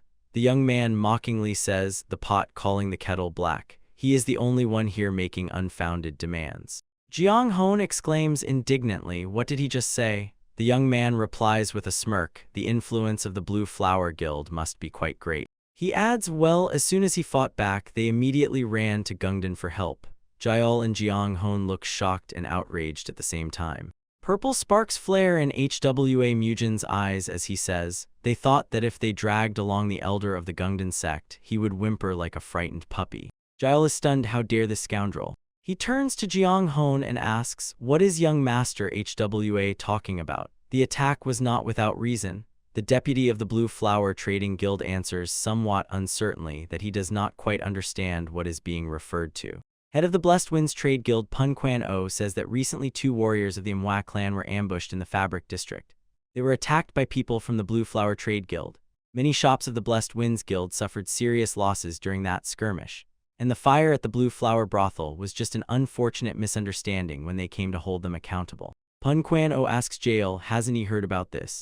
Looking at him from under his brows, Jiang Hon says, even if a fight broke out, it was just an ordinary scuffle between heated young men. There's no need to make a mountain out of a molehill. He asks Pun Quan O, what does he ultimately want? Is he demanding compensation for the damage caused to the Blessed Winds Guild? If so, then Blue Flower also suffered colossal losses because of young Master HWA. HWA Mugen casts a sidelong glance at him, saying, that's nonsense.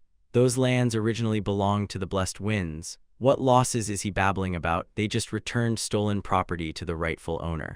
Looking at Jiang Hon, whose face is adorned with a small beard, the guy adds that the goatee is talking nonsense.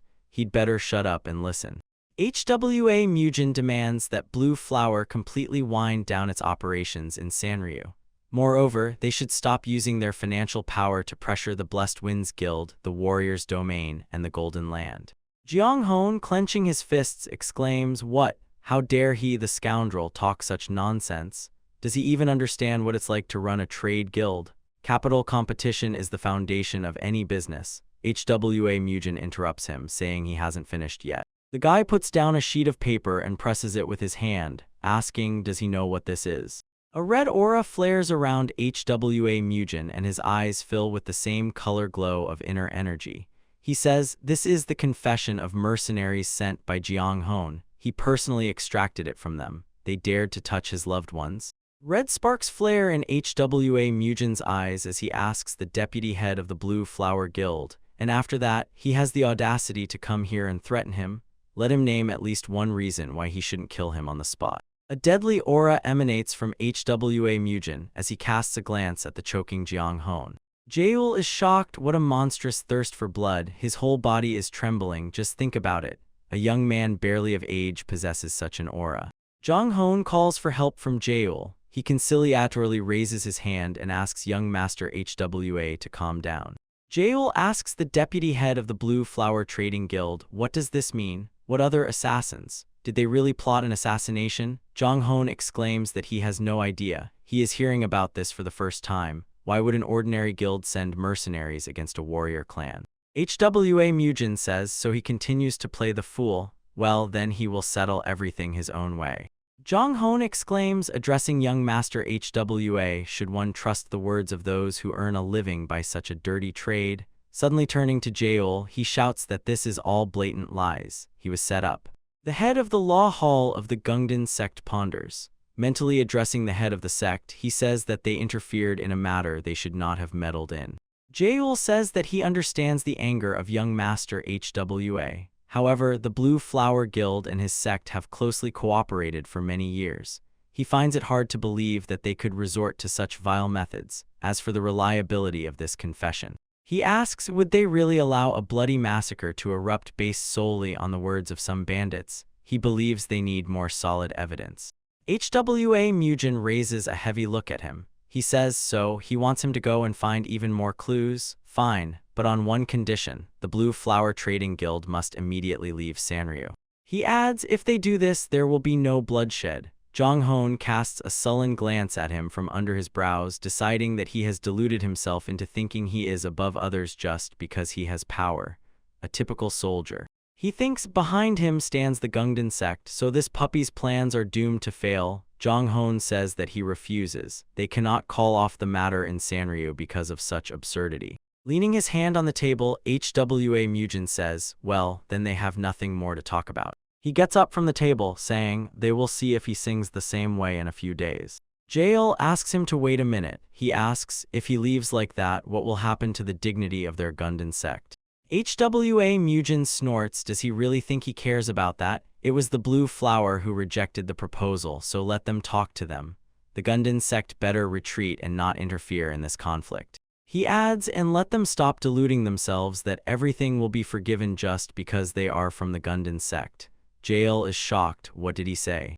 HWA Mujin, pointing at the guests, says, let them just look at themselves. They talk nonsense about honesty and justice, clearly taking the side of the Blue Flower Trade Guild.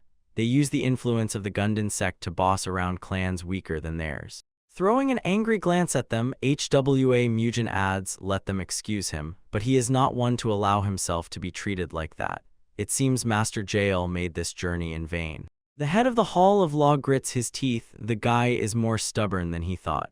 But if it ends like this, the reputation of their sect will be destroyed. His hand clenches into a fist as he says, as young Master HWA knows, the Blue Flower Trade Guild helped their sect a lot in difficult times. Personally, he does not intend to feud with him, but Gundam has a different position. Gloomily looking at HWA Mujin, Jael says their conversation did not go well. If young Master leaves now, it could lead to a large-scale conflict between orthodox sects. HWA Mujin replies that the same applies to the Blessed Winds Trade Guild. They cannot ignore their difficulties. Gundam's intervention will change nothing. Justice is still on their side. Jael says, all right, in that case let him propose an offer. He asks, how about they meet in a duel? The loser must immediately withdraw from this conflict. Of course, he promises to assist in finding those who tried to harm his relatives. HWA Mujin replies that deciding everything this way is a bit ridiculous, but it sounds tempting. He agrees, deal. In the courtyard illuminated by the moon, the voice of Jael sounds so that they do not accidentally kill each other. The duel will take place with training swords. Aniclimax silently watches what is happening. Standing next to him, Punquan-O prays that young Master HWA is all right.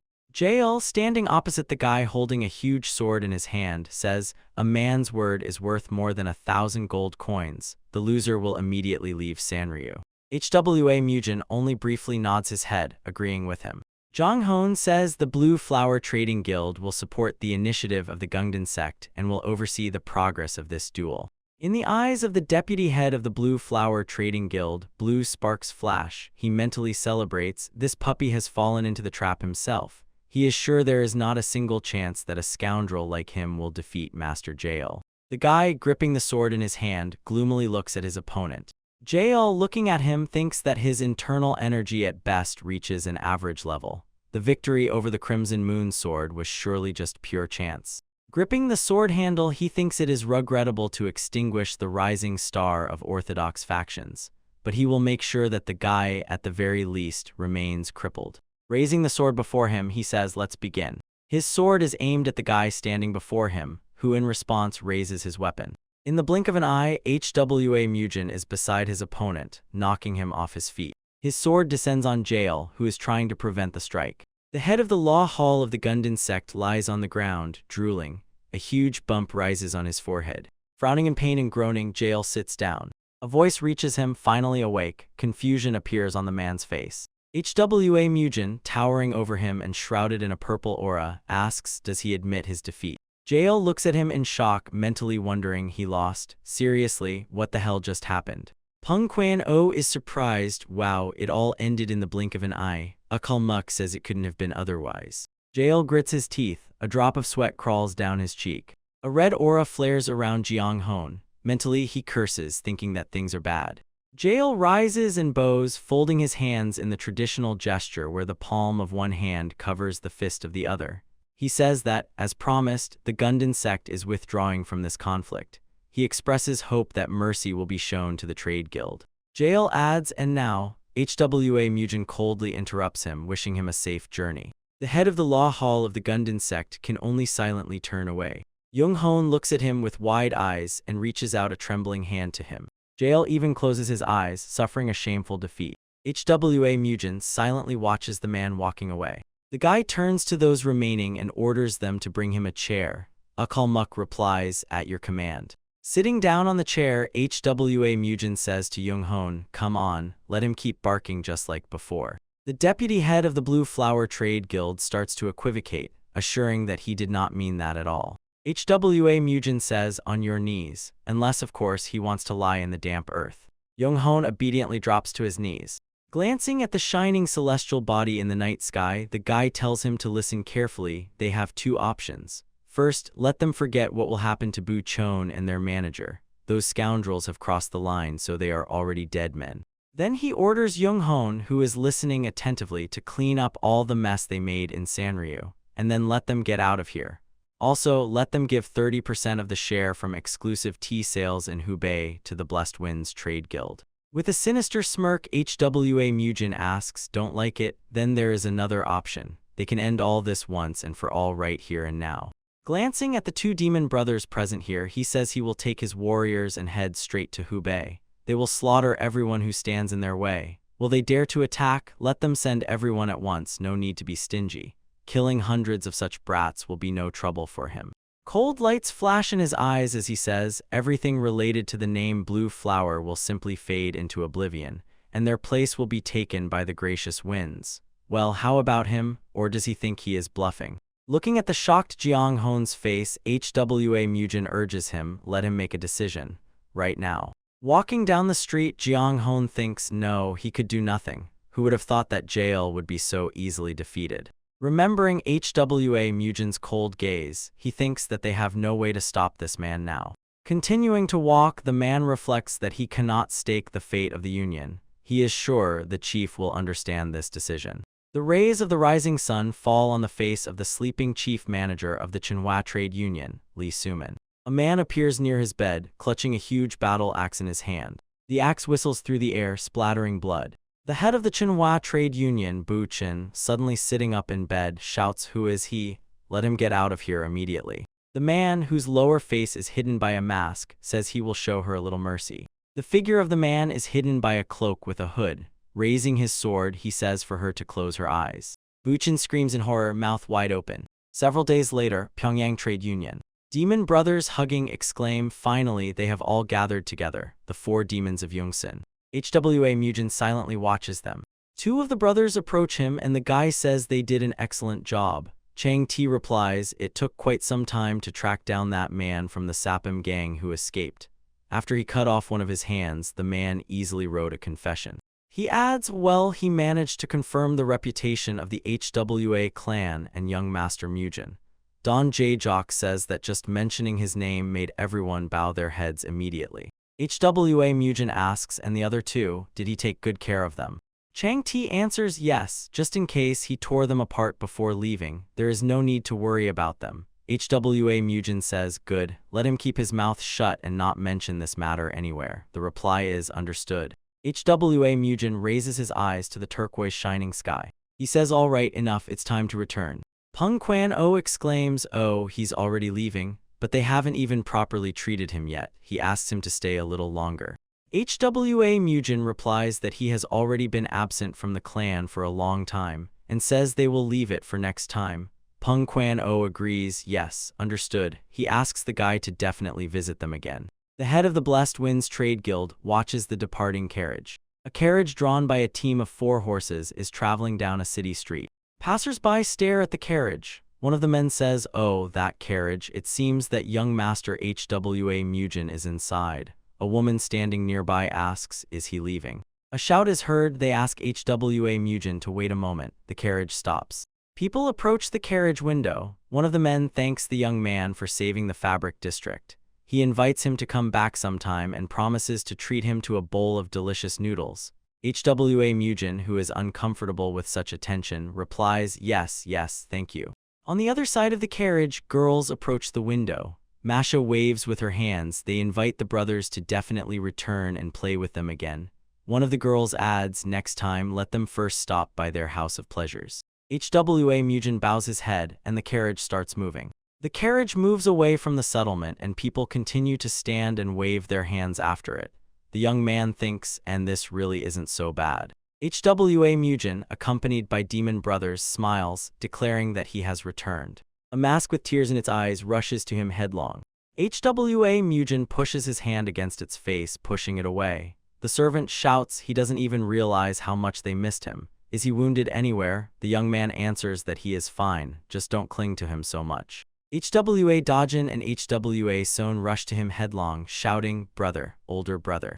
Bending down to the children and hugging them, HWA Mujin says, hey, did they behave well? Did they train well? The response is yes. The Tan sisters came to them, so they played and didn't get bored at all. The The guy is surprised. The Tan sisters, who are they? A voice reaches him. Has the young master already returned? The elders greet him, saying they have heard about everything that happened in Sangrio. He really did a huge job. HWA Mujin replies, that's right. But who do they have here? Who are these Tan sisters? Cho Hwanbin, laughing, answers, about that. There are people who have been waiting very, very much for his return. He asks HWA Mujin to enter the house first. The guy looks puzzled. The words slip from his lips. Wait, what? Entering the hall, he sees the whole company at the table: Tan Soha, Tan Hajan, Hen Wu, Jin Hwu, and Tan Sumuna. Emperor Yadav, raising his hand in greeting, exclaims, "Oh, young master HWA, he has returned." Tan Sok casts a thoughtful glance at the guy. Tan Hajan's face is lit up with a joyful smile. Tan Soh politely greets HWA Mujin, saying she is glad to see him again. Folding his hands in a traditional greeting gesture, the young man replies, "Welcome. What brought her back?" The voice of Tan Hajan reaches them. He is even more handsome than the sister said. The guy and Tan So look at the girl in surprise. Meanwhile, Tan Hajan, modestly lowering her eyes, says she is glad to meet the young gentleman HWA Mujin. Raising her incredibly green eyes like spring foliage, she introduces herself, stating her name. Emperor Yadav tells the guy that this is his granddaughter. Let her say hello. The guy, bowing his head, says his name. HWA Mujin looks askance at Tan Suman standing next to him. Emperor Yadav uses telepathy to address the young man. Flies swarmed, but 2 large snakes climbed over the wall and settled here. He is exhausted trying to deal with them alone. HWA Mujin also mentally asks snakes, what does he mean? In response, he hears advice not to lower vigilance. If he is not careful, then his 2 juniors. Their communication is interrupted by Hen Wu and Jin Hwu, hurrying to greet the host and introduce themselves. Standing behind the young man, Tan Suman mentally tells him that if he is not careful, these 2 old snakes will swallow them whole. HWA Mujin, noticeably tensing, introduces himself to the guests, stating his name. Tan Suman tells the girls to step outside for a short while. Tan So agrees, yes, of course. Tan Hajan suggests she go to the children to see how they are doing. Tan So glances back, but HWA Mujin pays them no attention. He invites the guests to sit and have more tea. Already crossing a small bridge, Tan So stops and turns to Tan Hajan, saying, how can she say such a thing to a person right to his face? She is surprised. Handsome? Why, did she say something wrong? He is much more attractive than his sister described. Slapping her forehead with her palm, Tan So says with annoyance, she really is something. Tan Hajan, looking aside, says, oh, the young master's guards are here too. And those people they saw last time are here as well. She shouts to the men that they, the masters, look so reliable. She tells her brothers, stunned by her attention, to protect their young master well. The men again could not find words to respond. Already sitting at the table, HWA Mujin asks the guests what brought the 2 of them to such a modest place. Shaolin and Amei never really had special reasons to cross paths with them. Jin Hwa replies that a few days ago they heard the news that he saved their sisters from the clutches of that demon. This service preserved the very spirit of Amei, so how could they forget it? HWA Mujin responds that it was just how circumstances turned out, nothing special. Jin Hwa says that a service rendered should be properly repaid. As a reward, they want to pass on the secret arts of the Amei sect to the HWA clan. She adds that the secrets of their sect are usually never passed to outsiders, but their sect leader made an important decision, saying that since the service rendered was so great, they are obliged to at least do this. HWA Mujin is impressed by her words. He replies that he is grateful to them for sharing their secrets, but he is curious about whom exactly she intends to pass them on to. He has already mastered his own secret techniques, and his juniors are also studying the secrets of their clan. He adds that the remaining ones are the elder and the chief manager, but they are too old to take as apprentices. Jin Hwa replies with a smile that she would like to pass on the secret arts of Seon. The woman is confident that she will be able to master them well enough while continuing to practice the clan's techniques, so the young master need not worry about it. HWA Mujin says he is not very willing to talk about it, but Seon is his only sister. He cannot allow her to study the secret techniques of Amei. Jin Hwa replies if he is worried that studying their secrets will require her to be registered in their sect as a nun, she can assure him these concerns are unnecessary. Tan Suman again resorts to inner speech, saying that he should not allow himself to be misled. Once the connection between mentor and student is established, everything will change. This must not be taken lightly. The guy says he will repeat it once more. Suddenly a shout is heard, "Older brother." HWA Mujin turns his head toward the door. In the doorway, a small dark silhouette is visible. HWA Son says that she wants to learn this. A red aura flares around the girl, a smile appears on her face, and sparks of excitement light up in her eyes as she utters, "Soaring palm, piercing snow clouds." HWA Mujin says confusedly, "Son." A thought flashes through his mind. Who would have thought that the abbess had already managed to influence her? HWA Son, approaching her older brother sitting at the table, says that the palm technique shown to her by the elder. The girl declares that she really wants to learn it. Placing his palm on the head of his younger sister, the young man casts a wary glance at Jin HWA. And what exactly did she show her? The woman replies, "Just nothing special. She only showed the girl the basic palm technique." HWA Son recalls how Jin HWA demonstrates martial arts to her. Looking at HWA Mujin with admiring eyes, the girl says, "The woman said that when her brother returns, she will be able to learn an even stronger palm technique." HWA Son pleads she wants to learn the palm technique. She begs HWA Mujin to allow her. Tan Suman snorts disapprovingly. Henyu chuckles. HWA Mujin ponders. The Emperor of Flame technique is undoubtedly an outstanding martial art, but at the same time, it is an art based on yang energy. Looking at the girl who clenches her fists, eagerly awaiting his decision, the young man continues to think that for a man with strong yang energy, this is an excellent technique, but it will be extremely difficult for the girl to master it. Leaning toward HWA Son and looking into her eyes, he asks, will it cause her trouble? If yes, then he will not do it. He is not one to be easily put in a difficult position. There are not many people in this world capable of causing him problems. HWA Mujin looks at his sister with a gentle smile, thinking that the martial arts of the Amei sect might indeed suit her much better.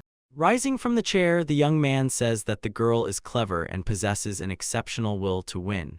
Since she is the only daughter in the clan, they had no intention of sending her far away. Folding his hands in a traditional gesture, he asks Jin HWA to take care of his sister. The girl standing nearby barely restrains her bursting joy. Jin Hwa's face literally lit up. She clearly did not expect to get his consent so quickly. Rising from the chair, the woman folds her hands palm to palm as if praying and replies, Amitabha. May the grace of the Buddha bless the union between the Amei sect and Son. The young man, slightly surprised by such formality, responds, such reverence is not necessary. Henwu, continuing to sit at the table, also folds his hands in the same gesture and says, Amitabha. He congratulates the Amei sect and the Manhwa clan on acquiring these bonds, and this undoubtedly is also a blessing of the Buddha. Tan Suman, lowering his head, emits a dissatisfied cough. Henyu thinks that Amei still got Son. Now it's Shaolin's turn. He remembers the meeting with HWA Dojin. This child, in his opinion, is truly unique. His talent for martial arts exceeds all his expectations. But more than anything, his heart was captivated by the depth of the boy's character. Henwu, recalling how HWA Dojin stood before him, maintaining an unflappable appearance, thinks he is calm and composed, but a spirit of rivalry rages in his chest. This boy is exactly the student he was looking for. He will never let him slip away. Henwu, rising from the chair with a smile, tells HWA Mujin that this good news must be reported to Dojin. Tan Suman, using mind speech, warns the guy, careful, the second snake is creeping up. HWA Mujin says he wants to establish ties with the secular clan. Although he himself preaches the teachings of Buddha, he adds, quite an awkward situation. Henwu, smiling, replies, is that so? Like monks, they are detached from worldly vanity, but that is only formalities. Radiating joy and tranquility, Henwu, surrounded by a faint glow of a bright aura, says that he has finally found a worthy person with a karmic connection to whom he can pass on wisdom, and his position does not matter. Looking at him, HWA Mujin thinks, a formidable opponent. The guy wonders, either he doesn't understand hints at all, or he's just shameless. Folding his hands in front of him in the traditional gesture where the palm of one hand covers the fist of the other, the young man respectfully bows his head, and replies that his younger brother is destined for a great fate and must master the secret techniques of their clan. Circumstances do not allow him to be apprenticed to Henwu, so he asks for understanding. The monk, smiling even wider, answers, Amitabha. Can he ignore the difficulties of their clan? If they allocate him a small room, he will be able to teach him gradually right here. HWA Mujin is unpleasantly surprised. Henwu needs a room. Has this old monk decided to live here? The young man mentally addresses Tan Suman, asking, was he always like that? Emperor Yadav replies that the monk's shamelessness truly matches the great Shaolin. He reminds that vigilance must not be lost. HWA Mujin says that first he must find out what Dojin himself wants. He suggests going outside. Henwu responds with a slight bow, agreeing, well, all right. Under the blooming tree, the young man's voice is heard addressing his brother by name, Dojin. The reply sounds, yes, brother Mujin. HWA Mujin informs the boy sitting at the table that the monk Henwu wants to take him as a disciple. At the same time, he points to the old man sitting next to HWA Dojin, saying that the brother has the duty to inherit the grandfather's secret techniques, which he himself could not master. He asks, what will his decision be? HWA Dojin answers that he has no intention of abandoning the study of the grandfather's secret techniques. But the boy, looking his brother in the eyes and clenching his hand into a fist, resolutely says that he very much wants to learn the technique the monk showed him. HWA Mujin ponders, what exactly have these old snakes managed to do while he was away?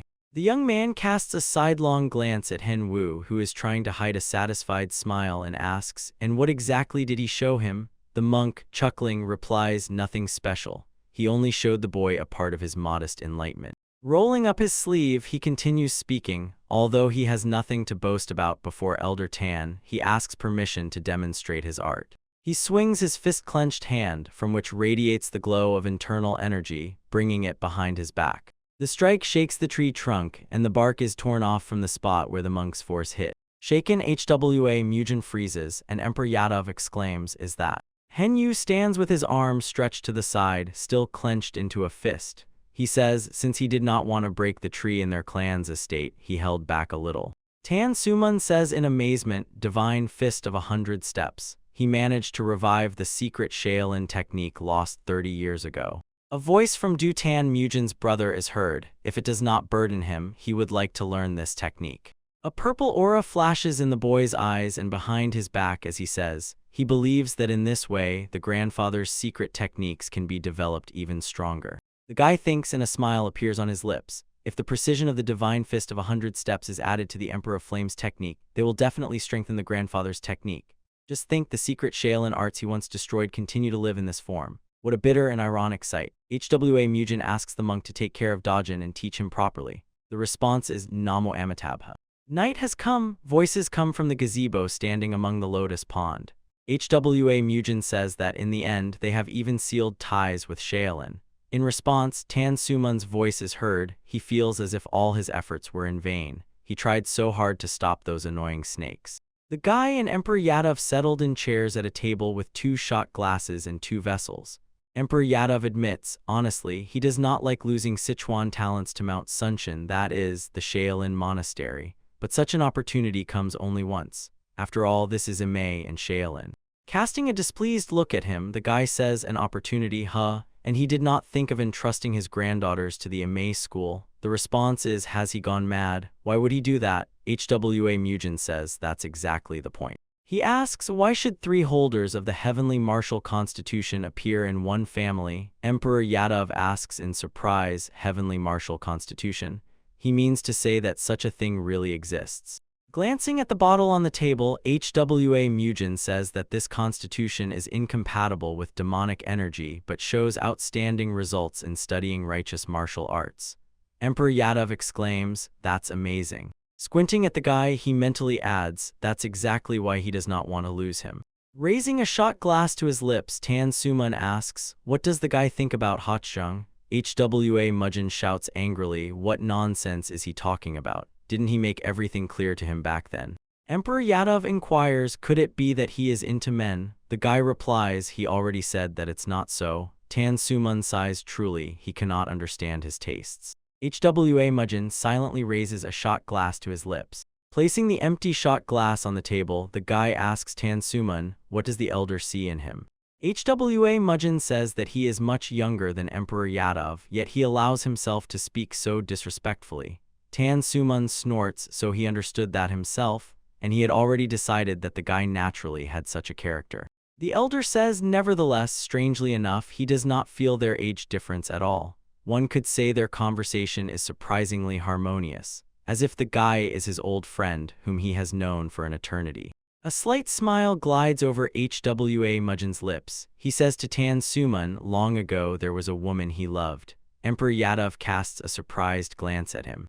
Hwa Mujin continues, he was ready to turn away from the path of a warrior and break the last will of his teacher for the one he loved with all his heart. Raising a shot glass to his lips, Tan Sumun thinks that he speaks about it as if decades have passed. He says neutrally, is that so? A longing and pain appear in the guy's eyes.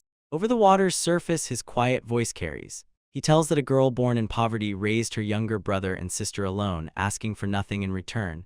In harsh winter frost, she took any work at the market, and during harvest season worked in the fields despite her fragile body. She was incredibly pure and noble, like a lotus flower. His face lights up with a smile as he says, moreover, she never accepted help from strangers. Her will was that strong.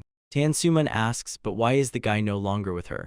Hwa Mujin answers, she died. The guy says, looking back, he realizes how foolish he was. He, who chose the path of an assassin, hoped to keep such a beautiful woman by his side. His hand clenches into a fist as he says, she and her juniors died at the hands of the masters of the righteous sects who hunted him.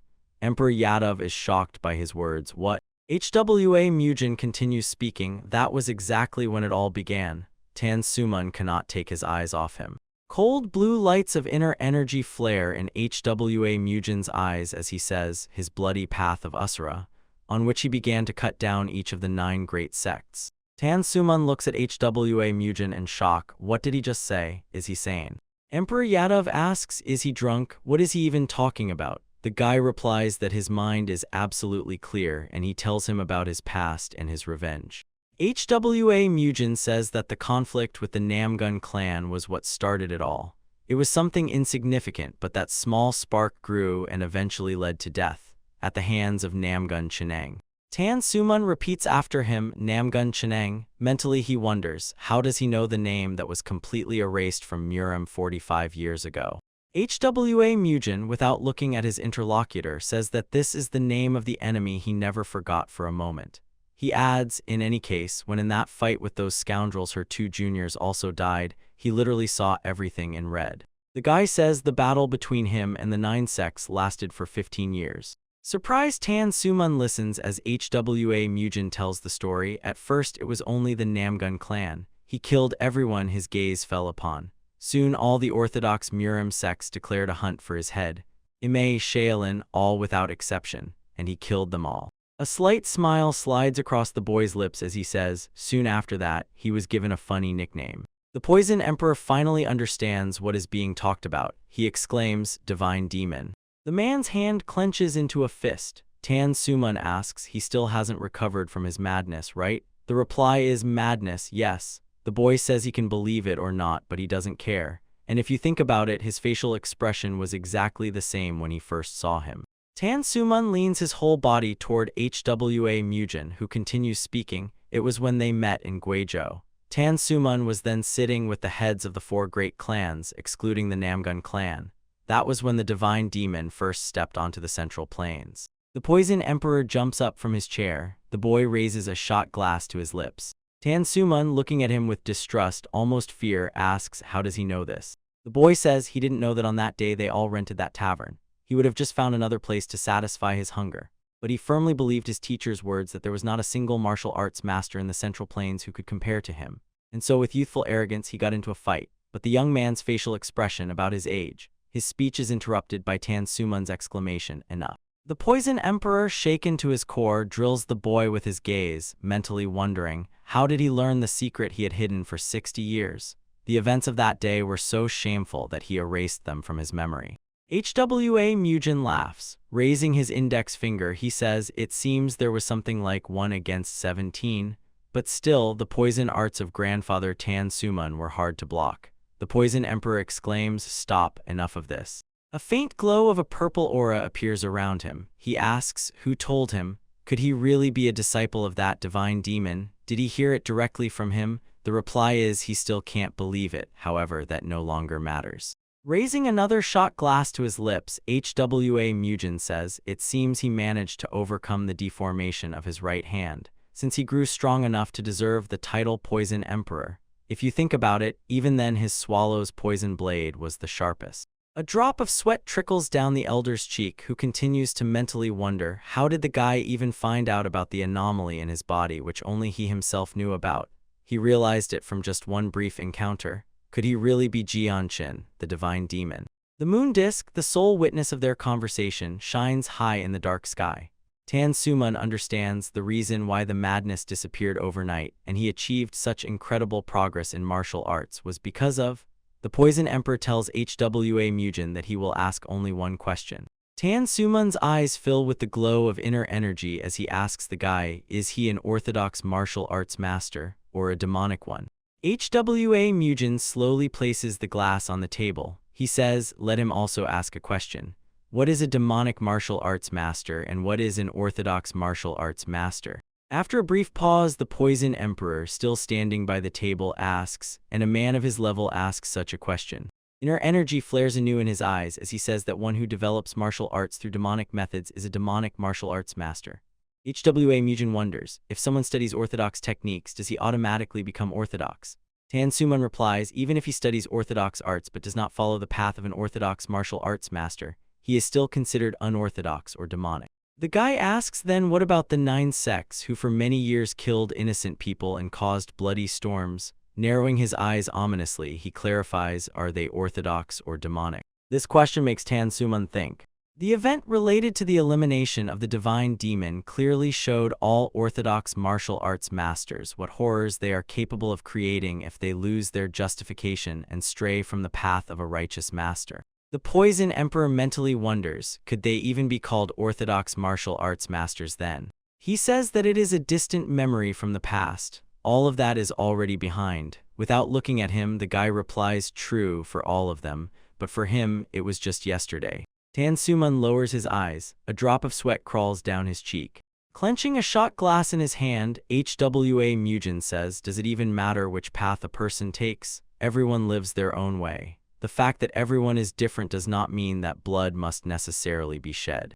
Recalling the younger HWA, he adds, and now, whether he follows the path of an orthodox martial arts master or a demonic one, he wants only one thing, to properly raise these 2 children, his only remaining blood relatives. Sinking into a chair, Tan Suman sighs with relief. He says this is luck, true luck. A new divine demon must not appear in the Central Plains. One such tragedy is more than enough. Glancing at the bottle standing on the table, HWA Mugen asks, if he had taken the path of a demonic martial arts master, would Tan Suman have drawn his sword?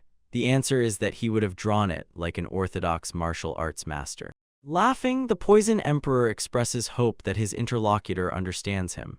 Who would act otherwise sitting next to the divine demon? The guy, casting a glance at him, says, and yet he said he seemed like an old friend to him. Tan Suman replies with a challenging look. He asks, so what would he say if they were to bet their lives right now? HWA Mugen smiles and admits, well, 9 chances out of 10 that he would die. The Poison Emperor is surprised. What? He did not hide his internal energy. Raising the shot glass, the guy reminds, he already said that this body is a heavenly battle body. He cannot cultivate demonic arts. The elder says, understood. He asks, then how did the guy master the Peerless 9 swords? HWA Mugen explains that the founder of the Peerless 9 Swords was a close friend of the Divine Demon's teacher. In the last years of his life, after a long search, he took a disciple, but that disciple was destined to die under tragic circumstances. After that, his teacher was forced to take responsibility for passing on the art so that it would not disappear, and it was passed on to him. Tan Suman says, clear, if he had met him in his past life, possessing the martial arts he has now, how would it have ended? With a sly smile, the guy replies, if he had not gone beyond the realm of enhanced poison, he would have had practically no chance at all. The response is an exclamation. What did he say? Enhanced poison. Shaken Emperor Yadav anxiously asks, does such a level really exist? Raising a glass to his lips, HWA Mugen answers, it really exists. He himself has reached such a level. The elder says, by the way, his sleeve is truly amazing. How many bottles of wine can fit in it? The reply is it's a secret technique. If he finds out, he might have to kill him. Still curious, Tan Sumun, laughing conciliatorily, says, all right, all right. In the morning, several people stand in the yard. One of them says that then he will go. He promises to visit them from time to time. HWA Mujin replies, but not too often. He wishes a happy journey. Hearing such a blunt answer, Cho Hwanbin and Du Bikshin recoil from him in horror. Tan Sumun, accompanied by So and Hajun, looks back and asks him not to say such sad things. He promises to bring Qingdao Beiju on his next visit, and adds that its taste is simply exquisite. HWA Mujin watches the guests heading towards the gates. Cho Hwanbin exclaims anxiously, the young master is sick again. This is Emperor Yadov. How can you tell him not to come often? The guy sighs, he is so noisy, and replies that he had a good reason to say so. The manager exclaims again, what? Looking after the departing guests, the guy replies that he does not need to know the details, and let there be no argument about it. Cho Hwanbin asks, what does he even want to say by this? Tan Sumun, glancing back, thinks, hidden dragon HWA Mujin, whose true identity is Jiangchen, the divine demon. Looking at the back of the already turned-away guy, he continues to ponder that before him is a man who slaughtered the entire Central Plain for the one and only woman he loved. Even in his new life, his desire to live alone seems worthy of respect. The elder turns away and, continuing to walk, mentally regrets, and he had hoped so much to make the guy his son-in-law. Danso casts a questioning look at him. The girl asks her grandfather what he talked about with HWA Mujin all night. Tan Sumun answers many things. 45 years have passed since their last meeting. He laughs while the girls are puzzled. Some time passed, the sun generously illuminates the mountains located near the mansion of the MANHWA clan. The children rapidly mastered the secret techniques of Amei and Shaolin respectively. Two masters who saw with their own eyes the true nature of the celestial combat body barely contain their amazement. Jin HWA places his hand under the palm of HWA Son, rushing towards it. The girl moves so swiftly that it seems as if she has not 2 hands but at least 4. Jin HWA blocks all the girl's attacks. The woman tells the student that she has stopped moving her legs. She must constantly change evasion techniques. The girl's eyes express her determined attitude, and a quiet growl escapes from her mouth. 2 masters were not the only ones shocked by their growth rate. HWA Mujin watches the training from afar. The man standing behind the guy Cho Hwanbin says their attacks are becoming sharper and more precise every day. Now, it seems even he would find it difficult to defend against them. HWA Mujin replies that they are still far from perfect. Watching the girl's palm meet Jin Hwa's palm, Cho Hwanbin exclaims, what is he talking about? They have long surpassed the average level of their peers. The boy replies somewhat absent-mindedly, oh, is that so? He first glances to one side, then to the other, where behind his back stand Cho Hwanbin and Du Bikshin, shining with satisfied smiles. He turns to them, asks, what is this? Why are they smiling like that? Cho Hwanbin says the time has come. HWA Bikshin solemnly declares the time for the clan leadership transfer ceremony. HWA Mujin looks confused. From his lips slips what? People lined up in the square in front of the multi-tiered mansion. Proud smiles shine on the faces of Cho Hwanbin and Du Bikshin. The younger members of the HWA family also cannot hide their joy. Masak bursts into tears. A heavy palm falls on his shoulder. HWA Mujin is hard to recognize in festive attire and with a new hairstyle. The young man in luxurious clothing marches among the crowd parted before him, accompanied by Cho Hwanbin and Du Bikshin.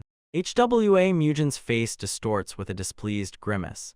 Using thought speech, he addresses the steward Du Bikshin. He had asked to conduct everything modestly. So why did they invite so many people? Using the same method, he replies, considering that these 3 are present here, can this even be called modest? The young man glances toward the 3 people standing apart from the others.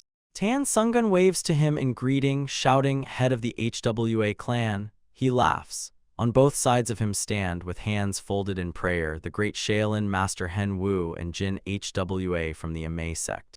HWA Mujin casts a questioning look at the man bowing before him, who utters congratulatory words to the head of the HWA clan. Smiling tightly, the young man says he did not expect that he would come here all the way from the Beak estate. He thanks the man. HWA Mujin continues to receive congratulations. Cho Hwanbin casts a wary glance at Chang Xian, the chief steward from the Beak clan, who has stepped aside. He thinks angrily, and this is no longer just the Tang clan. Now Amei and Shaolin also have connections with the HWA clan. If he quarrels with the HWA clan now, he will have serious problems. The heads of the trade guilds, smiling warmly, sincerely congratulate HWA Mujin. The young man thanks them for making such a long journey. The head of the Blessed Winds Trade Guild, Peng Quan-o, replies that this is a joyful event. How could they not hurry here? Bowing his head in a respectful bow, he says that their 3 trade guilds will continue to support the HWA clan wholeheartedly. Smiling earnestly, Tang Mujin says he sincerely thanks them. Just their words are enough to feel enormous support. Standing behind him, Du Bixin, using thought speech, says, regarding the fact that HWA Mujin gave them a share of the profits from the Blue Flower Trade Guild's tea business. The young man glances at him, mentally replying, did he do that? So what? The steward explains, they say it brings colossal profits. He heard that their monthly income is comparable to the annual profits of all 3 trade guilds combined. HWA Mujin is surprised. Is that so? Well, nice to hear. Meanwhile, Peng Quan-o hands him a small box, saying this is a small gift they prepared for him. The young man asks, what is it? The head of the Blessed Winds Trade Guild answers, it is a pill of minor purification. He heard it increases internal energy by 20 years. The box instantly disappears into a secret pocket of the new head of the Manhwa clan's captain. The young man says, just think, they give him such a thing. He promises to find a worthy use for it. The elder of the Manhwa clan, Cho Hwanbin, solemnly announces, so from this moment, silence falls. HWA Mujin, standing among the parted crowd, respectfully bows his head. The elder says they begin the 3rd ceremony of transferring power of the HWA clan. HWA Mujin proudly straightens up, thinking, let them watch closely. He will make the HWA clan the most prestigious clan in Sichuan. He bows at the waist, continuing to think, he will just borrow this for now. This is the body of HWA Mujin. The one born with a heavenly battle body. HWA Mujin, who was once considered a burden by his family due to an accident, once encountered a fortunate chance and overcame his madness. At least, that's what people believe, including those now watching the ceremony of power transfer. Except for one person present there, no one knew the truth that HWA Mujin's body was occupied by Jiangqin, who died decades ago. No one, neither the servants, nor the demon brothers, nor the younger members of the HWA family. However, even he himself did not know that the story he was creating with his own hands would be passed down to future generations for more than 1,000 years. Even being HWA Mujin and his past self, the divine demon, he did not know this. Time flies quickly. Autumn has come. The cold wind tears yellowed leaves from the trees. HWA Mujin, dressed only in pants, holds a sword in front of him and counts down. He swings the sword with force, cutting through the air and continuing the count, 3043, 3044. His sword is enveloped in fiery energy that seems about to melt metal. He is distracted from training by the voice of Cho Hwanbin, calling out to the clan head. The sword enters the ground like a knife into melted butter. HWA Mujin asks, what is it? Cho Hwanbin, behind whom stands Du Bixin, says he wanted to ask, isn't it time to go to Mount Sun? The guy is surprised, Mount Sun, but why does he need to go there? The elder asks, isn't he going to attend the Great Orthodox Conference? HWA Mujin gives him a surprised look. What? The Great Orthodox Conference? Cho Hwanbin repeats, yes, the Great Orthodox Conference. It is the largest event for Orthodox sects, held once every 5 years. Since this is a martial arts tournament where the most talented disciples of Orthodox sects gather, the winner receives enormous wealth and fame. HWA Mujin, turning away from the elder, answers he does not know. He is not interested. What is the point of watching such a thing? Cho Hwanbin says he thought it would be a great learning experience for the young master and young lady. The elder adds they seem very interested in the conference, so it's a bit of a pity, but he understands everything. HWA Mujin's expression changes. He thinks, right, just observing this could be a great stimulus for the children. The guy calls Masoka. A carriage drawn by 4 horses approaches the mansion. HWA Mujin, making an inviting gesture with his hand, asks the children and their mentors to go ahead. Turning to Cho Hwanbin, he says if anything happens, let him immediately send a carrier pigeon. The elder replies yes and wishes them a safe journey. Nosak, sitting on the coachman's box with the reins in his hands, loudly proclaims that they are setting off. Cho Hwanbin waves his hand at the departing carriage. The elder says that it will be a bit boring for a while. Du Bixin replies that he agrees with him. The man bows respectfully before the person sitting at the table, saying they have gone to Mount Sung. The response is this concerns Shaolin and Imei. They must not leave any traces behind under any circumstances. The man replies, of course. The person he respectfully addresses asks, what about them? A man whose right corner of the mouth is cut by a vertical scar says he has already placed them along the route. A person says, good, forward, he will wait for good news. The response is, yes, sir. The man is heading towards the exit. The man whose face is hidden in the shadow of the red aura flashing around him thinks that this time he will finish off HWA Mujin once and for all. Meanwhile, the carriage rushes along the forest road. HWA Mujin asks the cheerfully chatting children sitting opposite him, are they so happy about this? They exclaim in unison, yes. He says if they wanted to go so much, they should have said so earlier. Jin HWA says with a smile she is so happy to see the children happy. Thanks to HWA Mujin, she will also be able to see Mount Sun. It is truly a precious journey. The guy replies to the abbess that he is glad.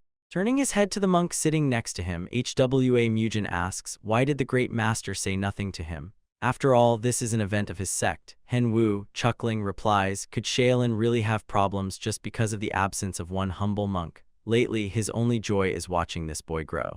Dajin asks the teacher, will there be people using the divine fist of 100 steps at the conference? Hen Wu answers negatively, no, it seems that besides the two of them, no one else masters this technique. Zone asks the mentor sitting next to her, what about the palm of the snow cloud? Jin HWA replies, also unlikely. In the current generation, no one has yet reached her full mastery. Moreover, the children participating this year are all swordsmen. None of them have properly mastered the palm techniques. The girl sighs yes, she understood. The guy looks at her with a smile. HWA Mujin becomes alert and glances out the window. Using mind speech, he informs No Saku that someone is pursuing them. He feels a thirst for blood, so let that one be ready. A group of horsemen is rushing after the carriage. The squad commander says with a smile that he has about 30 elite fighters with him, plus those two more. No matter how strong the guy is, he can't handle this. HWA Mujin orders to speed up and No Sack urges the horses on. The road ahead curves and when they come around the bend, they see a fire. In the glow of the fire, a man sitting on the ground, trembling, asks, why are they doing this? He and his companions were just passing by. Looking at the burning wagons and dead bodies lying on the road, his tormentor replies, that's right, just passing by. They were just unlucky, from all places and at all possible moments. Two formidable human silhouettes approach the unfortunate man, their faces unseen behind a wall of flames brightly blazing behind their backs, and in unison say, they were supposed to be right here. A hand with sharp nails and crooked fingers reaches for the man. A voice sounds, promising to end him without unnecessary suffering. The hand grabs the man's head, covering his mouth. Tears stream down the unfortunate man's eyes like a hailstorm. No Sack freezes. What is this? This energy. He looks intently at the two dark silhouettes standing out against the blazing fire. The elders of flame and darkness, dark-haired Chu Mengun and light-haired Cho Geek, stand waiting for the carriage to approach. Hen Wu, sitting in the carriage, flinches and becomes alert. Both he and Jin HWA smell blood. The monk, using thought speech, informs HWA Mujin that he smells blood. The latter, already gripping his sword, replies that he senses it too. Getting out of the carriage, he looks back and tells the children to stay inside. The younger members of the HWA family look at him questioningly. The elders of flame and darkness look at the man who got out of the carriage. Cho Geek says, addressing Chu Mengun, didn't he say it would be a carriage with 4 horses? So is that them? The latter replies, who knows, quite possibly. HWA Mujin asks, who are they? Why are they blocking the road? The elders of flame and darkness inquire, so he is the very hidden dragon of Sichuan, or whatever his name is. The guy says, apparently they are trash sent by the Chamwal sword sect. Chu Mengun, whose left side of the mouth is adorned with an ugly scar exposing his teeth, says, impressive. His skill, which defeated the Crimson Moon sword, is no joke. He is clever, but his tongue is painfully sharp.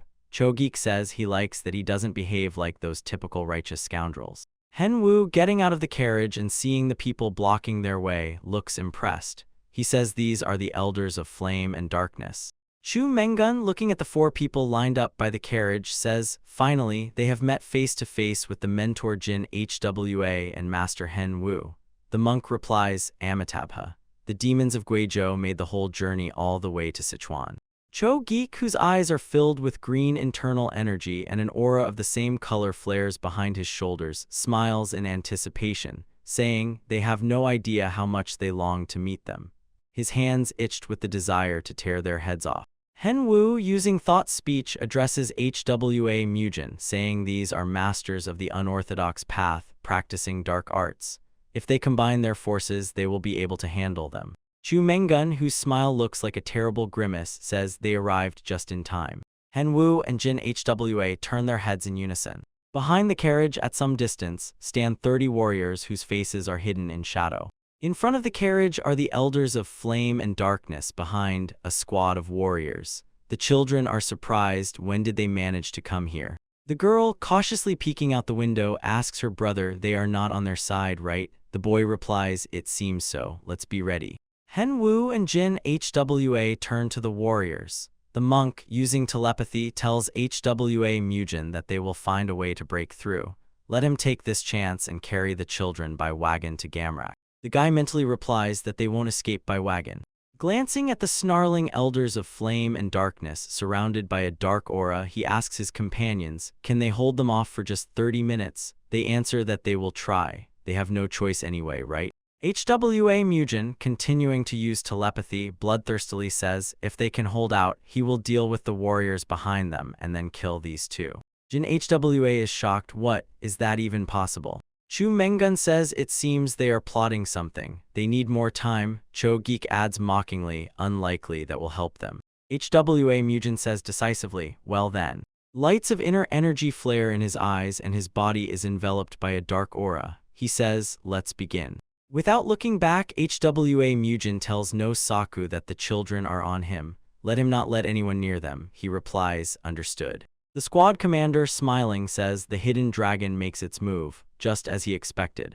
Pointing at the guy with his hand, he shouts to bring him the head of that bastard. He orders the 6th and 7th squads to leave the original point and surround the new target. The warriors advance forward. Hwa Mujin calmly awaits them, gripping a sword in his hand. With a wicked smile, he says, the great board formation. They apparently do not take him seriously as an opponent at all. The guy's eyes light up with greenish flames. Streams of the same aura surround his body. The warriors look at him in shock. Fear is visible in their eyes. The elders of flame and darkness watching the events are surprised. Chu Mengun says, wow, impressive for a brat who just reached adulthood. Cho Geek says his thirst for blood is just like that of the great demon. Henwu makes a decision now. The monk uses the divine fist of 100 steps technique. His hand, clenched into a fist, rushes toward the enemies. Surprise appears on Cho Geek's face. He raises his elbow-bent arm in front of him in an attempt to defend himself. The force of the blow throws him far back. Cho Geek's eyebrows knit at the bridge of his nose. What the hell? Traces of the strike are visible on the bracers on his arm. Chu Mengun, with a hideous scar where his right eye should be, smirks, saying divine fist of 100 steps. Henwu, surrounded by a turquoise aura glow, is annoyed, blocked. Cho Geek snarls angrily and showers the monk with insults. Threatening to tear off Henwu's head, he lunges forward, continuing to curse. But despite his swift speed, the monk evades the attack by throwing himself to the side. Cho Geek follows him, shouting, where does he think he's going? Let him return immediately. Henwu stops and again thrusts his fist forward, directing several strikes at the pursuer. All the hits land on target, causing Cho Geek to cry out in surprise, what is this? Even angrier, he insults the monk and threatens to catch him and crush his skull. Chu Mengun, preparing to attack, says to Jin Hwa, looks like fate. In the end, it all led to their battle. The woman says his name. In Chu Mengun's eyes, sparks of inner energy flare as he says, it seems even the great Jin Hwa is not master over time. Smirking, he adds that she has considerably withered since their last meeting. Casting a sidelong glance at him, Jin Hwa replies, and he still chatters on. And his ugly, prematurely aged face has remained unchanged since youth. She mockingly adds, by the way, let her congratulate him. She thought he would rot alone forever, yet he managed to find a partner who looks just as disgusting as he does. Chu Mengun is clearly angered by her words. His hand, with long nails, more like claws, is enveloped by a faint glow of inner energy as he says that he really does not like her and calls her a wicked old woman. Taking a fighting stance and thrusting his hand forward with curled fingers, he threateningly declares that it is time to end her life.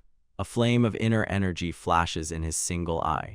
Jin Hwa, also taking a fighting stance and raising her hand in front of her, mockingly asks if he can handle it.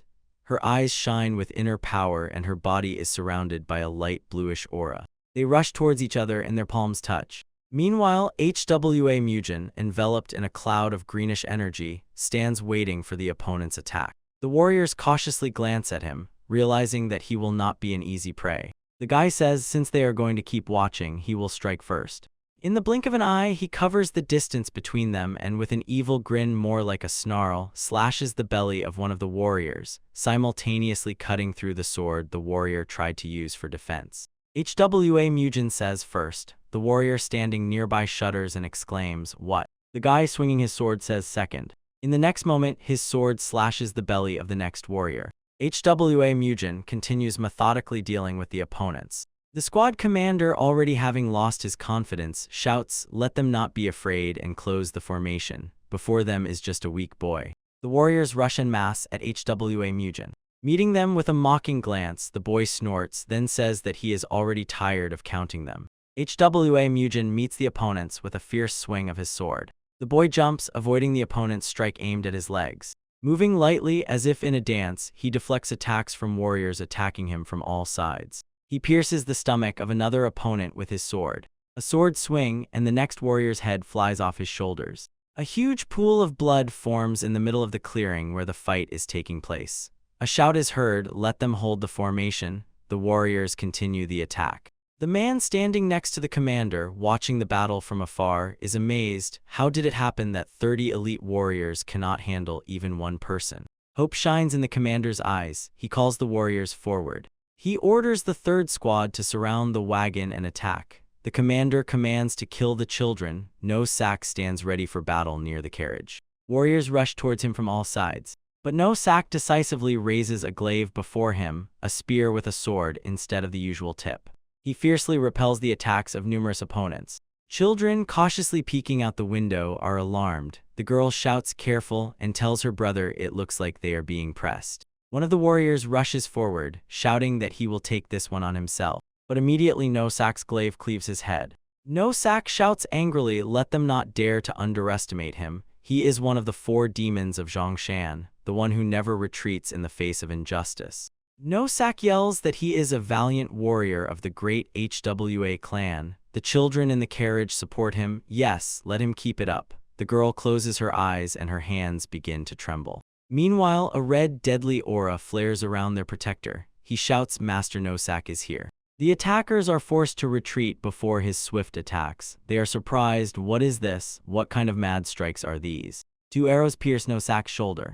He glances to the side and sees 2 archers drawing their bows again. One of them curses, saying that he missed. The other, taking another arrow from the quiver, orders him to aim precisely at the head. The commander shouts that he has stopped moving, and orders everyone to attack simultaneously. But Sack, understanding the full complexity of the situation, curses angrily. A powerful blow cleaves the bodies of the archers, literally blowing off the upper parts of their torsos. Hwa Mujin stands between No Sack and the warriors attacking him, easily dealing with them. Like a blue energy vortex rushes past No Saku, cutting his opponents to pieces. The man, like the children watching what was happening, is surprised. What just flew past them? The commander shouts, "Hold the formation, let them crush him." He casts a worried glance to the side. Hwa Mujin rushes straight at him, telling him to shut up.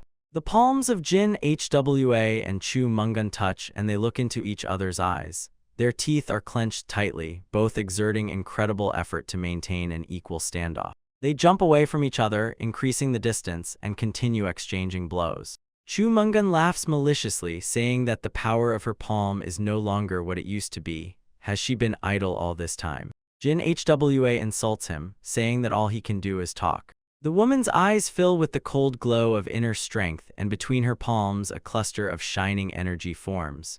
She uses the snow whirlwind palm technique. Jin Hwa's palm rushes toward the opponent, whose smile immediately disappears from his face. Bulging his single eye, he shouts, "Yes, yes, now that's the spirit." From afar, one can see a dazzling glow flashing somewhere in the middle of the forest. Chogeek pursues the rapidly fleeing opponent. Having caught up with the monk, he grabs his leg. Henwu falls and Cho-geek strikes him with his other hand. The monk lying on the ground throws his fist forward. Cho-geek dodges his fist, asking, does he really think he can hit him again? His hand strikes Henwu's chest, penetrating his flesh. Blood splashes burst from the monk's mouth along with a cough. Increasing the pressure, Cho-geek hisses maliciously right in his face that he will punch a huge hole in him.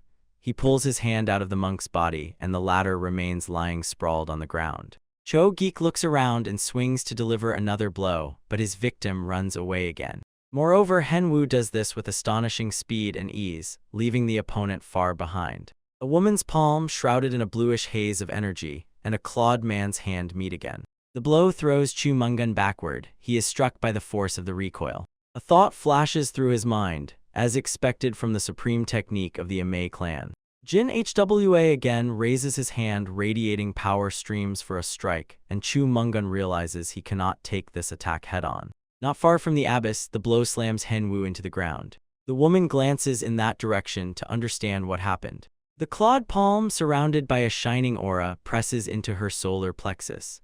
Simultaneously with the blow, Chu Mungun's voice reaches her. What are you staring at? The woman falls to the ground, and immediately the opponent presses her face into the earth. The second hand, in which a fiery cluster of energy blazes, he raises for a strike, saying that it should say goodbye to the mortal world.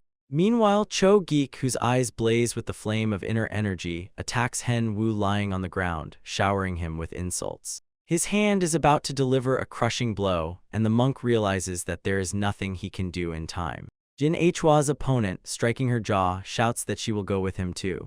The huge sword of Hwa Mujin stands between Cho-geek and Henwu, simultaneously shielding the woman. Chu Mungun's hand, ready to tear Jin Hwa apart, meets the flat surface of the blade. Chu Mungun looks stunned and astonished. What slips from his lips? The guy with an impassive face, slightly stained with the blood of opponents, meets his gaze.